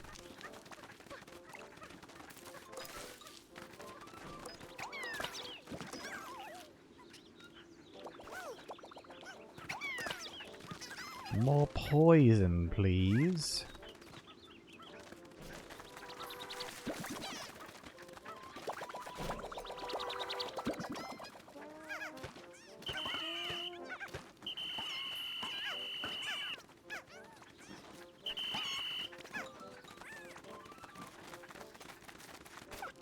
Feels good to be able to immediately grow the populations of the ones that are really hard to grow.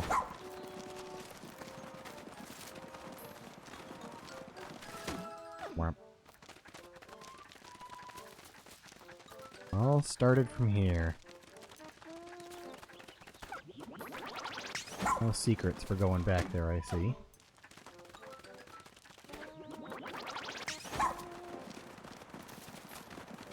Meow.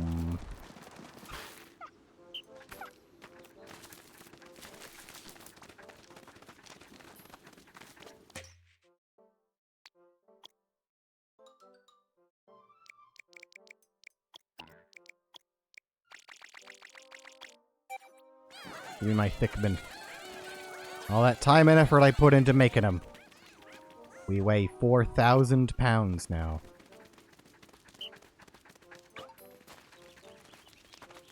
Incredible. That means we have one thing we have to do now. Read. That's all we have left. Can't even see him through all the Pikmin. Love it. Because if you'll recall, we have, kill Louis, yeah. If you recall, we unlocked both Olimar and Louis's logs for every treasure and creature. So we're going to be reading for a while now. Olimar. Dwarf Bulborb. Although initially identified as a juvenile Bulborb, groundbreaking new research indicates that this creature is in fact a member of the breadbug family. Close relative of breadbug, it escapes predation through mimicry. Unique adaptation of the Bulborb's crimson coloration allows the species to safely commingle. Such effective adaptation and obfuscation by a prey species is rare, indicating this clever creature is a master of mimicry. Huh. For a blissful bisque, mince the entire beast finely and stir with heavy cream, artichoke hearts, and a pinch of black pepper. Heat slowly until piping hot. Rich and creamy. Albino Dwarf Bulborb. A Bulborb larva after its first molt. Due to its pale coloration, it was assumed to be a mimic when it was first discovered. It was later confirmed to be a true Dwarf Bulborb. To avoid predation from adult Bulborbs, it spends the majority of the daytime hours hiding underground. It becomes more active at night, when its paler coloration is more difficult to see. In this state, it's difficult to discern what species of Bulborb any given juvenile may be by appearance alone. It's only after a Bulborb's second molt that they start to display more distinguishing species characteristics. Peel off the skin, starting at the tail end, then slice thinly and boil in a pot of heavily salted water. Serve immediately. Fucking Louis. Of course they're cannibalistic towards their offspring. Oh yeah, absolutely. That or they're cannibalistic towards other species of Bulborb. I could see either. Bulborb. This large organism has the familiar mandibles and cranial morphology of the grub dog family, as well as the characteristic bulging eyes. As with most grub dogs, the creature's cranium comprises half of its total length and girth. Showing a scarlet abdomen with white spots, this creature is primarily nocturnal, choosing to prey upon smaller creatures returning to their nests. Originally classified as the spotty Bulborb, further research has reclassified this species as the basic Bulborb. Subspecies of varied colors have recently been discovered, but academics are divided into two rival camps over how to handle their classification. Plump specimens are best spit-roasted whole, stuffed with a lime and a slab of bacon, basted frequently to ensure a magnificently moist haunch. Jumbo Bulborb. During reproduction, after an egg is fertilized by a sperm, any excess chromosomes are usually discarded through a process called meiosis, but occasionally this process fails to occur, and a Bulborb individual will develop irregularly due to this chromosomal abnormality. Specimens like this one are stronger than the average Bulborb and can exhibit more aggressive behavior. However, they're not able to procreate, as they will never reach sexual maturity. Surprised it didn't get an M rating. It's a large creature, but the meat is tender and flavorful. It's impossible to eat in one sitting, so store some portions for later. Coat the fattier meat in cooking oil and freeze. Leaner cuts should be smoked. Dwarf Orange Bulborb. Just as dwarf red Bulborbs mimic the appearance of the Bulborb, it was theorized that a variant mimicking the orange Bulborb must also exist. Recent fieldwork has confirmed this theory. Although difficult to prepare, this exquisite creature is more than worth the effort. Great in fajitas. Orange Bulborb. This Bulborb species boasts a garish color pattern with a deep orange body and black spots. The orange Bulborb's yellow, bloodshot eyes make it clear that this Bulborb is excessively edgy and high-strung, making it much easier to wake from a deep sleep than other species in the grub dog family. This bulborb's meaty flanks make for deliciously savory steaks that shouldn't be missed. Dwarf bulbear. A spotty bulbear larva in its third stage of development, this creature's body structure is nearing maturation. However, unlike mature bulbears, it has yet to claim its own patrol route, and thus it's dependent upon its parent for guarding direction. Remove innards, stuff with sage and finely aged prosciutto, and broil until golden brown. The ultimate crowd pleaser. I only do the voice that makes sense for Louis. A mid-sized subspecies within the grub dog family, the spotty bulbear's unique feeding habit set it apart from other grub dogs. It patrols a set path, searching for prey instead of passively feeding on creatures that wander into its limited territorial range. When entering spotty bulbear habitat, it is wise to proceed with extreme caution until the bulbear's patrol route can be clearly identified.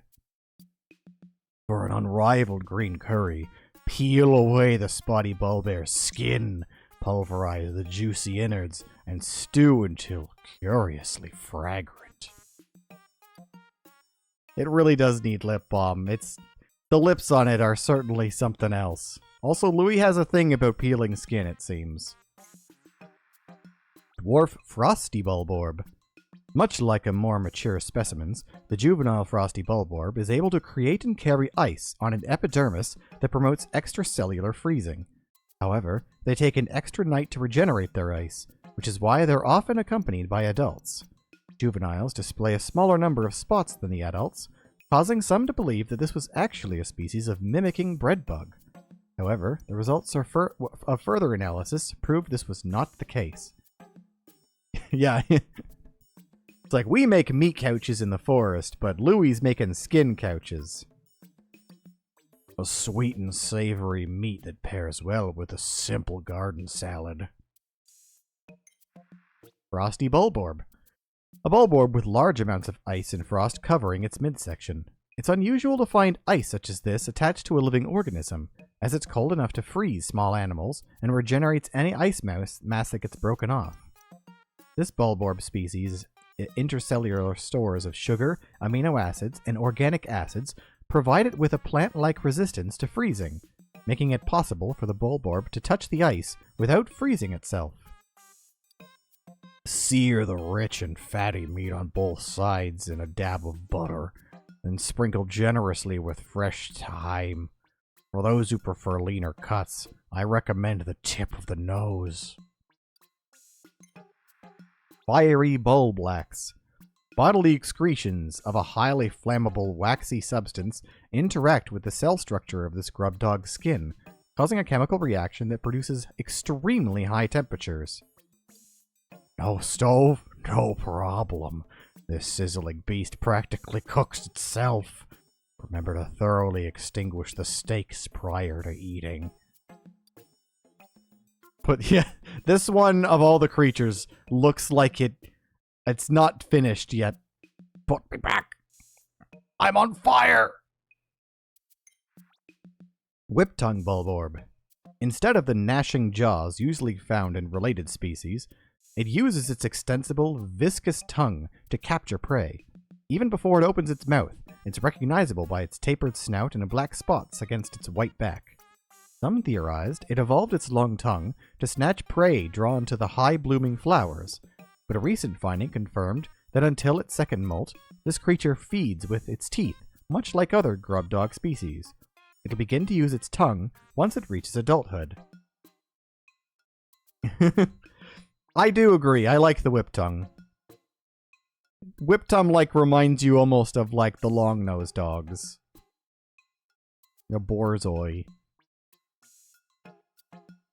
Pat the tongue dry, then coat all sides with a spicy dry rub of your choice. Roll over high heat until the outside is perfectly crisped. Of course he would eat the tongue. Bulborb larva.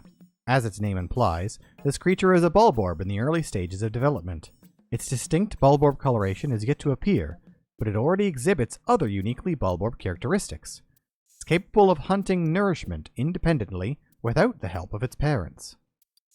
This meager creature offers little meat, but its eyeballs are a local delicacy. Try them with okra and a dollop of sour cream. Louis sees these tiny little infants and is like, give me their eyes. I like grapes. Empress Bulblax. Initial observations place doubts on the capability of the grub dog family to support a strong ant or bee-like social structure, but recent studies show the family is capable of such complexity for brief periods when certain external parameters are met. The egg sac of the largest female grub dog within a given range swells to dramatic proportions in response to environmental changes, such as the sudden depletion of prey species. These females temporarily take on a role of pack matriarch. Also, in pack formation, it has been observed that nearly all males not involved in species reproduction undergo natural sex changes. The characteristics of such specimens are quite intriguing indeed. For a sophisticated delicacy, make a pâté de foie gras from this massively obese creature's liver and spread it over a sesame cracker. God. Oh, the Emperor Bulblax. One of my least favorite fights. Or no, it's the bigger one I hate most. The largest member of the grub dog family is normally found burrowed underground. Look, we know that Louis doesn't have any idea how to pronounce half of those items. This camouflage allows the predator to surprise smaller creatures and use its long adhesive tongue to capture prey. To prep the tongue for cooking, marinate in olive oil and chop into cubes. Stir in a pot with carrots, potatoes, and chives. Cover and simmer over low heat for several hours. Accompany this mouth-watering rustic stew with a hearty roll. Did I? Oh, I did. The thick hide and angular hump give the organism a distinct rock-like quality. During the rainy seasons, moss grows freely on its hump, making it nearly impossible to distinguish this lethal predator from a stone. He can't stop. He just loves eating tongues forever. Sovereign Bulblax. Yeah, this one. Hate this one. An Emperor Bulblax of extremely advanced age. It will no longer display the pack behavior commonly exhibited by younger members of its species. Instead, as the individual ages, it leaves the herd and exhibits more solitary behaviors. It feeds by using its strongly developed legs to leap upon and crush its prey with speed disproportionate to its massive body. To determine the age of any given specimen, you can count the rings of hide calcified in the form of a carapace. One ring forms roughly every year the creature lives. Individuals with over 100 rings have been discovered so far. The Sovereign Bulblax's back is often covered by moss and pteridophytes. On a few occasions, specimens have been found with a rare species of mushroom called a bulborel growing on its back. I think probably one with a mushroom on its back was in one of the other games, but I don't remember. Duality of eating something while making out with it at the same time. God damn. Worst way you could describe it as. For a light appetizer, pluck the ferns off its back and lightly cook to remove any astringent flavor. The tongue, eyes, lips, meat, and fat are very tasty. Can be prepared in a variety of ways. Mature specimens have a more highly developed umami flavor. Fiery blowhog.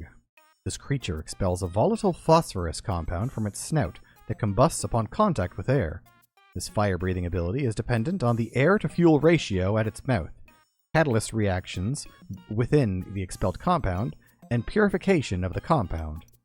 Thus, it's highly unlikely such a complex process could cause the spontaneous explosion of a fallen blowhog. This process is also perhaps to avoid the spontaneous combustion in the belly of a live specimen. However, one should still treat a fiery blowhog with great care during transfer. It's kind of neat. Because his readings are different from any of the other games. Because in the other games, he was describing each of them as if he had first seen them and what his take on them is. But this is like as if they've been seen for a while and been documented. Also, Sustracanus, that's a scientific name for you. Roast this flavorful beast for several hours, letting it stew in its own succulent juices. Don't worry about overcooking this beast. It's scorch-proof. Watery blowhog. A variant subspecies of the fiery blowhog, the watery blowhog lacks several of the genes necessary for the production of fire-producing catalysts, and thus expels jets of the non-flammable liquid. This subspecies appears to have only recently evolved. However, the hereditary traits of this variant are dominant and highly robust, so its population is rapidly increasing. It's kind of an interesting way to take on it, that these are just like fiery blowhogs that just failed. Interesting. Suslugians. This beast's unrivaled moistness gives it a melt-in-the-mouth quality that's incomparable. Snowy blowhog. This species has the ability to condense atmospheric carbon dioxide within an organ called a cold sac.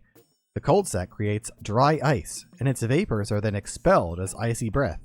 A close relative to the species, the fiery blowhog can keep its internal body temperature from rising because the phosphoric compounds it expels only ignite when they make contact with the air. In contrast, the snowy blowhog maintains internal body temperature conditions below freezing, and its other internal organs are protected by thick layers of fat and the extracellular freezing that occurs within its cold sac. Sprinkle lightly with salt and eat while the ice bag is still fresh and crunchy. This one bite'll give you the most satisfying brain freeze. You heard it here, folks. Louis likes eating crunchy sacs. Titan blowhog. Dry ice is an insanely bad idea. I think eating most of the things that Louis eats is a bad idea. Due to a hormone abnormality, this fiery blowhog specimen has grown to an irregularly giant size. As a result, its mouth and the organs that regulate its fire-breathing abilities are significantly larger, so the firepower of this specimen greatly exceeds that of its normal counterpart.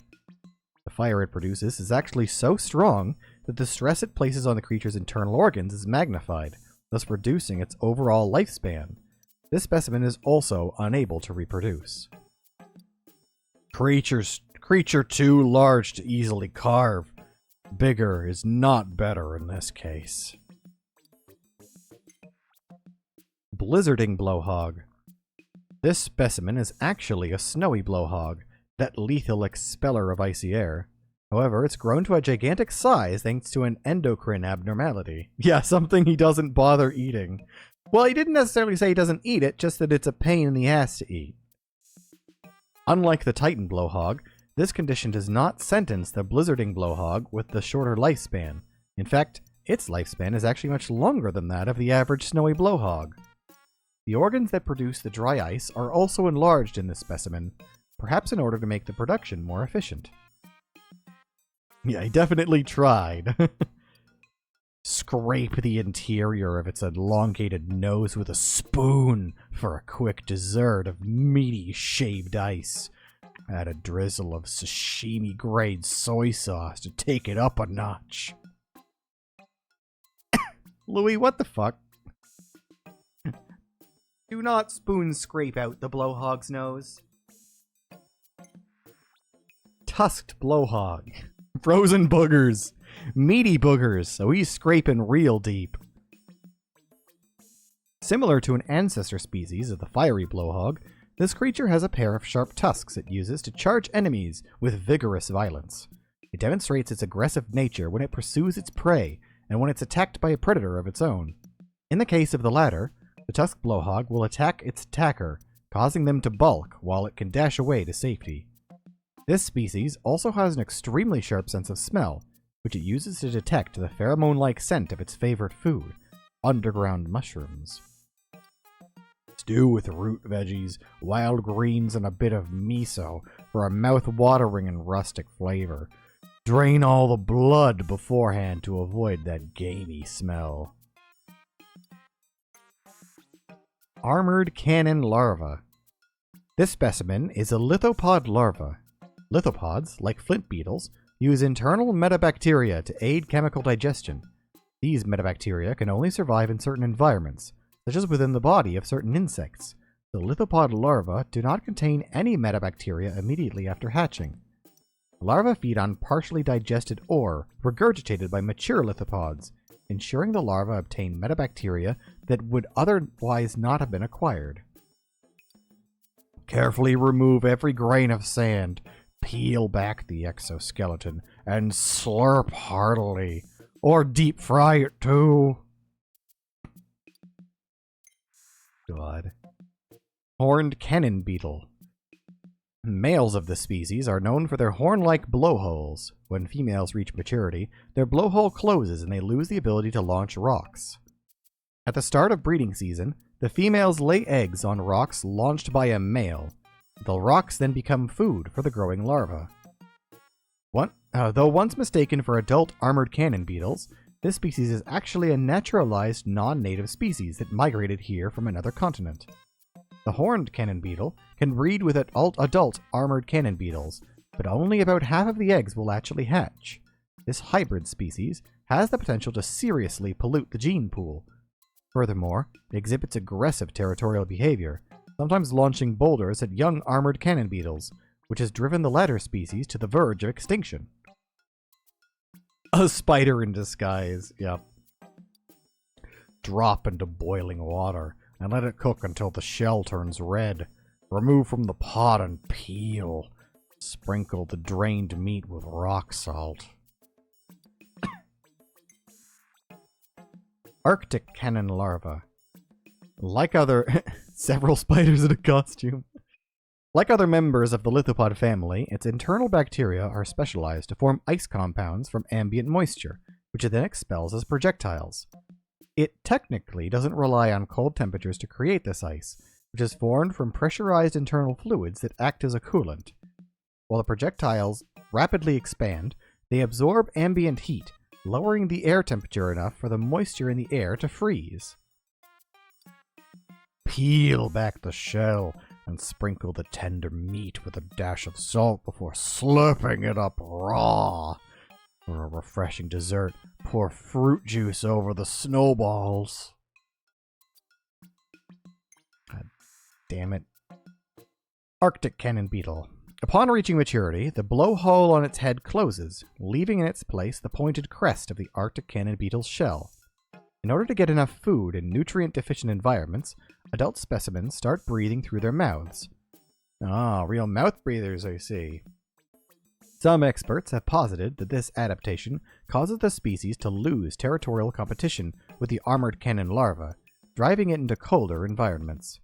Though this beetle has increased suction strength, it must ventilate via a spiracle on its abdomen and open its shell to avoid rapid body inflation. Boil the meaty legs until fully cooked, then drizzle with a generous amount of lemon juice. Once the juice has seeped its way into the muscle fibers, suck the meat out of the shell with one big slurp. Can't stop talking about slurping. Female sheargrubs. The males of this species are purple and black creatures with tapered mouths, while the females are lighter in color and lack an armored exoskeleton. As with most mandiblards, these creatures have regressed to the point where they have lost both legs and wings. They can be seen crawling around on the ground and are believed to feed on the vegetable extracts from the congealed fluids of expired Pikmin. Grim. For an unforgettable quitchy, slice this creature up and mix with 4 eggs, 2 vine-ripened tomatoes, diced zucchini, and generous handfuls of feta and Swiss. Bake it till crusty and golden. This beast is most flavorful if caught and cooked just after laying its eggs. Horrible. Male sheargrub. This specimen is a male sheargrub. Having lost both legs and wings, the male burrows into the soil and waits to ambush small predators that pass by, or creatures. This beast's mandibles can be dangerous, making creatures such as Pikmin easy prey. Spread several specimens in the bottom of a casserole dish. Layer with sliced avocado and top with cheese. Bake until the meat is cooked through and the cheese is lusciously browned. Mama sheargrub. The mama sheargrub will typically molt when it reaches maturity, then dig itself into the ground to prepare for egg laying. However, certain types, like this specimen, exhibit neoteny and retain the appearance of a juvenile of the species. If this species locates an abundant food source, they won't leave it. Sometimes they'll stay at that spot for years, steadily growing to gigantic proportions like this one.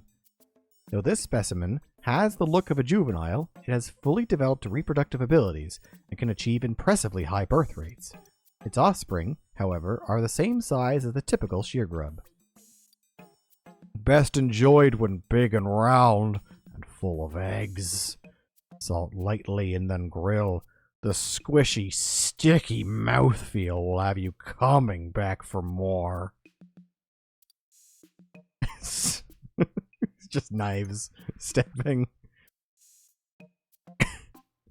Unusual for their genus, the shearwig, flying mandiblards have retained their wings. However, only the adult males of this species can fly. Females of this species spend most of their lifespan underground. They do emerge for a period after maturation to spawn, but they never metamorphose. Grate this beast into a zest and whisk with sugar, cream, and chopped dark chocolate for a lusciously indulgent mousse. It's a true culinary coup de grace. Fucking grates the entire thing. Fucking stop, Louie. Don't do that. Shearflea. The sensory hairs growing on this creature's orange body segments can detect body temperatures, movement, and carbon dioxide levels. It clings to its prey with its claw-like front legs and sucks their blood through its pointed proboscis. Research has found that the shearflea can store energy created while contracting its bellows-like body into the elastic proteins located at the root of its hind legs, allowing it to repeatedly jump very high. Its reproductive rates are rather explosive. A small group of egg-laying females can boom into a population of over 100 in a month's time. I mean, fruit flies are worse than that. Salty, sour, sometimes sweet. The flavor changes depending on which living creature it's fed from most recently. The only thing that can excite Louis more than eating something. Eating something that just ate something. Horrible. Joustomite. Others within the family wear their shells on their bellies, but this one's shell functions more like a helmet. Yeah, or eating something that's pregnant, that too. Its wings have atrophied into uselessness, so instead, it burrows beneath the ground and pops out only to pierce prey with its needle-like proboscis and drain their bodily fluids. Larval joustomites remain underground for years, or even decades in some cases. God damn it, poor. Boil in the shell with a pinch of salt until bright red, and serve piping hot with tartar sauce. Louis endorses eating the whole family. There's nothing he won't eat. Flighty joustomite. It's a close relative of the original burrow knit species, but this variety of joustomite still has the use of its wings. Oddly, it still makes its habitat below ground, and employs the same tactics of lying in wait before emerging to strike. Louis is an only child. But Louis would have been a twin, but even in the womb, he ate his twin. Why, he's just like this. The helmet projecting its head is functionally as hard as steel due to waxy secretions in the pores that absorb and redirect any shocks it sustains. Remove shell, roast over a low flame, then grind the meat. Whisk paste into olive oil until emulsified. An extra dash of cumin lends some earthiness to this spicy salad dressing.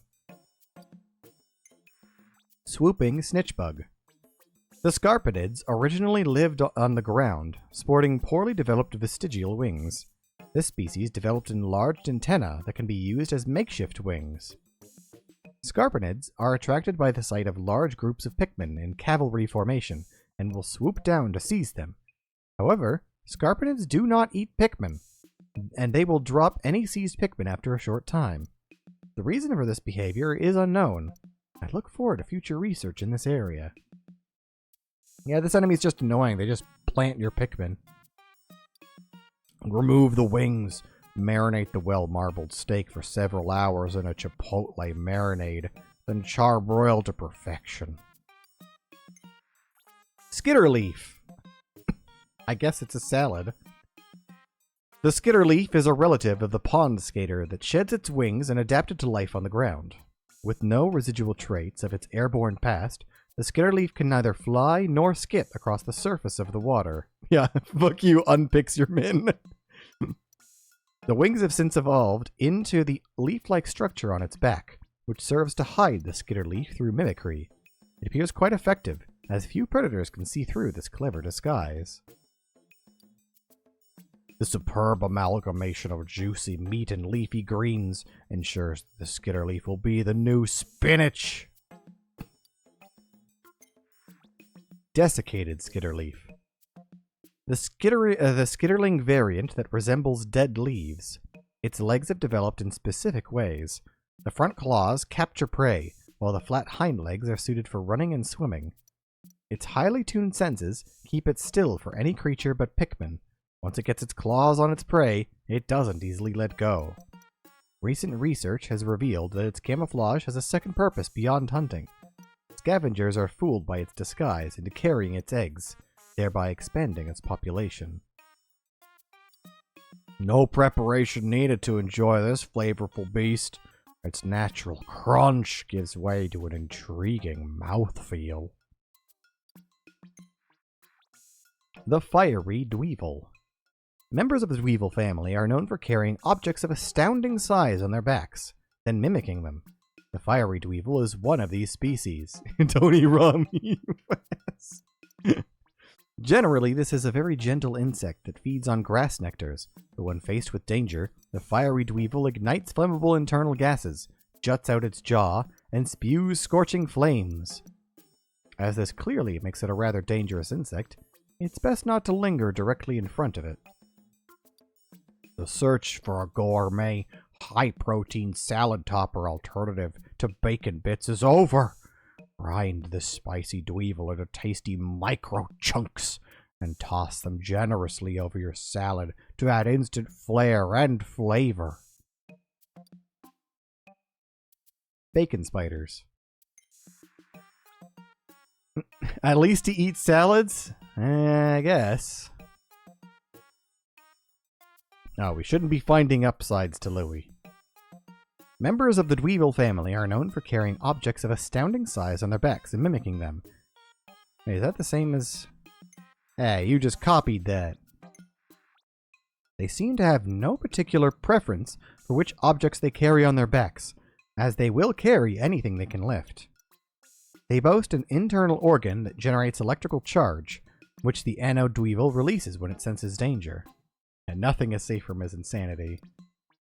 Raw anode dweevil makes for an unforgettable sushi treat, but if it's not prepared by an expert hand with exacting precision, consumption could result in a jolting electrical explosion of apocalyptic proportion. Jesus. Hydro dweevil. Several points of differentiation from other members of the species have been confirmed, such as body color and behavioral patterns, but none of these suggest major deviations in the creature's genetic structure. This makes it clear it's a relative of the family. When attacked by enemies, the hydro dweevil spits out bodily fluids in response. Spacesuits corrode and oxidize when they come in contact with this liquid. Oh, Jesus. Inedible! Effects of consumption include uncontrollable arm flailing and enthusiastic dishwashing. The fuck? Don't eat the soap spider, I guess.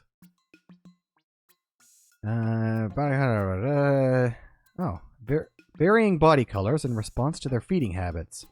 Each species feeds on different types of plants and small animals, so the symbiotic bacteria that creates their pigmentation differ as well. The ice-blown dweevil lives in cold habitats and spews frigid gas, so the workings of its symbiotic bacteria are dulled and it retains its natural color, which is white. It's been confirmed that in more temperate climates where food that the fiery dweevil eats is readily available, the ice-blown dweevil's coloration is much peachier. Soak the legs in fruit juice and freeze. Serve as a refreshing ice pop. Venom dweevil. This one going to be inedible? I wonder. The venom dweevil is one member of the dweevil family. Yeah. These insects often carry the carcasses of other life forms on their backs. Apparently, this is not for the purpose of transporting them as food, but instead another example of their mimic behavior. The venom dweevil produces two different chemical compounds within its body, which form poisonous gas when mixed and expelled. This gas is only used for self-defense.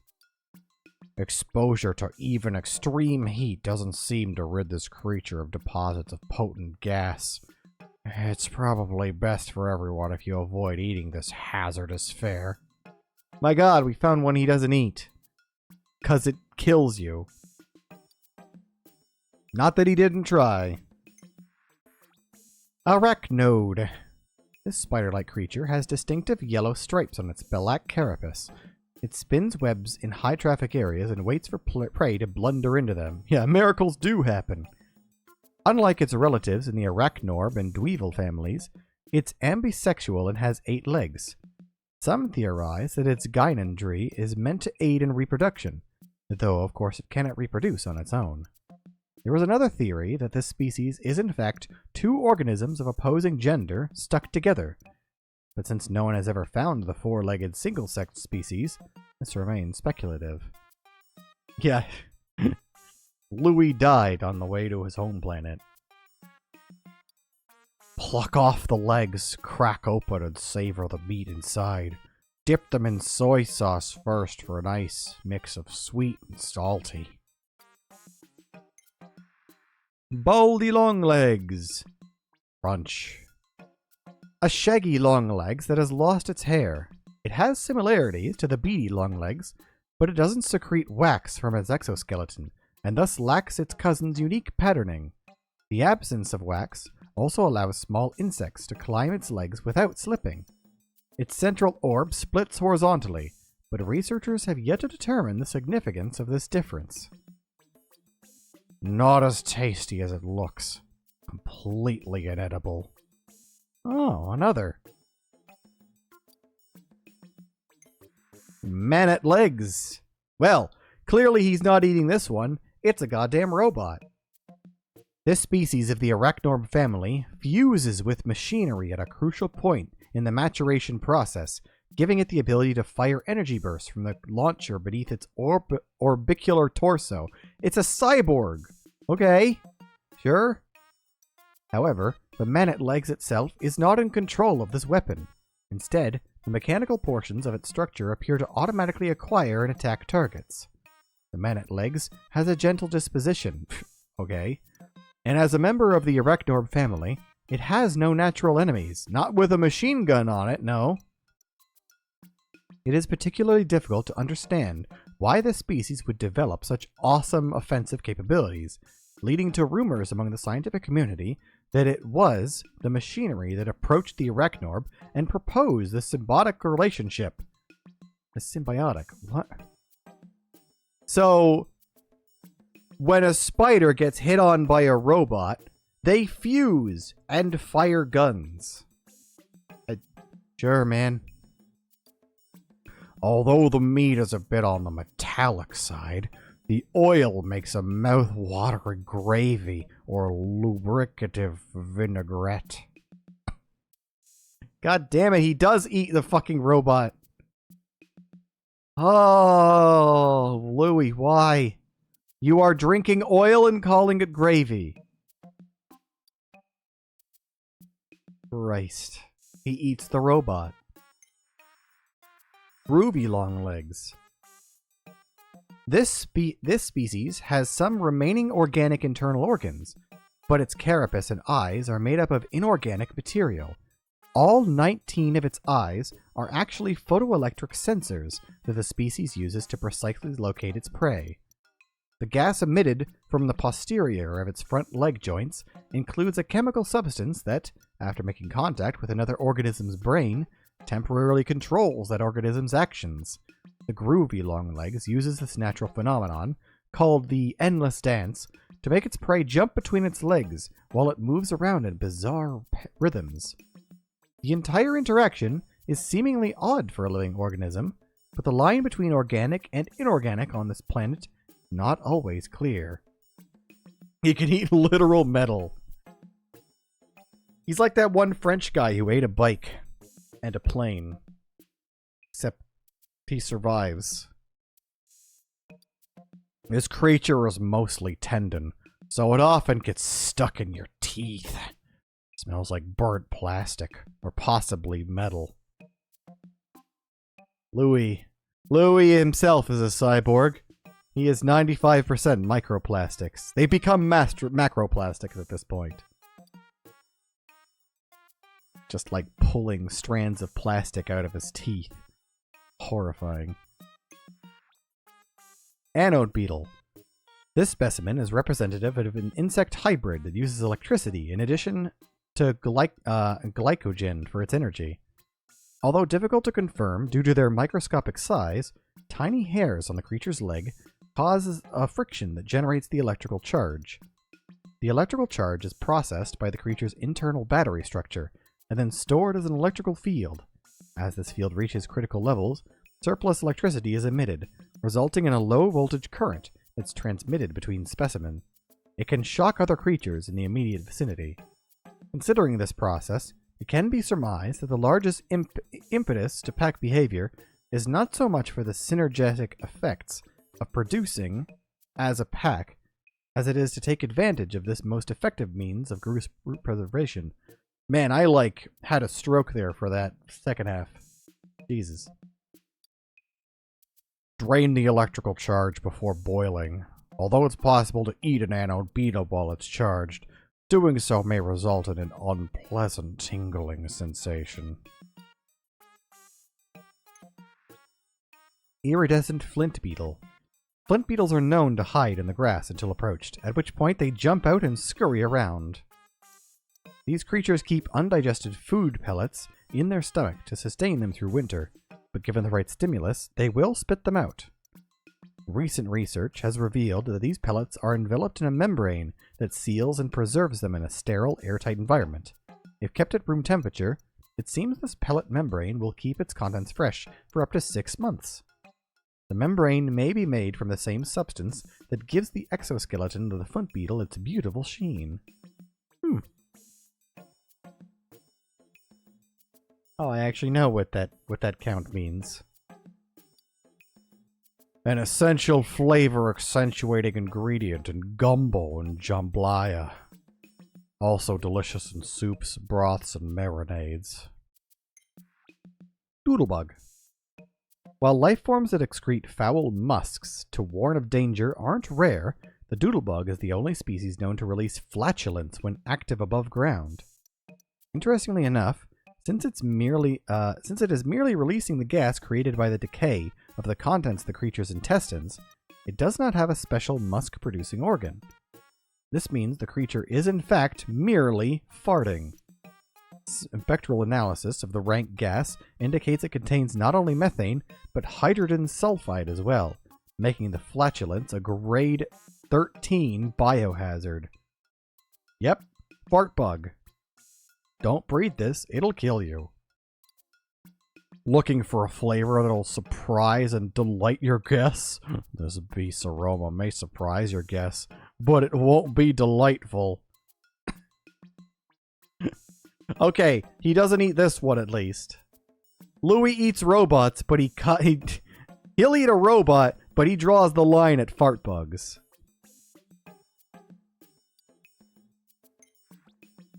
He's got standards, I guess. Iridescent glint beetle. This variety of beetle consumes subterranean minerals. Due to the fact it rarely emerges above ground, sightings of this particular species are extremely rare.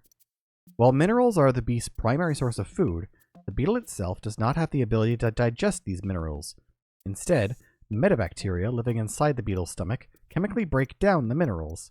The resulting purified metal is discharged, but rare metals such as gold and platinum crystallize into the iridescent glint beetle's shell, resulting in the beautiful laminated shimmer. This precious trait is exceptionally rare. I could sell it back home for a fortune. Then I could use the cash to upgrade my kitchen, buy galactic-class ingredients, even star in my own cooking show, The Insect Gourmet. He wishes. The Mitite. These parasitic insects feed on eggs. Upon reaching maturity, they excrete a special pheromone that attracts females of particular species, enticing those females to swallow the mitites whole. Pikmin, however, seem to dislike the scent. After entering the host female's body, the mitites lay their own eggs inside the host's eggs, just prior to the host spawning. Horrifying. Yeah, Louis is the farthest you could be. You're not wrong. Flash fry with garlic and red chilies in a hot pan, then sprinkle with grated gorgonzola. Some dinner guests may find the legs unappealing, so it's best to remove them before serving. Which implies that, I mean, it's weird that he talks about potentially feeding and serving food to guests, because he obviously never shares any food. The Scutterchuck. Its main offensive strategy is to launch the crystal it carries on its back. Otherwise, it's completely defenseless. In most circumstances, it's a peaceful herbivore, whose diet consists primarily of moss. When in danger, however, it wastes no time defending its territory by breaking small rocks and hurling them at the threat. In order to ensure it has a steady supply of rocks with which to defend itself, it shares its habitat with calcified crushblat larvae, so it can make use of the shells they cast off. An acquired taste, but it's really quite addictive once you get used to it. No special preparation necessary. Yeah, he just eats those eyeballs raw. Skeeter skate. It skates on water at high speeds thanks to tiny hairs on the tips of its feet. These hairs are coated in an ultra-hydrophobic substance to minimize friction against the water's surface. Its long proboscis functions as a straw to take in water, which is stored in a reserve in its head, as well as to spout as a weapon against smaller insects. While taking in water, it also stores in microscopic plankton, meaning that its prime means of defense is also a feeding mechanism. The extremities cannot be used for food, but you can drink the liquid inside for a zesty beverage. The Mucker Skate. A subspecies of skeeter skate that's adapted to life in muddy wetlands. It uses its straw-like proboscis, the inside of which is packed with densely grown hair, to capture any plankton living in the mucky water and filter out everything else. When an enemy approaches, it'll threaten them by shooting out a murky substance. This combination of muddy water and gastric juices has a high viscosity, so it can essentially bury Pikmin, and a lot of other stuff, in dirt. Even after draining the mud, its texture remains gritty. Chew it for long enough and your teeth will get a good scrubbing. Brushing with bugs. White spectralids. It's remarkably similar to its unmarked brethren, but the telltale wing patterns and lone pair of hind legs give it away. It sticks to its own habitat, for the most part, though it may fly away to reach a flower or escape a bulblax. It'll soon return to its home.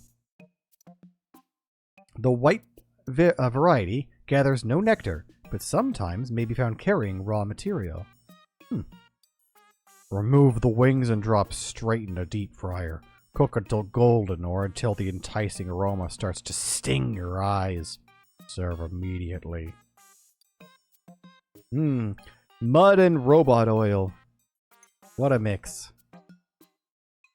Yellow spectralids. The primary morphology difference between other spectralids is the eye-like spot on its hind legs.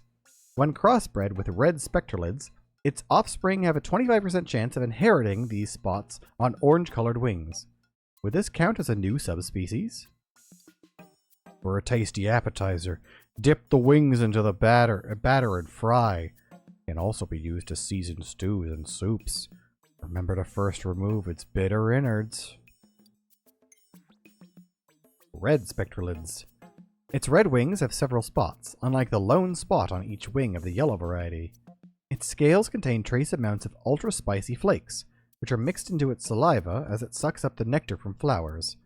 The combined flakes, saliva, and nectar are refined into ultra-spicy nectar inside the creature, which it uses as a growth supplement for its eggs. Despite this, its reproductive capabilities are quite low. It is for this reason that the red variant fetches astronomical prices among collectors. Spread larvae on a slice of toast for a spicy and protein-packed breakfast, or fry up the wings at any time of day for a sweet and crunchy snack. Who eats a lot of fried food, I'm noticing. The snowflake fluttertail. The cooling cycle on its body uses ammonia as a refrigerant to chill the moisture it absorbs from the air until it reaches a supercooled state. By then, spraying it out of the several vents on its belly, the snowflake fluttertail creates a delicate cocoon of ice to both protect itself and freeze its prey. Its rolled up, spirally proboscis evolved from an upper jaw that can catch and tie up prey with the fine hairs on its surface. Though it mimics a type of swallowtail butterfly, this creature is actually more closely related to moths. One might extrapolate that its ancient ancestor was unable to adapt to the cooling climate, and therefore went extinct. Dice finely or puree to make a meaty sorbet. Add a tiny drizzle of fruit sauce for some punch. Pluck the wings and antennae beforehand to use as a garnish if you want to get fancy. The creeping chrysanthemum. Like Pikmin, the creeping chrysanthemum is a member of a group of creatures with ambulatory root structures. This creature is known as a mimic, but because it's actually a form of plant, this label is not entirely accurate. It uses its mimicry to lie in wait and ambush prey, unrecognized even by Pikmin despite being members of the same class of organisms. It relies on preying upon other creatures to provide sustenance, so it has no need of leaves for photosynthesis. Generally speaking, the role of plants within an ecosystem is as a producer species, and thus plants are generally found at the bottom of the food pyramid. However, on this strange planet, the line between producer plants and consumer plants is blurred. When thinly sliced, this predator's sizable bulb makes a sumptuous pizza topping. Sure thing. Startle spore. The defining characteristics of the fungi that grow from its head differ from that of the chrysanthemum family's creeping chrysanthemum. I hate you, just pure hatred. But the makeup of the body out of which they grow is mostly the same. As a result, we can theorize that, like fellow ambuloradices, the bulbmin, this species is not an evolutionary variation, but that the body is a parasite that has nested inside a group of mushrooms. Because the hosts are mushrooms, the startle spore cannot photosynthesize. Instead, it gains nutrients by catching its prey with highly poisonous fluids, or by absorbing the nectar in the ground left behind as creatures killed by its poison decompose. If you can successfully remove the tongue's poison glands, you'll enjoy a rare opportunity to appreciate the umami synergy of the mushroom and meat combo. Breadbug. This little fella. The adult breadbug competes for many of the same food sources as Pikmin, but its thick-skinned hide allows it to withstand most Pikmin group attacks. However, some researchers claim to have observed breadbugs being overwhelmed by massive numbers of Pikmin and reduced to food. Goodness. Breadbugs are hardy and nutritious, but also bland and unimaginative. They may be palatable on a pinch, but they hold no true culinary promise. He hates even the adorable bread bug. This gargantuan species of the greater breadbug family has a torso so perfectly square it almost seems like it was formed in a mold. For a brief period after birth, the giant breadbug competes for food with smaller breadbugs, but upon reaching maturity, it seeks out much larger prey. This is the primary reason two species with similar feeding habits can coexist in the same habitat. Hordes of Pikmin appear to pose the only plausible threat to this massive creature's life. It's very funny to me that the only two creatures in the game that Pikmin cannot damage or hurt in the slightest are described as being preyed on by Pikmin. Weird. Although cooking this colossal beast yields a mountain of meat, every ounce of it is flavorless. Only suitable for intergalactic all-you-can-eat buffets. He's shit-talking buffets now. Unbelievable. Thinks he's such a top chef. The Gildamandui. Immediately after hatching, the species presents itself in a gilled tadpole-like form and grows its legs after about a week. This juvenile Gildamander species is estimated to be about 1 month old due to the presence of an oar-like growth on its back, and the fact it has already emerged onto land. The living ore has substances similar to treasure within it, a peculiar scent, and has an effect on both sensors and Pikmin. However, the lantern organ on its head is still underdeveloped, and can only emit very faint electromagnetic waves. For this reason, juvenile Gildamanders often hide out of sight to avoid Pikmin attacks. Yeah, he's a freaky eater and a pompous prick. Heat the golden crystals on its back until they melt into a caramel sauce. Flip the creature upside down and bake until the skin develops a crunchy, candied crust. The Gildamander. Look at that face. The ore-like growth on its back is a coagulated bodily fluid that includes a substance similar to sparklium, which can make our mechanical sensors go berserk. To use the technical term, this living ore emits a scent that lures the creature's prey, so it's also important for their feeding process. The lantern-like organ atop its head emits electromagnetic waves that are known to affect Pikmin and onions, confusing them into thinking the Gildamander is their leader, allowing it to withdraw Pikmin directly from the onion. However, it cannot go so far as to command them as a squad, so the Pikmin will often hide under cover and are able to avoid ingestion. Jesus. The meat gives off a faint aroma similar to a hot pepper. The flavor itself is subtle and elegant. Char-grill the lantern until blackened and you've got a nutritional superfood. Miniature Snootwecker. Immediately after birth, this species' skin starts to harden. Before long, it will reach the same impenetrable toughness as that of an adult. Adult Snootwhackers dexterously use their trunks to grab food from high tree branches, but juveniles consume fruits and nuts that have fallen to the ground, as well as other types of terrestrial flora. This specimen's legs and torso muscles are underdeveloped compared to those in their nose, so they lack the strength to maintain their posture and easily lose their balance. Gently peel the skin back from the nose. Its meat has a grassy bitterness. Tastes like cucumber. The Mammoth Snootwhacker. The long nose of this specimen has neither bone nor cartilage, but is made up entirely of muscle that can be flexibly curved and extended. Its tough hide consists of densely layered collagen lattices that cover almost its entire body, leaving only the regular skin on the belly exposed. The fully developed trunk is large and quite heavy, so the Mammoth Snootwhacker usually rolls it inward to carry it closer to its center of gravity. But if its territory is invaded, it'll extend the trunk and flail it around, even using it to strike at a perceived enemy.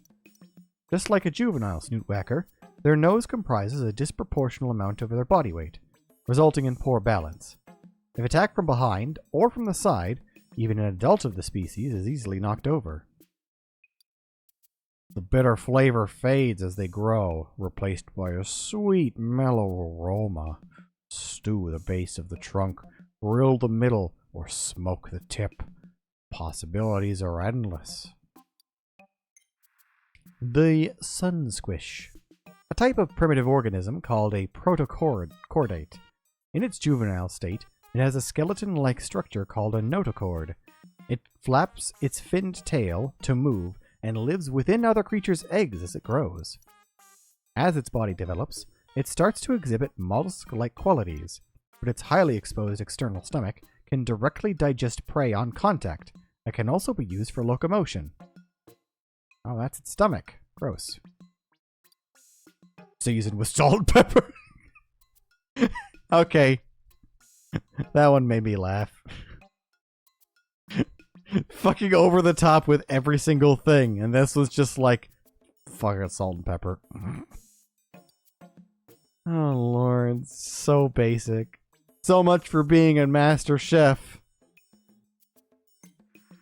The Fulix. A member of the Gulix family, this primitive lifeform is made up of a single cell, which is quite odd given its size. Its nucleus is shaped like a bulbous star. Hold on.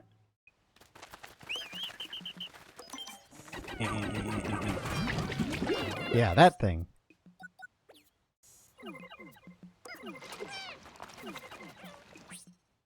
Go back to the Picklepedia. Oh, I'm hitting B. Whoops. Yeah, that thing. Made up of a single cell, which is quite odd given its size. Its nucleus is shaped like a bulbous star, and individuals move by using the fin at the end of its flagellum-like tail to quickly expand and contract its gelatinous body. If the nucleus is removed, its soft body loses all structure and splatters. But as long as the nucleus is still alive, the Fulix can return to its original form. Usually, the Fulix will mimic nectar and wait for its prey. Its gel, which includes fire-extinguishing fluids, will then expand to capture and feed on unsuspecting organisms. Gently remove the jellied parts, add fruit and a sweetener of your choice, then serve as a gelatin dessert. The downy snagret. Due to a common phenomenon known as imprinting, this baby will recognize anything it sees and hears within a given length of time after it hatches as its parent, and consequently follows it around. However, the downy snagret has two specific conditions for imprinting. The first is that the target must be tall and blue, and the second is related to the sound of its cry. This means it will never make a mistake with something as small as we are, and will instead recognize it, or us, as food. Since it's still a fledgling, the downy snagret does not go underground to feed. Instead, it stays on the surface where there's plenty of food. It looks harmless enough, but beware. Parents may be hiding nearby until the baby's old enough to fend for itself. Grind up the meat and cartilage, then mold into meatballs. The tender texture of the meat contrasts nicely with the crunchy, chewy cartilage bits. God damn, you're weird. Horrible. The burrowing snagret. The majority of the snagret species lie in wait to ambush and capture prey. With a body type perfectly adapted to such sudden strikes, it violently attacks small surface-dwelling insects. Distributed across a relatively wide range, subspecies of snagret suited to the varying soil conditions have emerged, making the snagret the most geographically represented species beside the bulborb. Visually resembling the burrowing snagret is the burrowing snarrow, the range of which partially overlaps with the snagret's range. While the two may appear similar, when pulled from the ground, they can be distinguished by the presence or absence of tail and wing markings. Slice the serpentine torso into thin medallions, skewer on a metal rod with hocotate onions, and barbecue over an open flame. What, you're not going to take the skin off first? Wattlequaff. Its overdeveloped respiratory muscles allow it to suck in large volumes of air through its long, thin beak while feeding. Its feathers are too small to use for flying. The current theory is that this is due to its niche position in the ecosystem being quite secure, thanks to a lack of natural predators and little competition for food in its habitat.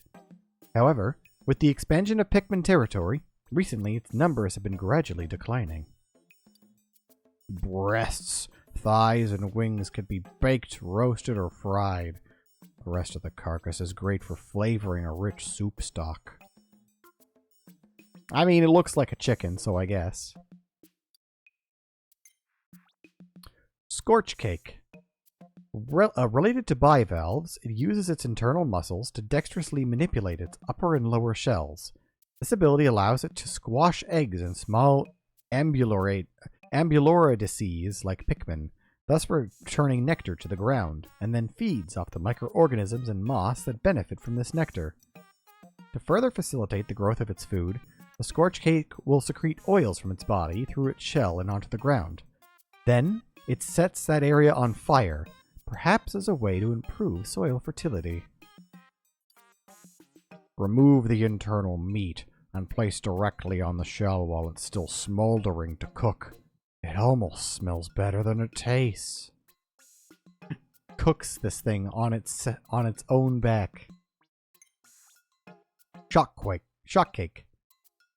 This species has muscular organs that can create electricity by using ion gradients within densely layered rows of electricity-generating cells, which are arranged in an asymmetrical series.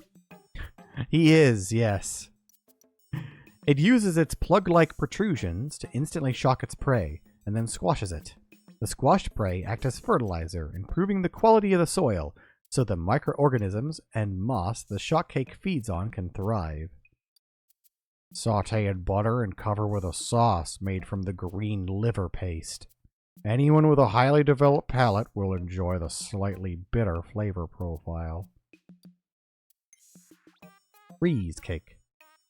By emitting frigid air from one side of its shell, it can freeze and squash any prey that approach too closely. Food can be hard to find in extremely cold climates, so one theory is this species has developed some kind of mechanism that allows it to store its prey for long periods of time. The meat under the icy side of the shell is quite muscular, while the other side is nice and fatty. Two great tastes in one. Puff stool. A type of ambulofungus, the current working theory is that the puff stool evolved from a more common species of fungus that gained animal-like characteristics over time, including the ability to walk.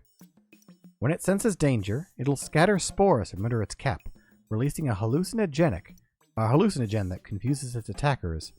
The hallucinogenic compound of the spores is only effective against the species' natural enemies, the Pikmin, causing them to mistake it for their leader. Pikmin who fall into this trap are then used as workers to maintain nutrition or defenses for the puff stool. The big dick with the juicy cheeks makes the Pikmin follow. Flip upside down and cook cap over a charcoal grill, low and slow. Once it starts to sweat, ready to eat. Toxstool. Much like the puff stool, the toxstool is neither animal nor fungus, but a mix of the two, or an ambulofungus. It doesn't serve as a producer or consumer role in the ecosystem, but functions instead as a decomposer. Primarily parasitizes other living organisms by blanketing them with its spores. However, the toxstool can infect a deceased specimen as well. Its hyphae is able to move the muscles and control the body as if bringing it back from the dead. The way the fungal filaments grow differs based on the host organism. In some cases, they may cause the host to wander around in search of food to facilitate a more nutrient-rich fungal culture medium. They can also just use the host as a means to scatter more spores. Bury underground for about 40 days so the poison can leach out. Its smell will make you gag, but the flavor has notes of chocolate. Jesus Christ, Louis. Here, it's a bag of poison. He'll eat it. Yeah, it does not sound worth it in the slightest. Moldy dwarf bulborb. This is an example of a young bulborb body that's been infected by fungal filaments. Now a host, It unconsciously continues to seek out and ingest food, all the while scattering large amounts of spores out of the spore sacs on its back until it can no longer move. After all host body activity ceases, the specimen mutates into a fungal culture that will eventually become a juvenile toxstool. Horrifying. Tastes best if eaten just before the meat spoils. Once all the mold has been removed, enjoy a unique flavor reminiscent of dry-aged meat. That's just moldy meat, bud. You're just eating moldy meat. I don't know what to tell you. You're eating a corpse. Moldy slooch. Both the nervous system and slime-producing organ of this specimen have been invaded by fungal filaments, which is why it scatters spore as it moves. It'll also shake spores onto other creatures, thus infecting new hosts and expanding the toxstool's habitat and range. Once the host body ceases to function, it can no longer serve as a fungal culture medium because its bodily fluids dry up and the corpus shrinks. At that point, the host body is abandoned. After removing the poison, the broth is fragrant and savory.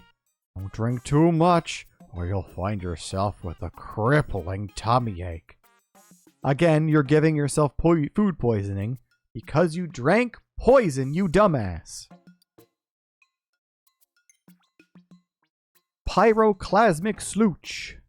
A species of terrestrial snail coated in flammable mucus instead of a traditional shell. Creature stays lubricated through constant secretion of mucus, so the fire never reaches its skin.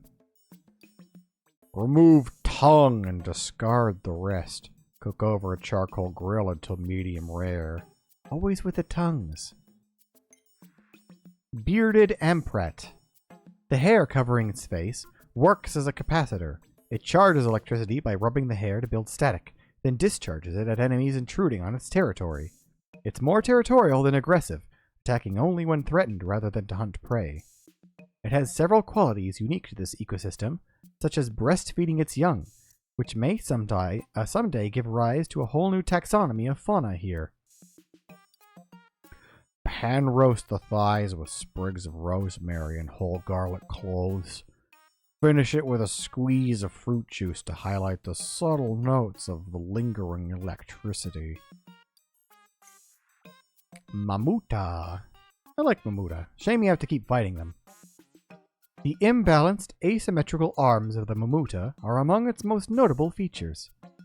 Feeding on seeds and fruit, the Mamuta is known to actually sow and grow plant species. While other species have exhibited seed-bearing behavior for the purpose of storage, the Mamuta is the only species so far known to actually cultivate fields of plants. Yeah, I'm pretty sure that I don't know if it's actually aggressive in a fight. I've actually never given it a chance. What happens if I chuck some dudes at you?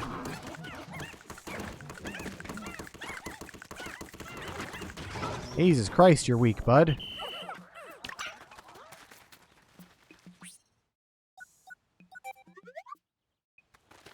Okay. I'm right there. Ochi's too strong.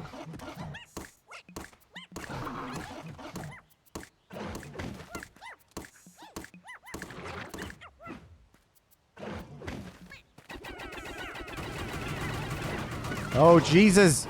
Oh, the earthquakes are too strong. Wait, I know what to do. There you go. Oh! It's just too pitiful. Oh my god. Why can't I put you guys away? Oh, it's because these guys are what I have taken out for real.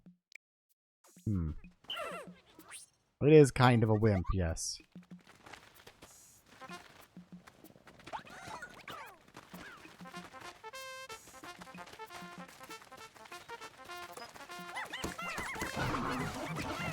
There you go.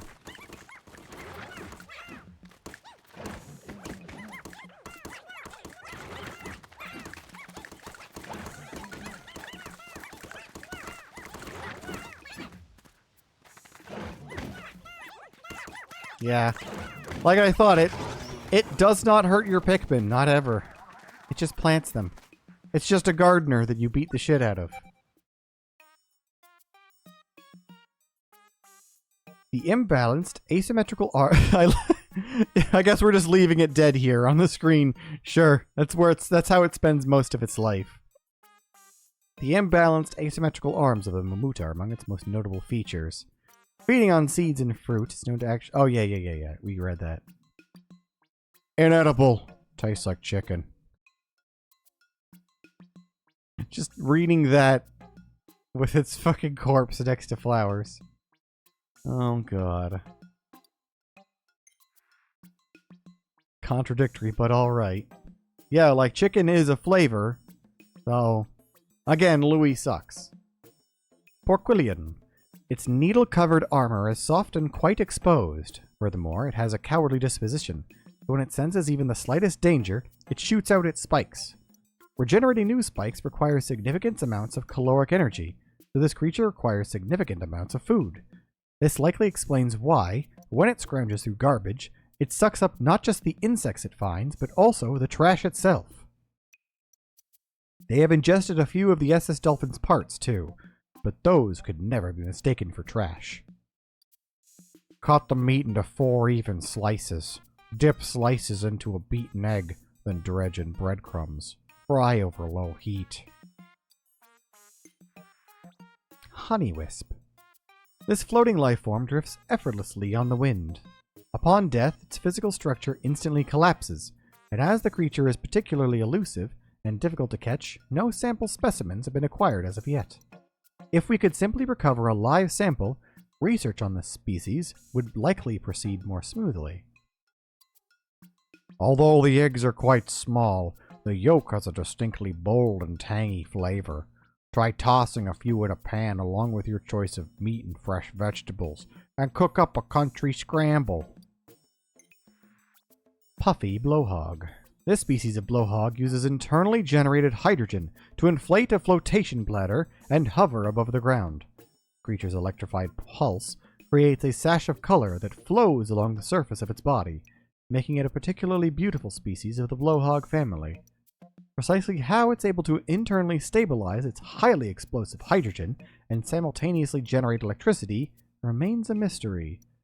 The puffy blowhog blows leaves and grass around to eat the insects underneath. It maintains mid-air buoyancy by using its fins and releasing air through blowholes. This enables it to float effortlessly, even in the breeze. Slice this creature's feather-light skin into triangles. Deep fry until crispy and salt generously. Makes the perfect scooping chip to accompany fresh mango salsa and eggs. Icy blowhog. This creature possesses 3 lungs, an air sac used as its primary respiratory organ, a flotation bladder that gives it its buoyancy, and a cold sac that stores cold air. Like the puffy blowhog, its buoyancy is a result of the hydrogen produced by electrolysis. Its icy breath is condensed carbon dioxide, much like the snowy blowhog. Different species within the blowhog family have many features in common when you look closely at the structure and characteristics of their internal organs. Has the consistency of candy-coated chewing gum and leaves a refreshing, mentholated aftertaste. Just chewing the skin like it's bubble gum. Withering blowhog. The withering blowhog is a close relative of the puffy blowhog, but its breath is significantly weaker. However, its breath does contain a petal-withering plant hormone that causes flowers to instantly lose their petals. Although its breath has not been studied in detail, analysis of the chemical compounds involved holding great promise for the biotechnology sector. Biotech. Hang this creature on a rack and sun-dry on a hot afternoon. When suitably crisp, grind the sun-dried beast into powder. Makes a great substitute for cayenne or curry powder. Lesser spotted jellyfloat. This native jellyfloat is indigenous to the region. Unfortunately, it's currently endangered, as its habitat is being overwhelmed by hostile and invasive species. Huh, short entry. Similar in taste and texture to gelatin, this jiggling mass of jelly can be sculpted into all kinds of creative shapes. As a bonus, it also doubles as professional-grade hair gel. It's the perfect cool summer treat. Greater spotted jelly float. Vivid pink coloration is the most notable characteristic of this floating life form. This invasive species is not native to the region, having appeared to have recently arrived on wind currents. The luminescent organ atop its head attracts prey, which it then sucks up and consumes with its lower orifice. Unlike jellyfish, the jelly float's tentacles do not have nematocysts, so there is no danger in touching them.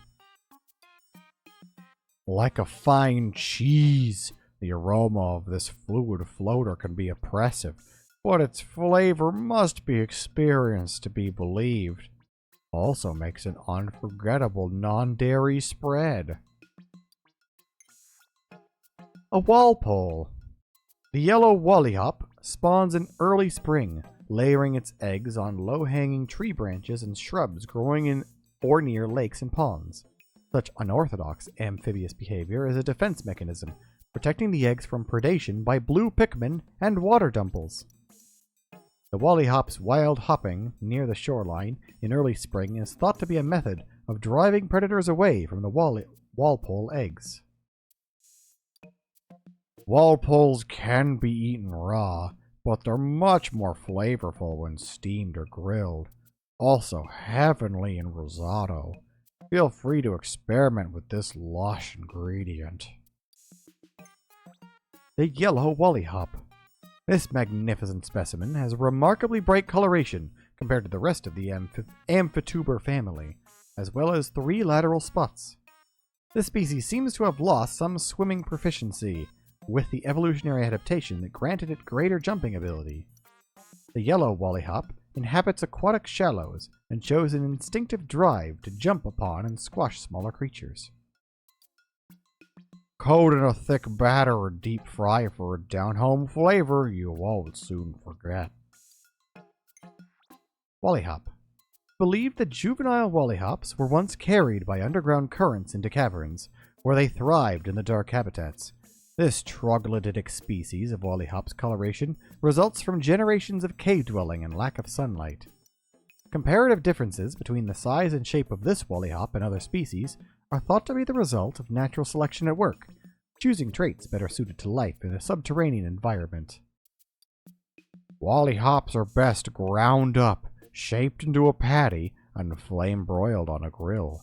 Slap on tomato slices, lettuce, onions, and ketchup, then slide the patty between a sesame seed bun for the ultimate beast burger experience. Chili hop. When squashing prey with its mighty leap, the chili hop secretes a bodily fluid made up of ammonium nitrate, urea, and water. This causes an endothermic reaction that rapidly freezes its prey, making its attacks all the more lethal. After squashing its prey, it gets sucked up through the chili hop's belly. Since this species can store its food in a slightly chilled environment without eating it for a time, it easily adapts to environments where prey is scarce. He loves skin, eyeballs, tongues, and grinding them right up. Remove the tender meat surrounding the eyes, see? And stew with soy sauce. The collagen fibers are simply melt in your mouth delicious. Master hop. It's widely believed that yellow wollyhops and other related species can continue to grow until they start breeding, but after that their growth rate plummets. However, in safe environments, ones that lack natural predators for example, some individuals of the species may forego reproduction altogether and continue growing until they reach gigantic proportions. The yellow wollyhop's telomerase enzymes are particularly active, which prevents their body cells from aging. Under the right conditions, it's not unusual for some individuals to reach over 50 years in age. Meat can be consumed if first dehydrated with a lot of salt, but the eyeballs and the legs are the best parts. I got eyeballs every goddamn time. Water temple. Oh good, it doesn't have eyes. It's safe from Louis. A resident of freshwater pools and marshes, this aquatic creature regularly feeds on insects that land on the surface of the water. It shares a nearly identical skeletal structure with its close relative and terrestrial cousin, the bulborb. This may offer clues to its evolutionary origin and suggest it only recently emigrated to an aquatic habitat. Deep-fried dumplings without batter for all the flavor with half the fat. Puckering Blinau. Many assume it's undeveloped due to its large eyes and lack of fins, but this is simply its normal, fully grown form. Though its dorsal and ventral fins have atrophied, the long caudal fin helps to compensate for this. It can leap high enough out of the water to catch low-flying prey. The scales comprising the round patches along the sides are known to turn light pink during breeding season. What a silly little fish. Whoops. Slice raw and serve as sashimi. The marbled fat gives this dish a deep umami flavor. Prickle puff. Its hidden spikes evolved from scales that were once on its forehead. The prickle puff uses them to charge and chase off unknown creatures that enter its territory. Its liver and ovaries contain powerful nerve toxins, accumulated from ingesting shellfish and algae with trace amounts of poison. These toxins not only function as alternative pheromones, but also seem to keep predators at bay. However, once it's dead, the Pikmin have no issue carrying this creature back to the onion, where the poison is broken down into valuable nutrients.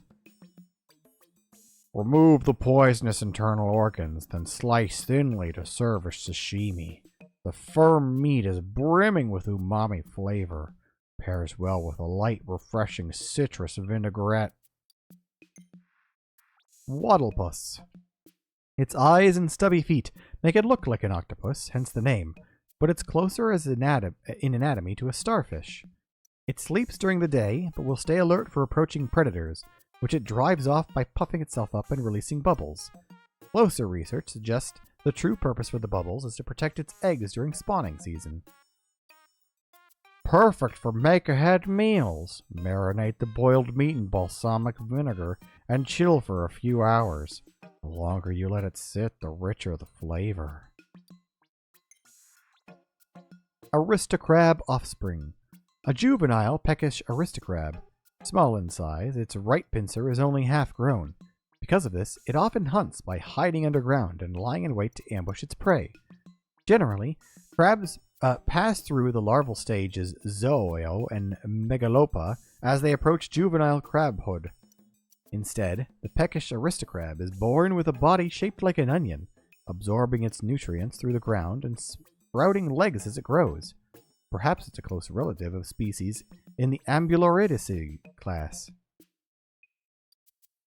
Throw a mountain of aristocrab offspring into a pot for a yummy and simple miso soup broth. But only the offspring. Cook the children well. Peckish aristocrab.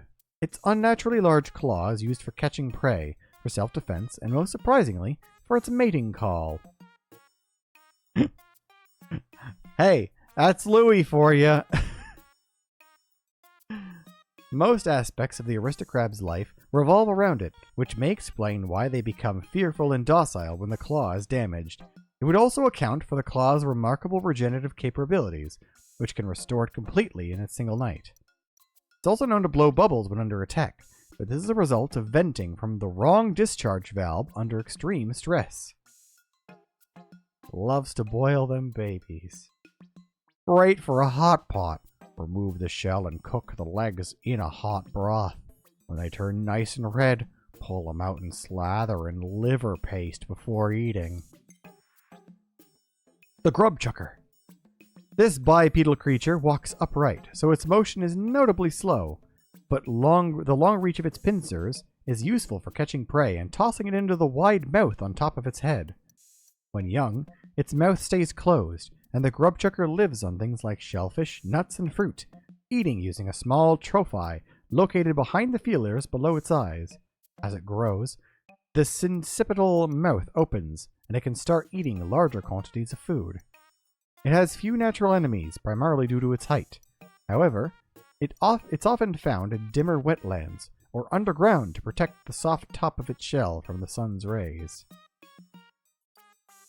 Pluck off the lips and serve with lemon and salt as an appetizer. Coat the arms and legs with plenty of miso for a full-course dinner in a shell. Eat them lips. Jesus Christ. We are almost through. I was just checking because it feels like it's been going on forever. Yeah, we are almost at the end, though. We're getting to the really weird ones, which makes me wonder what the hell he's gonna do. It wants to eat the creatures and kiss them at the same time.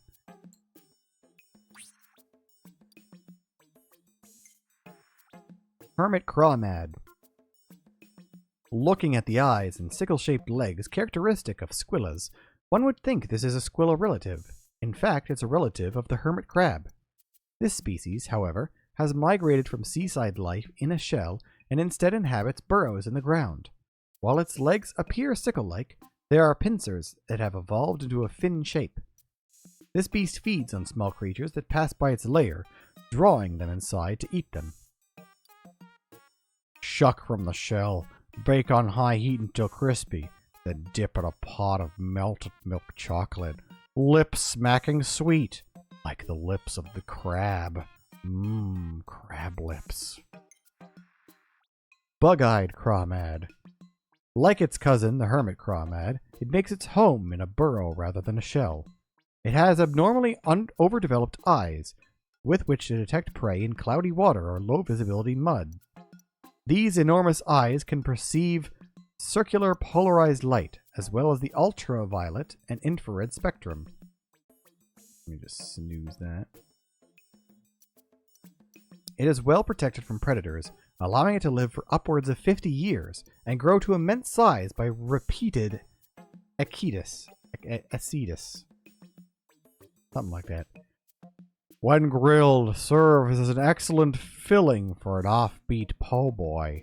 If you have any left, add it to a liver paste to deepen the flavor. Crested Rumpup. I like this creature too. This is also kind of a cute looking one. Its body is covered in a hard carapace, and it has an extremely ferocious personality. It spreads its sharp-fanged jaws to catch its prey. The Crested Rumpup suffers from poor vision, but he uses the fine hairs on the lower part of its tail and the ball-shaped sensory organ at the tip to detect faint, quasi-electrostatic fields emanated by other organisms. In short, it has other ways to sense its predators and prey. The tip of the tail tastes almost fruity, with notes of sweet and sour. Pairs well with soft, ripened cheeses.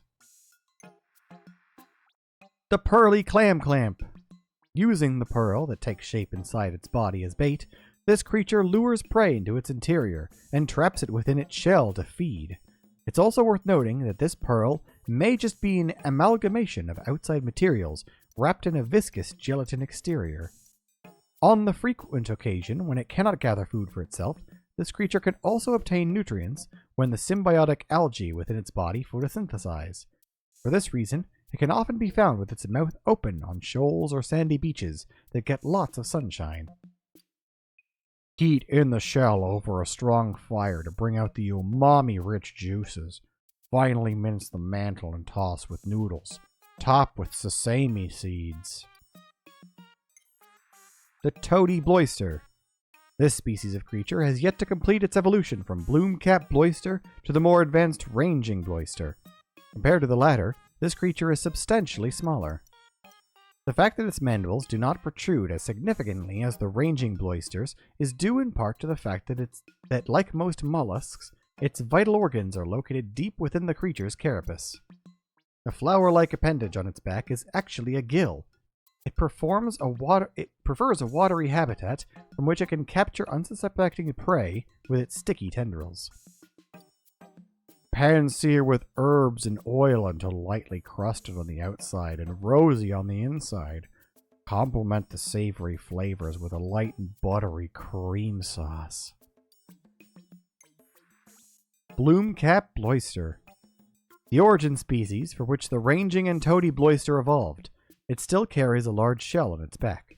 The exposed head and legs are covered by a layer of tough muscle, so it barely moves even when attacked. On the other hand, it has extremely sensitive flower-like gills and are characteristic of the mollusking family. When the gills are touched, the Bloister cannot breathe and must open its shell, exposing its soft body. Amphibious with a gentle demeanor, it simply swallows up anything that happens to enter its field of vision, kind of like a living vacuum cleaner. The fatty muscles that control this undulating motions must be eaten fresh. All that quick movement means the meat toughens quickly. Bog swallow. This species prefers to inhabit cloudy, stagnant waters like those in swamps, and it spends most of its life buried in mud and hiding. Using its 6 eye-like sensory organs, it can detect minute movements in the water and vibrations on nearby land. It'll then forcibly leap out of the water and suck up its prey to feed. With its entirely cartilaginous skeleton and somewhat primitive features, like its round, chinless mouth, it appears to be some sort of primeval creature. Leave it out overnight to drain the mud from the carcass. When ready to eat, cut into rings, then grill over high heat. The more you chew it, the more flavorful it becomes.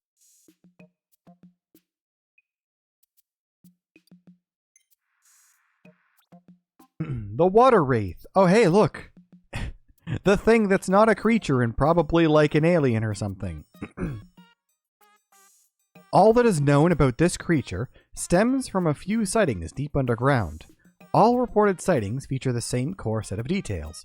A giant, viscous form with a clear, hazy sheen, not unlike hard candy. One theory holds that it may be the ectoplasmic incarnation of a kind of psychic phenomenon, but as usually is the case with such theories, it's very difficult to probe. All witnesses report being suddenly overcome with fear upon sighting the creature, approaching a state of panic and near insanity. In fact, every report contains an inordinate amount of extremely vague details, which has led to suspicions that exhaustion and fear have caused some simple natural phenomenon to be viewed as a living creature. Interesting. That's kind of an interesting way to look at it. That, like, this creature isn't actually a creature, but like toxic gases underground that you're breathing in or something. I don't know. I think alien is neat, though. Now I have no fucking idea. Louis, what the hell do you possibly think about this thing? Inedible. Known to cause mass hysteria, followed by leg spasms and internal thunderings. I mean, yeah, it's inedible. It's like a ghost. You can't eat it. It disappears, you idiot. Smoky Prog. Oh, yeah. The Hell Demon. I remember the Hell Demon well. Can't eat what ain't there. The Smoky Prog's body is constantly deteriorating, so collecting a living sample has proved difficult to research into the species has progressed at a glacial rate. However, by examining the genes adhered to the Smoky Prog's eggs, it has been confirmed that they are, in fact, Mamuta eggs. Oh, that's horrifying. This discovery allows for the possibility that Mamuta that do not develop properly and hatch become Smoky Progs. If, hypothetically, a Mamuta were to remain above ground at night and absorb glow sap, that might impact the nutrient levels within its egg's yolk. That change could lead down to the embryo's inviability to break down its enzymes. Then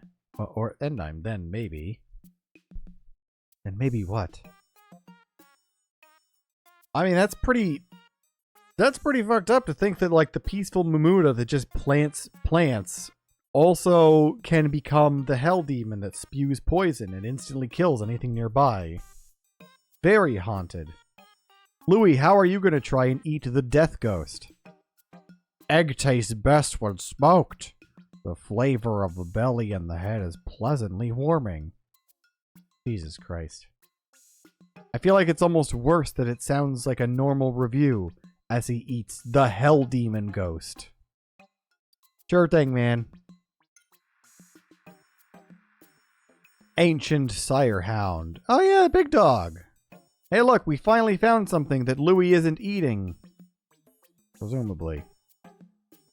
If we harvest mesenchymal stem cells from this gigantic canine creature and cultivate them with glow sap, the generated serum should return Ochi's leafified tail to normal once administered. These results would indicate that 99.9% of the canine creature's DNA matches Ochi's, and that the only difference between Ochi and Moss may be the natural presence or absence of a leaf tail. If these two theories prove to be true, it would suggest the possibility that this ancient creature is a common ancestor to two canine species from vastly remote star systems, and that, perhaps, there are even more hidden secrets out there that could hint at the fascinating yet inconceivable truth that the universe has yet to reveal. Ooh, fancy. Now let's ruin it with Louis' entry. The ultimate ride, plush and comfortable. Wish I could bring it home with me. God damn, that's the most normal thing you've said all night. Finally, he acted normal. Ever. Yeah, literally just talking about how it's fun to ride. Moss. As far as I can tell, Moss has been a leafling pup since birth, and some of her DNA resembles that of a Pikmin. This is the one point from which she differs from Ochi. When Ochi transformed from a standard space dog into a leafling pup, I started to theorize that the Pikmin are, in some capacity, propagating their DNA in other organisms. The phenomenon, which all those castaways, including myself, became leaflings, was very likely caused by being absorbed into the onion. Perhaps that process was also some sort of Pikminification of the body. Pikminified organisms can't leave this planet, so the Pikmin may have been motivated to carry out this process in an effort to secure a permanent leader. Of course, this is all a theory. Okay, you know the thing. Convenient for procuring ingredients. Compact, with a tight turning radius. It's not a fucking car, you asshole! Red Pikmin. Pikmin are a part of the Ambuloradices class, which consists of creatures that exhibit both plant and animal characteristics. A Pikmin will instinctively follow whoever plucks it from the ground, so it's quite common for them to form symbiotic relationships with another species or accept the leader of a different species, as it serves the goal of propagating their own species as a whole. The red Pikmin is the most common Pikmin species, being identified by the nose-like protuberance on its head and its highly aggressive behavior. It also has a few surprising and unique qualities. For example, its immunity to extreme heat and fire, despite the fact that it's a living organism. This can be explained by looking closely at its skin and muscle fibers, which are made up of a flame-resistant cellulose. Looks like a pick-pick carrot. I bet it tastes good, but I'm practicing self-restraint. Yellow Pikmin. It's generally believed that the Pikmin body was originally the root of a plant that has evolved over centuries, if not millennia, developing structures analogous to muscles, neural networks similar to those of a brain, and more. However, yellow Pikmin possess a perfect resistance to electricity, a force which actually poses extreme danger to other organisms. Oddly enough, this species of Pikmin actually seems to enjoy electricity. Their flowers even bloom when they're exposed to an electric current. That fact would lead one to believe that their neural transmission methods are quite different than our own. This species often uses ear-like lamellae on their head to soar to great heights and dig holes. When I look at it, all I see is ears. Alright, man. He's tripping out because he can't eat him. Blue Pikmin. The accepted theory is that Pikmin evolved from terrestrial root vegetables, and so it would be unable to breathe underwater and subsequently drown. Yet the blue Pikmin possesses a gill resembling a mouth on their head, which enables them to be active underwater. While on land, they leaf and flower like other Pikmin species, and they breathe through the stomata on their skin, indicating they must be naturally amphibious. Pigment proteins on the surface of their body essentially perform the same photosynthetic process as cyanobacteria, for example, which is what gives them their striking color. I look at that mouth, and I want to put my hand in it just to see what would happen. Wait, what the fuck, dude? That's just, what the fuck? Don't put your hand in the blue Pikmin mouth. Stop it. Rock Pikmin. This species is definitely a member of the Pikmin genus, but its body doesn't share any of the plant-like traits that the Pikmin are known for. Instead, it's composed primarily of stone. The stone is actually the chosen host for a parasitic subset of Pikmin species known as hermitkin. Similar to how a seed can sprout and push through the cracks of a rock, the Pikmin's roots stretch deep into the stone, storing its vital organs in an interior cavity that resembles a crystal geode. Huh. Because the species displays characteristics common of parasitism, one could hypothesize that the rock onion and rock candy pop bud stockpile stone that would eventually host the rock Pikmin. I think I broke a tooth on one of these. God damn it. Winged Pikmin. The wings on the back of this flying Pikmin species closely resemble the wings you would find on a flying creature. It's possible that an ancient winged onion somehow absorbed a flying creature's DNA, which then resulted in the precursor to the winged Pikmin transforming into the species we recognize today. Yeah, that he tried. Of course he tried. If this theory is correct, then onions might also be serving as the role of messenger, transmitting new traits and characteristics to their Pikmin. Looked like a rock, felt like a rock, and that didn't stop him at all. I once had a dream that I was abducted by a winged specimen. Taze, you're getting real weird with the Pikmin. You're not allowed near the Pikmin anymore, Louie. I mean, you never were.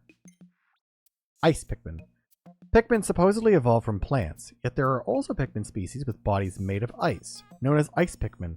How is this possible? The answer to this question lies in the fact that Ice Pikmin are parasitic by nature, and the ice serves as their host. The composition of this type of ice is, predictably, mostly water, but it resembles saline solution with faint concentrations of trace sodium ions, potassium ions, and calcium ions that function as neurotransmitters. Interestingly, the ice exhibits no visual signs of melting or dripping when exposed to sunlight. This is due to its low temperature core, which continuously creates more ice in order to maintain a consistent size. A kitchen essential used for freezing ingredients and storing leftovers. Now he's using them as kitchen tools. White Pikmin are born, quote-unquote, through a color-changing process within white candy pop buds, which only grow underground. The poison within its body is a type of diterpene alkaloid similar to the toxin found in certain plant roots.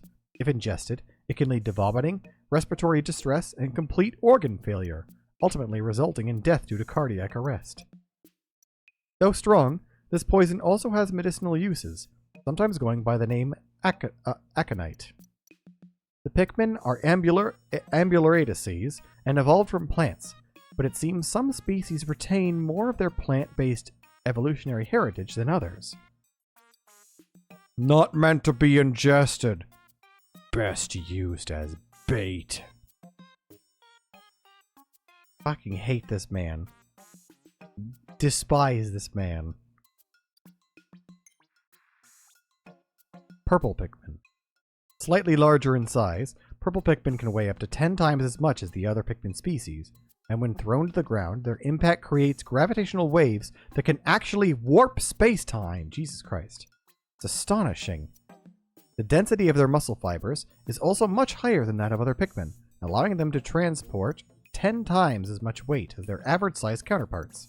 Their rich purple color is derived from strong polyphenol antioxidants. Like white Pikmin, they are born from underground candy pop buds, and no related onions have been discovered so far, Until now. But I think somewhere underground, and deep among the relics of the past, a purple onion is waiting to be discovered. It was!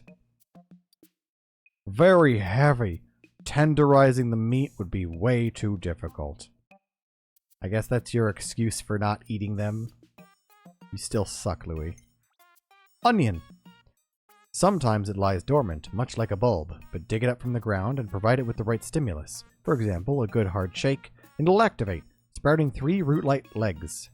It serves a role similar to a nest or an incubator for the Pikmin, absorbing pellets or the bodies of dead creatures for their nutritional value, and then propagating Pikmin the same color as itself.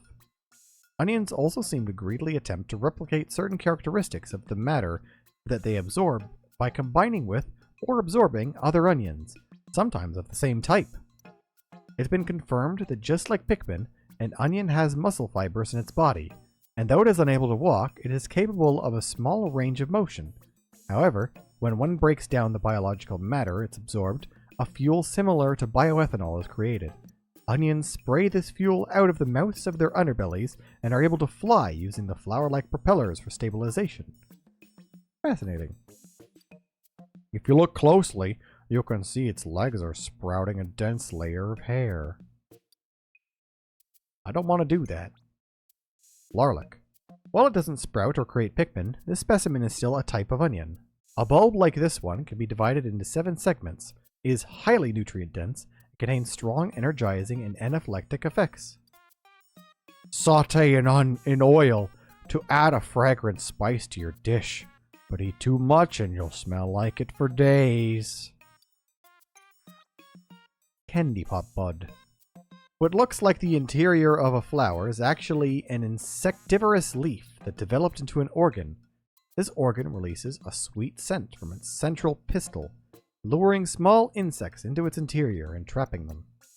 The DNA of those captured organisms is directly absorbed by the plant's cells, which might indicate that this species is attempting to evolve at an astounding speed. But in most cases, the cells essentially self-destruct. The bud then releases Pikmin seeds of the same color, and the plant withers. Muscle fibers extremely similar to those of an onion were also found in this species, so one could hypothesize that a candy pop bulb is an under or underdeveloped onion. However, there aren't enough details to confirm this theory either way.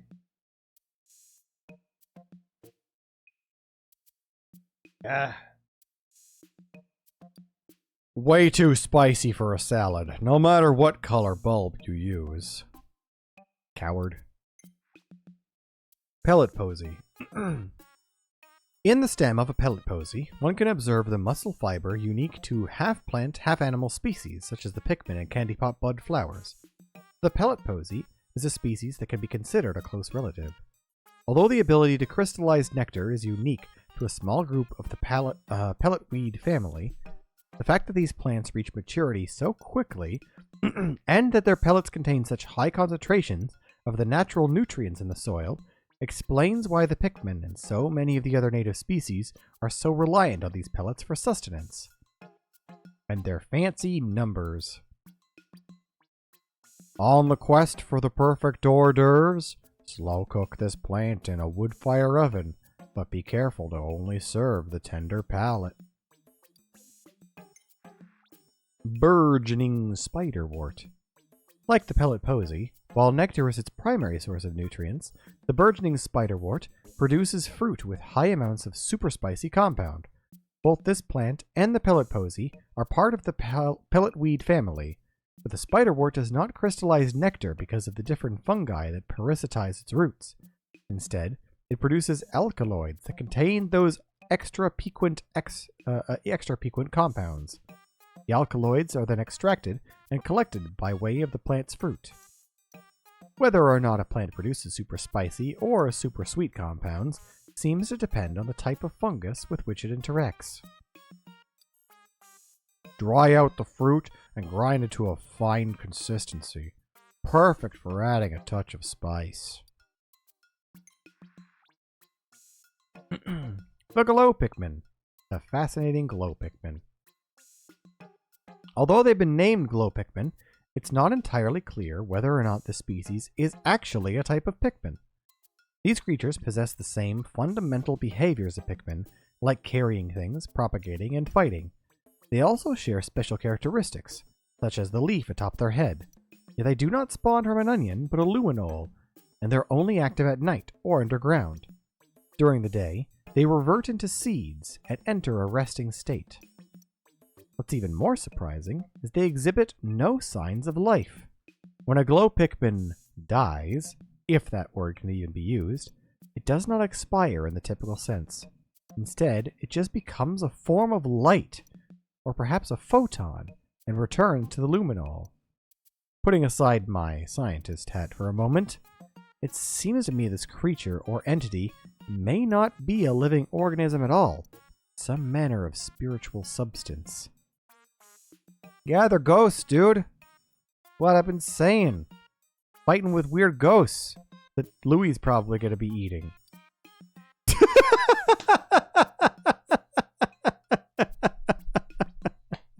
Fuck off, Louie. God damn it. I hate this man. Luminol.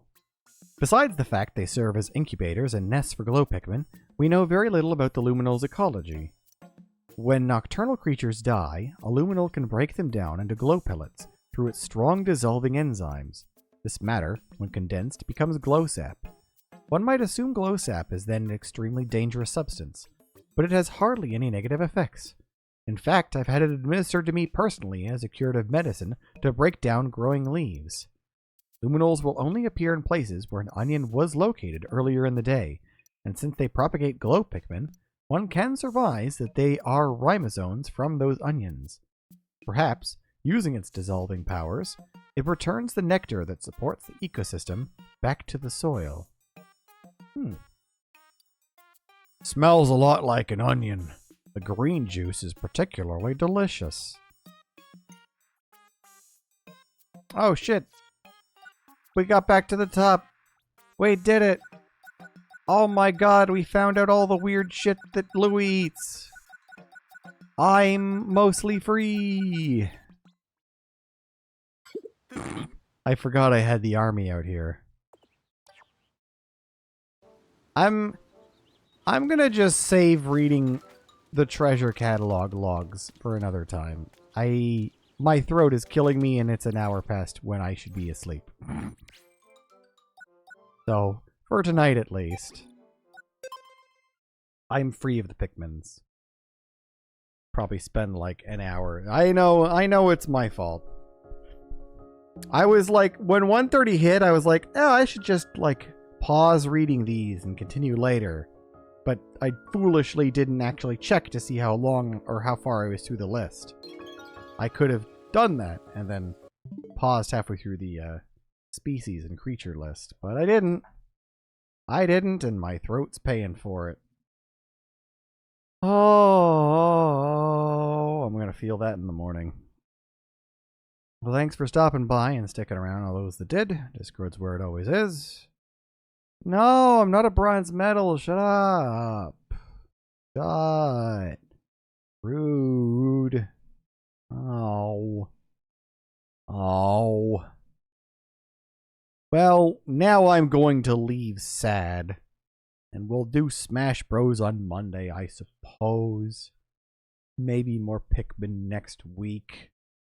Oh, until then. Oh.